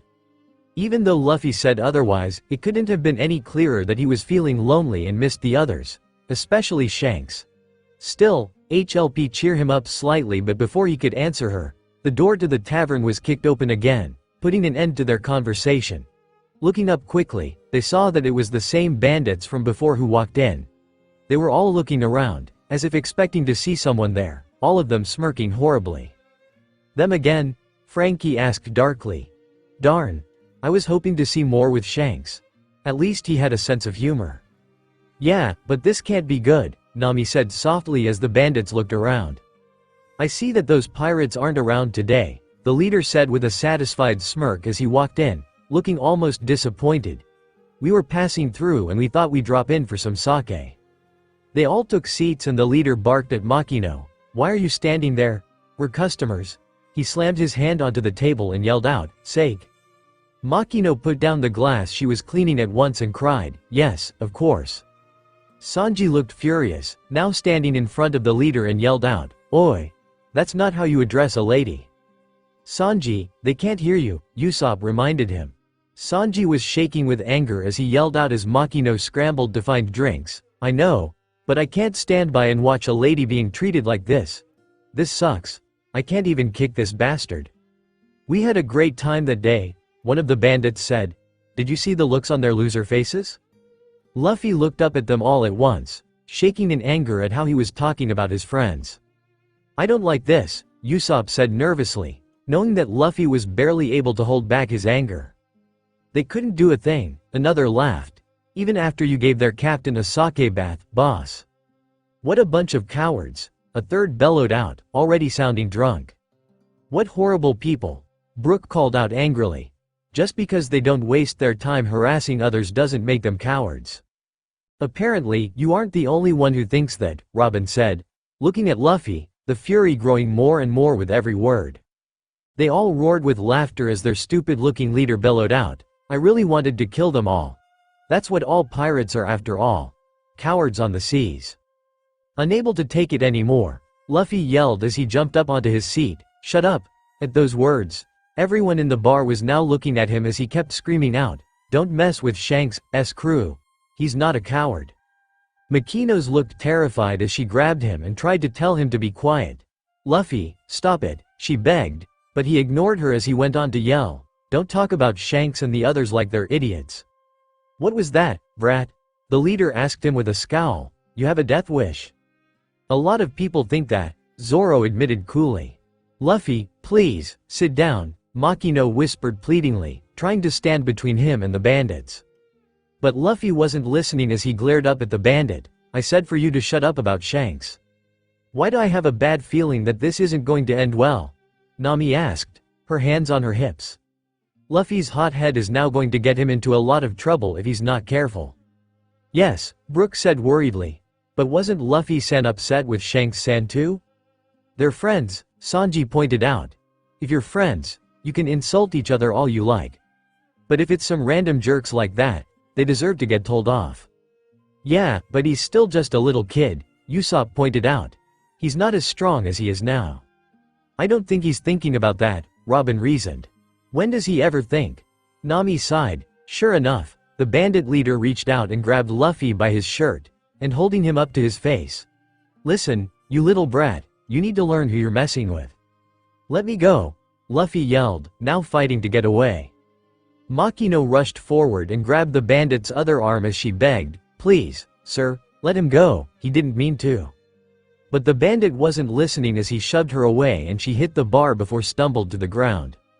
Why that piece of shit? Sanji yelled as he took a running leap and tried to kick him, only for his foot to pass through like smoke. Damn it, he cursed out again. How dare he get away for treating a lady like that? If I ever met up with him in the present, then I'm gonna kill him. Makino, Luffy cried, now furious as he kicked harder than ever. You can't do something like that to her, you're going to pay for that. Thank you, Sanji cried out, tears in his eyes. Someone agrees with me, she's too beautiful to be treated like this by such as. Ah! Chopper cried out in panic as they watched the bandits leave the tavern, taking Luffy with them. Now what are they gonna do? What all S do? Sanji hissed furiously, when they followed them. Continue to be S. Remember those two that beat Luffy up when he was on his own? I don't think that they're above beating him to death here. No, there has to be something that we can do, Chopper cried out. Even if we could, this is all history, Chopper, Zoro said as the bandit quickly realized that Luffy's body wasn't normal. A few freaked out when they saw how his body stretched out as they pulled him along. Even the leader seemed momentarily stunned. Oh, right. I forgot, blunt attacks don't work on him now. Usopp laughed out as a few of the bandits tried to throw out some punches, to little effect. But many of them still have swords. If they think it through, they could still stab him to death or cut him to ribbons, Robin pointed out, and Usopp grew pale once more. Why Robin? He asked sadly, shaking his head as he cried. Why do you enjoy doing this to us? Interesting, the bandit leader said as he watched Luffy's body stretch out. Yeah, looks like punches and kicks are no good. Damn, Luffy yelled as he tried to pull himself free, but still raring for a fight. Say you're sorry. A rubber man? The bandit said, looking at him curiously. I never imagined there were such strange creatures in the world. Let me go, Luffy yelled again, as the bandit threw him down to the ground and after a few more kicks, placed his boot on his head to keep it down. Even though they knew it wouldn't hurt him, the Straw Hats were quickly growing angrier with each second. Does anyone mind if he suddenly dies a violent or painful death here? Zoro asked, his hand back on one of his swords. Not at all, Frankie growled out, his eye jerking violently. A different type of human, the bandit said with an evil grin. He must be worth good money if we sell him. What did he just say? Brook demanded crossly. You heard right, Usopp said, gritting his teeth, his hand going to his slingshot. Damn it! Luffy cursed again as he fought to get the bandit off him. I won't forgive you for this. Why so upset? The lead bandit asked smugly. We were just enjoying a nice drink and you had to come along and ruin it. Yes, you did, Luffy shouted, not able to speak clearly with the boot in his face. Apologize right now. The bandit just laughed at him as he pressed down harder with his foot. He's really starting to tick me off, Zoro growled, his hand twitching on his sword as if aching to draw it. You're not the only one, Brook said, also sounding angry. They're the sort of rotten people I hate. Those who devalue life. I can't stand the smell of them, though I do not have a nose to smell with. Now is not the time, Brook, Usopp yelled. Please, let the child go. The Straw Hats, and everyone else turned to see Makino, hands clasped tightly and looking terrified as she came running up with the mayor at her side. Wah! Sanji called out, heart's back and his legs twirled around. Makino, my love, are you alright? Nami finally had enough and yelled out, as she delivered a hard punch to his head, knock it off already. Makino, mayor, Luffy gasped out. The mayor came forward to say, I don't know what Luffy did, and I have no intention to fight with you because of it. But enough. He then begged, I'll even pay you if you want. Just please, let the boy go. I guess he's not such a bad guy after all, Usopp said, hoping that this could end before Luffy got hurt. But the bandits all just smirked as the leader said calmly, the old man knows how the world works. But, no. What? Chopper yelled out, his eyes popping out. He's not going to let Luffy go. Did you really expect him to? Nami asked angrily, for some reason, thinking of Arlong. Jerks like him never keep their word even if they give it to you. But it's too late now, the bandit went on. I cannot spare him, you see, he kicked Luffy harder. He made me angry. I cannot let a kid this weak insult me in front of my own men and get away with it. You started it, Luffy yelled defiantly, you mountain ape. Nice one, Zoro said lightly. I guess he was better at insults back then, but he can't do much like that. How can you say something like that? Usopp yelled him, don't you know what'll happen to Luffy? That's easy. He'll die, Zoro answered before seeing their expressions and added in annoyance, Luffy obviously survives. Let's just watch and see. Fine, the bandit, stomping harder on him one more time before he drew his sword, now looking annoyed, I've decided that I'm not gonna sell you. I'll kill you instead. Despite his words, Zoro flicked his thumb so his blade could just be seen. He couldn't help himself, though they hadn't voiced it. They had all become increasingly protective of Luffy, especially after these last 2 years. The others were looking angry as well, some of them even drawing weapons, just aching for a chance to have a go at this jerk. Luffy! Makino screamed in panic. Please! The mayor cried out imploringly as he looked up, let him go, he's just a child. I was wondering why the bar was empty on such a fine day. A causal voice from behind them. They all spun around in time to see Shanks and his crew standing behind Makino and the mayor, so this is why. Where'd they all come from? Frankie asked impressed. They were alone until just a second ago, but it was like they just appeared out of thin air. Captain Shanks. Makino called out in relief, truly believing that things were going to be alright now. Oh good. Chopper cried out happily. Shanks will take care of everything. I hope so, Brook said softly as they looked back to the helpless Luffy, still fighting to get up even as Shanks continued to grin as he stepped forward. If it isn't the bandits from the other day, he said before turning his teasing grin on Luffy just to ask, what's the matter, Luffy? I thought you said that you have a punch like a pistol? Shut up, Luffy snarled from where he was. I have to agree, now's not the time, Frankie said, for some reason choosing now to start his signature posing. It's time to super kick some ass. Pirate, the leader said smugly, why are you still here? I suggest you leave and continue cleaning if you don't want to get hurt. However, Shanks instead began to slowly walk forward towards them, even as the bandit leader pointed his sword at him with a clear threat. I don't know why you're here, but leave before we kill you. I'd love to see him try, Sanji sneered. There's no way that one can become an emperor for being weak after all. Shanks didn't even answer him as he kept walking forward. Suddenly, another one of the bandits said with a cocky grin, didn't you just hear what he said? He raised a gun and pointed it straight at Shanks's head. Don't take another step or I'll blow your brains out. He cocked the gun, and the other bandits laughed. At this, Shanks did stop, but he still kept that smile on as he was still in complete control of everything going on. Since you drew your pistol, I assume that you're willing to use it? Shanks asked casually. Huh? The bandit asked stupidly, having not expected such a nonchalant attitude. What are you talking about? I mean, are you willing to risk your life? Shanks asked calmly, pointing to the gun in his face. These aren't toys to scare people with after all, you know? At those words, Nami, Zoro and Usopp all smirked and even started to laugh at the nostalgia that came along with it. Oi, what the hell is so funny? Frankie asked them, wondering just what was so funny at this moment. Yeah, fill us in on the joke, Sanji agreed. When we first met Usopp, Luffy intimidated him with that same speech, said Zoro grinning. He showed up at the shore and pulled out his slingshot and was about to shoot. Just those words were enough to scare him shitless. Yeah, Usopp laughed before realizing what he just said and added indigently, hey, shut it, you jerk. It is the truth, Usopp. Nami laughed a little until a gunshot rang through the air, bringing them all back to the matter at hand. When they looked up, The bandit with the gun was on the ground while Lucky Roo was now standing there with his own smoking gun, still eating a slab of meat on his knife. Everyone else was staring at him in shock and surprise, having not seen him move at all. "You killed him," a bandit yelled in shock, taking a few steps back. "That was fighting dirty," another cried out. "Dirty?" Ben Beckman asked with a roll of his eyes. "Who did you think you were dealing with here? You're not dealing with saints here." "I think I'm liking this guy more and more," Zoro smirked. He made a mental note that if they ever had to fight the red-haired pirates he'd like to take him on. "We're pirates," Shanks proclaimed proudly, as if that solved any and all questions that the bandits had. "Shut up," the bandit leader yelled, "this is none of your business." The good-natured look on Shanks' face just seemed to melt off to be replaced with anger at that before calling out in warning, "Listen up, bandits. You can spill food me.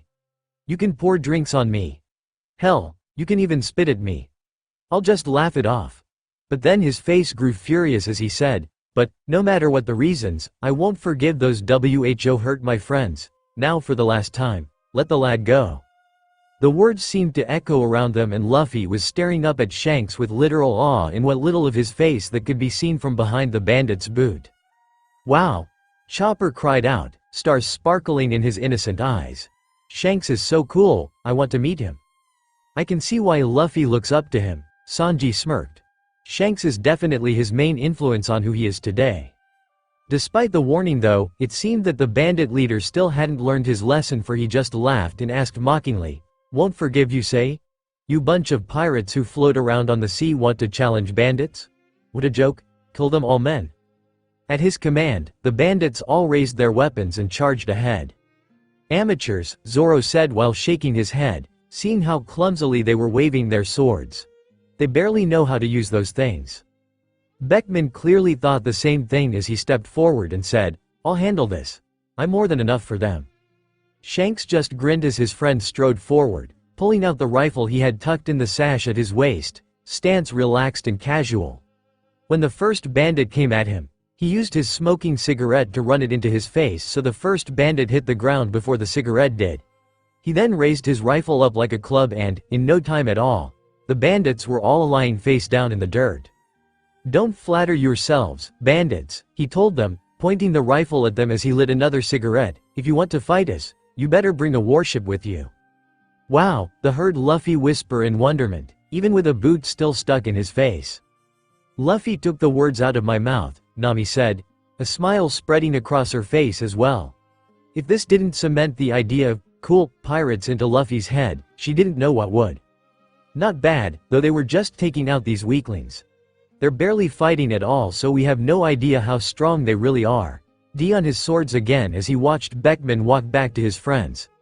"I'm dying to see what they can do when they're allowed to go wild." "You would," Nami sighed at the thought, though having a bad feeling that they will find out one day. Staring at his defeated men, the bandit leader wasn't acting so cool anymore. In fact, he grew pale and was now backing away. "Ah, wait a minute. The kid's the one who started this." "Aren't you a wanted man?" Shanks taunted with a smirk. "He's so cool," Usopp and Chopper yelled out, now starstruck. Robin chuckled, at that. "They're something else, aren't they?" Now desperate, the bandit leader threw something down on the ground at their feet before it exploded to create a giant cloud of smoke. "And they say just told them off for fighting dirty," Sanji said with a roll of his eyes. "A smoke bomb?" they heard Shanks's voice yell out. "Come on, kid." The bandit's voice rang out along with Luffy's protests. "Luffy," Shanks's voice called out before faded. "I can't see anything," Brook said as the smoke got thicker and darker. "Ah.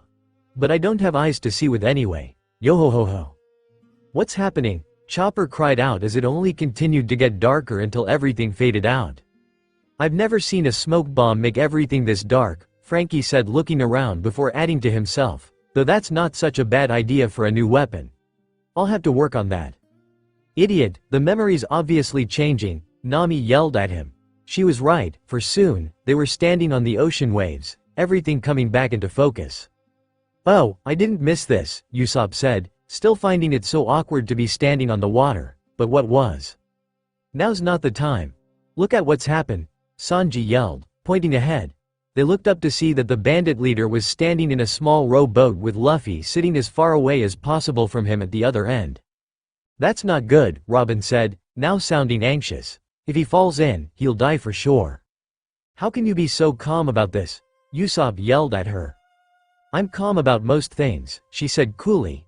"I'm more surprised that he was able to hustle it out to sea with a little kid so fast." Zoro couldn't help but comment. The bandit laughed darkly, looking more like the cocky bastard they came to loathe now that he was away from Shanks and the others. "We got away," he said, smiling evilly at Luffy.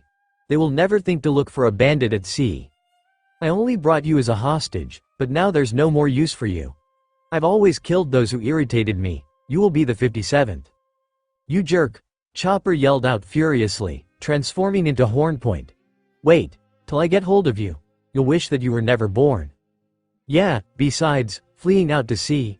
That's usually the first place that a pirate would think to look," Brook offered. "You aren't helping, Brook," Chopper yelled this time. "Not if you die first," Luffy yelled at him. The bandit chuckled, smirking as he walked over and kicked him into the sea, laughing out, "Good riddance." "Luffy!"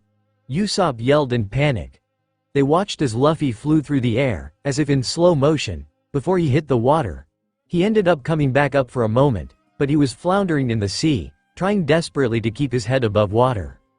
The bandit laughed out loud, as if he couldn't think of anything funnier than watching the boy in front of him drowning. But what he didn't notice was the dark shape that swam underneath the boat. What's that?" Nami croaked out, watching the dark shape beneath the waves. "I think our large friend from before may be a bit hungry now," Frankie said as the bandit finally stopped laughing as the water behind him rose up. Usopp, Nami, Chopper, and Brook all yelled out in panic as the Sea King they saw before appeared. They hadn't been able to see the front half properly the first time since its back had been to them, but now they were able to get a close-up view of its glowing red eyes as he looked hungrily at the helpless prey in front of it. "What?" the bandit screamed out as he stared at it in horror. "What is this monster?" "You can tell that he's never been out to sea if he doesn't even know what a Sea King is," Sanji said, but he wasn't smiling this time, wondering what on earth was about to happen next. He got his answer as the Sea King opened its mouth wide before closing its jaws around the boat, swallowing the bandit whole. It took a couple seconds to sink in what they just saw. "Wow, didn't see that coming," Zoro stated with a quaking eye. "Now that's what I call just desserts," Robin whispered. "Who cares?" Brook screamed, now freaking out as Luffy was now starting to sink, his head barely able to break the surface of the water. "Luffy-san is going to be eaten." At that, they all looked to see that the Sea King paused, having finally noticed him, and its red eyes watching Luffy before it charged. Luffy's terrified scream broke through the air as they all screamed out his name in terror. "If you blinked, you missed it all." They heard Luffy's screams, saw the flash of razor-sharp fangs as the Sea King dove. For a moment, they feared the worst, forgetting that their captain was still alive, for they couldn't see Luffy anywhere and there was blood in the water. But then, a head with bright, red hair broke through the surface with Luffy clinging to him as he was safe in Shanks' arms. "It's Shanks!" Chopper yelled out as the two struggled to stay afloat while the Sea King turned around, ready for another go. But before it could charge again, Shanks looked up and glared hard, making it stop dead in its tracks. "Get lost," Shanks said, his voice as cold as ice, an aura of malice radiating off him in a subtle but unmistakable way that sent chills even through their bodies and an urge to run away. The Sea King clearly thought the same way, for after a moment of silence, it dove beneath the waves and disappeared, leaving the two of them alone. Everyone was stunned for a few seconds before Usopp whispered with a nervous croak, "Was that Conqueror's Haki?" Robin confirmed calmly, "So he does have it." "That was amazing," Chopper said, thinking back to Fishman Island when Luffy did that to the giant sea bear. That was just like what Luffy did before. Speaking of Luffy, he was crying again. Tears were in his eyes as he cried in a tiny voice, as Shanks. "Thanks, Luffy," Shanks said in a soft tone. "Makino told us what happened. Thanks for sticking up for us." Shanks paused as Luffy continued crying. "Come on, there's no need to cry. You're a man now." Usopp, his hand over his heart, was finally able to suck in a relieved breath now that they were safe. He even began muttering, "They're okay. They're both okay and it's over." But Zoro was staring in amazement at Shanks, filled with a new kind of respect once it fully hit him what happened. "I wouldn't say that," he said quietly. "Take a good look at Shanks." Usopp was about to ask what he meant before he realized that the water underneath him was mixed with red. But, Shanks, your arm," Luffy sobbed with guilt ringing clear and his tears overflowing, "your arm." The rest of the Straw Hats finally noticed where all the blood was coming from when they got a good look at the man, and saw how Shanks's entire left arm was gone. All that was left was a bloody stump just past the elbow. Chopper was crying out anxiously, wanting to leap in and treat him, knowing that if his arm wasn't bound and treated now then Shanks was only going to lose more and more blood. Nami's gasped as she stared at the blood flowing out and Luffy still clinging to Shanks's shirt. "His arm," she whispered. "He just like that." They all heard that Shanks had lost his arm from when they met Rayleigh, but seeing how it happened and why. "I can't imagine what must be going through Luffy's head right now," Brook whispered, staring at the child form of his captain as he continued to cry. "I think mostly guilt. You blaming yourself and believed you will ever be able to make up for it," Sanji answered back, having a very clear idea to what Luffy was feeling, having gone through something similar. The image of Zeph, bone thin, with his missing foot suddenly came to mind. If Shanks was in any pain, he ignored it as he gave him a gentle smile as Luffy clung tighter to him. "Luffy, it's just an arm. I've got another one. I'm just glad that you're alright." Without another word from him, with Luffy still sobbing his heart out, Shanks swam them both to the direction of the shore, soon enough coming close enough to where the rest of his crew was waiting and calling for their doctor when they saw the blood. "I never knew what a great man he is," Usopp said in awe as the memory faded. He couldn't stop the pride he felt for his father for sailing around the world with a man like him and was more eager than ever to meet the man behind the legend. "I knew he was a strong pirate, but now I know that he's a great man as well." "I can't argue with that," Zoro said with a newfound respect. "I gotta say, he's something else." The memory soon reappeared and they were back at the docks now with the red-haired pirates loading up crates of food and barrels of sake onto the ship. Usopp's eyes immediately zoned in on his father, who was already boarding with a barrel under his arm, before he noticed that Luffy and Shanks were watching them work, with Shanks now having his missing arm covered up with a black cloak. "So you're leaving for good this time?" Luffy asked as Makino, the mayor, and the other townsfolk came to say goodbye. "Yep," Shanks said brightly, tilting the straw hat back so that he could see the waves better. "It's been a nice extended vacation, but we've stayed long enough. It's about time that we move on." He looked back at Luffy before asking, "Sad to see us go?" "Yeah," Luffy confessed, but he kept smiling. "But I made up my mind. I'm not going to ask you to take me with you. I decide that I'm gonna become a pirate all on my own." "Wow, after all that fuss and begging he's finally accepted that he's not going?" Frankie asked with a shake of his head. "Only took a year and cost him an arm. But hey, Shanks did the impossible and changed Luffy's mind." "Be nice," Nami chuckled.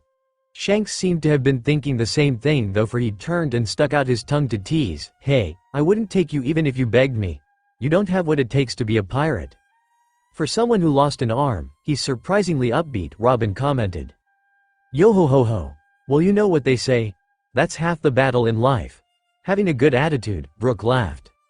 Luffy blinked at that, taken aback by the insult, before his anger was back and he retorted, "Yes I do." At his voice, all of the other pirates on the dock turned to watch Luffy as he proudly declared, "One day I'll have a stronger crew than yours.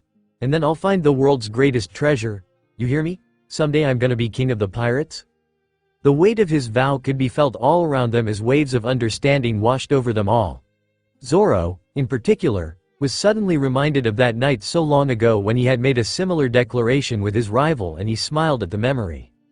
"So that's why he's so obsessed with becoming the king of the pirates," Zoro said as he shut his eye. "It all makes perfect sense now." "Luffy-san is very determined," Brook said happily. "And he's been keeping this promise all these years just because he was angry at Shanks?" Nami asked, shaking her head. "Why doesn't this surprise me?" "Oh, I don't think that he was really angry, Nami Swan," Sanji said while blowing smoke rings, also smiling. "It's a vow between men. A promise that he will grow stronger and that he wasn't going to let Shanks's sacrifice be in vain." "I agree," Robin nodded. "Yet, I get the feeling that there's more to it than a promise."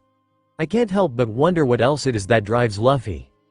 For the first time, Shanks didn't laugh when he listened to Luffy's proclamation before he smiled, as if he believed it wholeheartedly. "Oh," he provoked, "so you're going to get a crew that's better than all of us?" Luffy didn't answer him at first, tears threatening the corners of his eyes before Shanks reached up and slowly took off his precious straw hat. "Well then. This hat is my gift to you," Shanks said before placing it on top of Luffy's. Luffy stood still as a statue as Shanks added to him quietly, "This hat is an important treasure to me, so you have to promise me that you'll return it in good condition."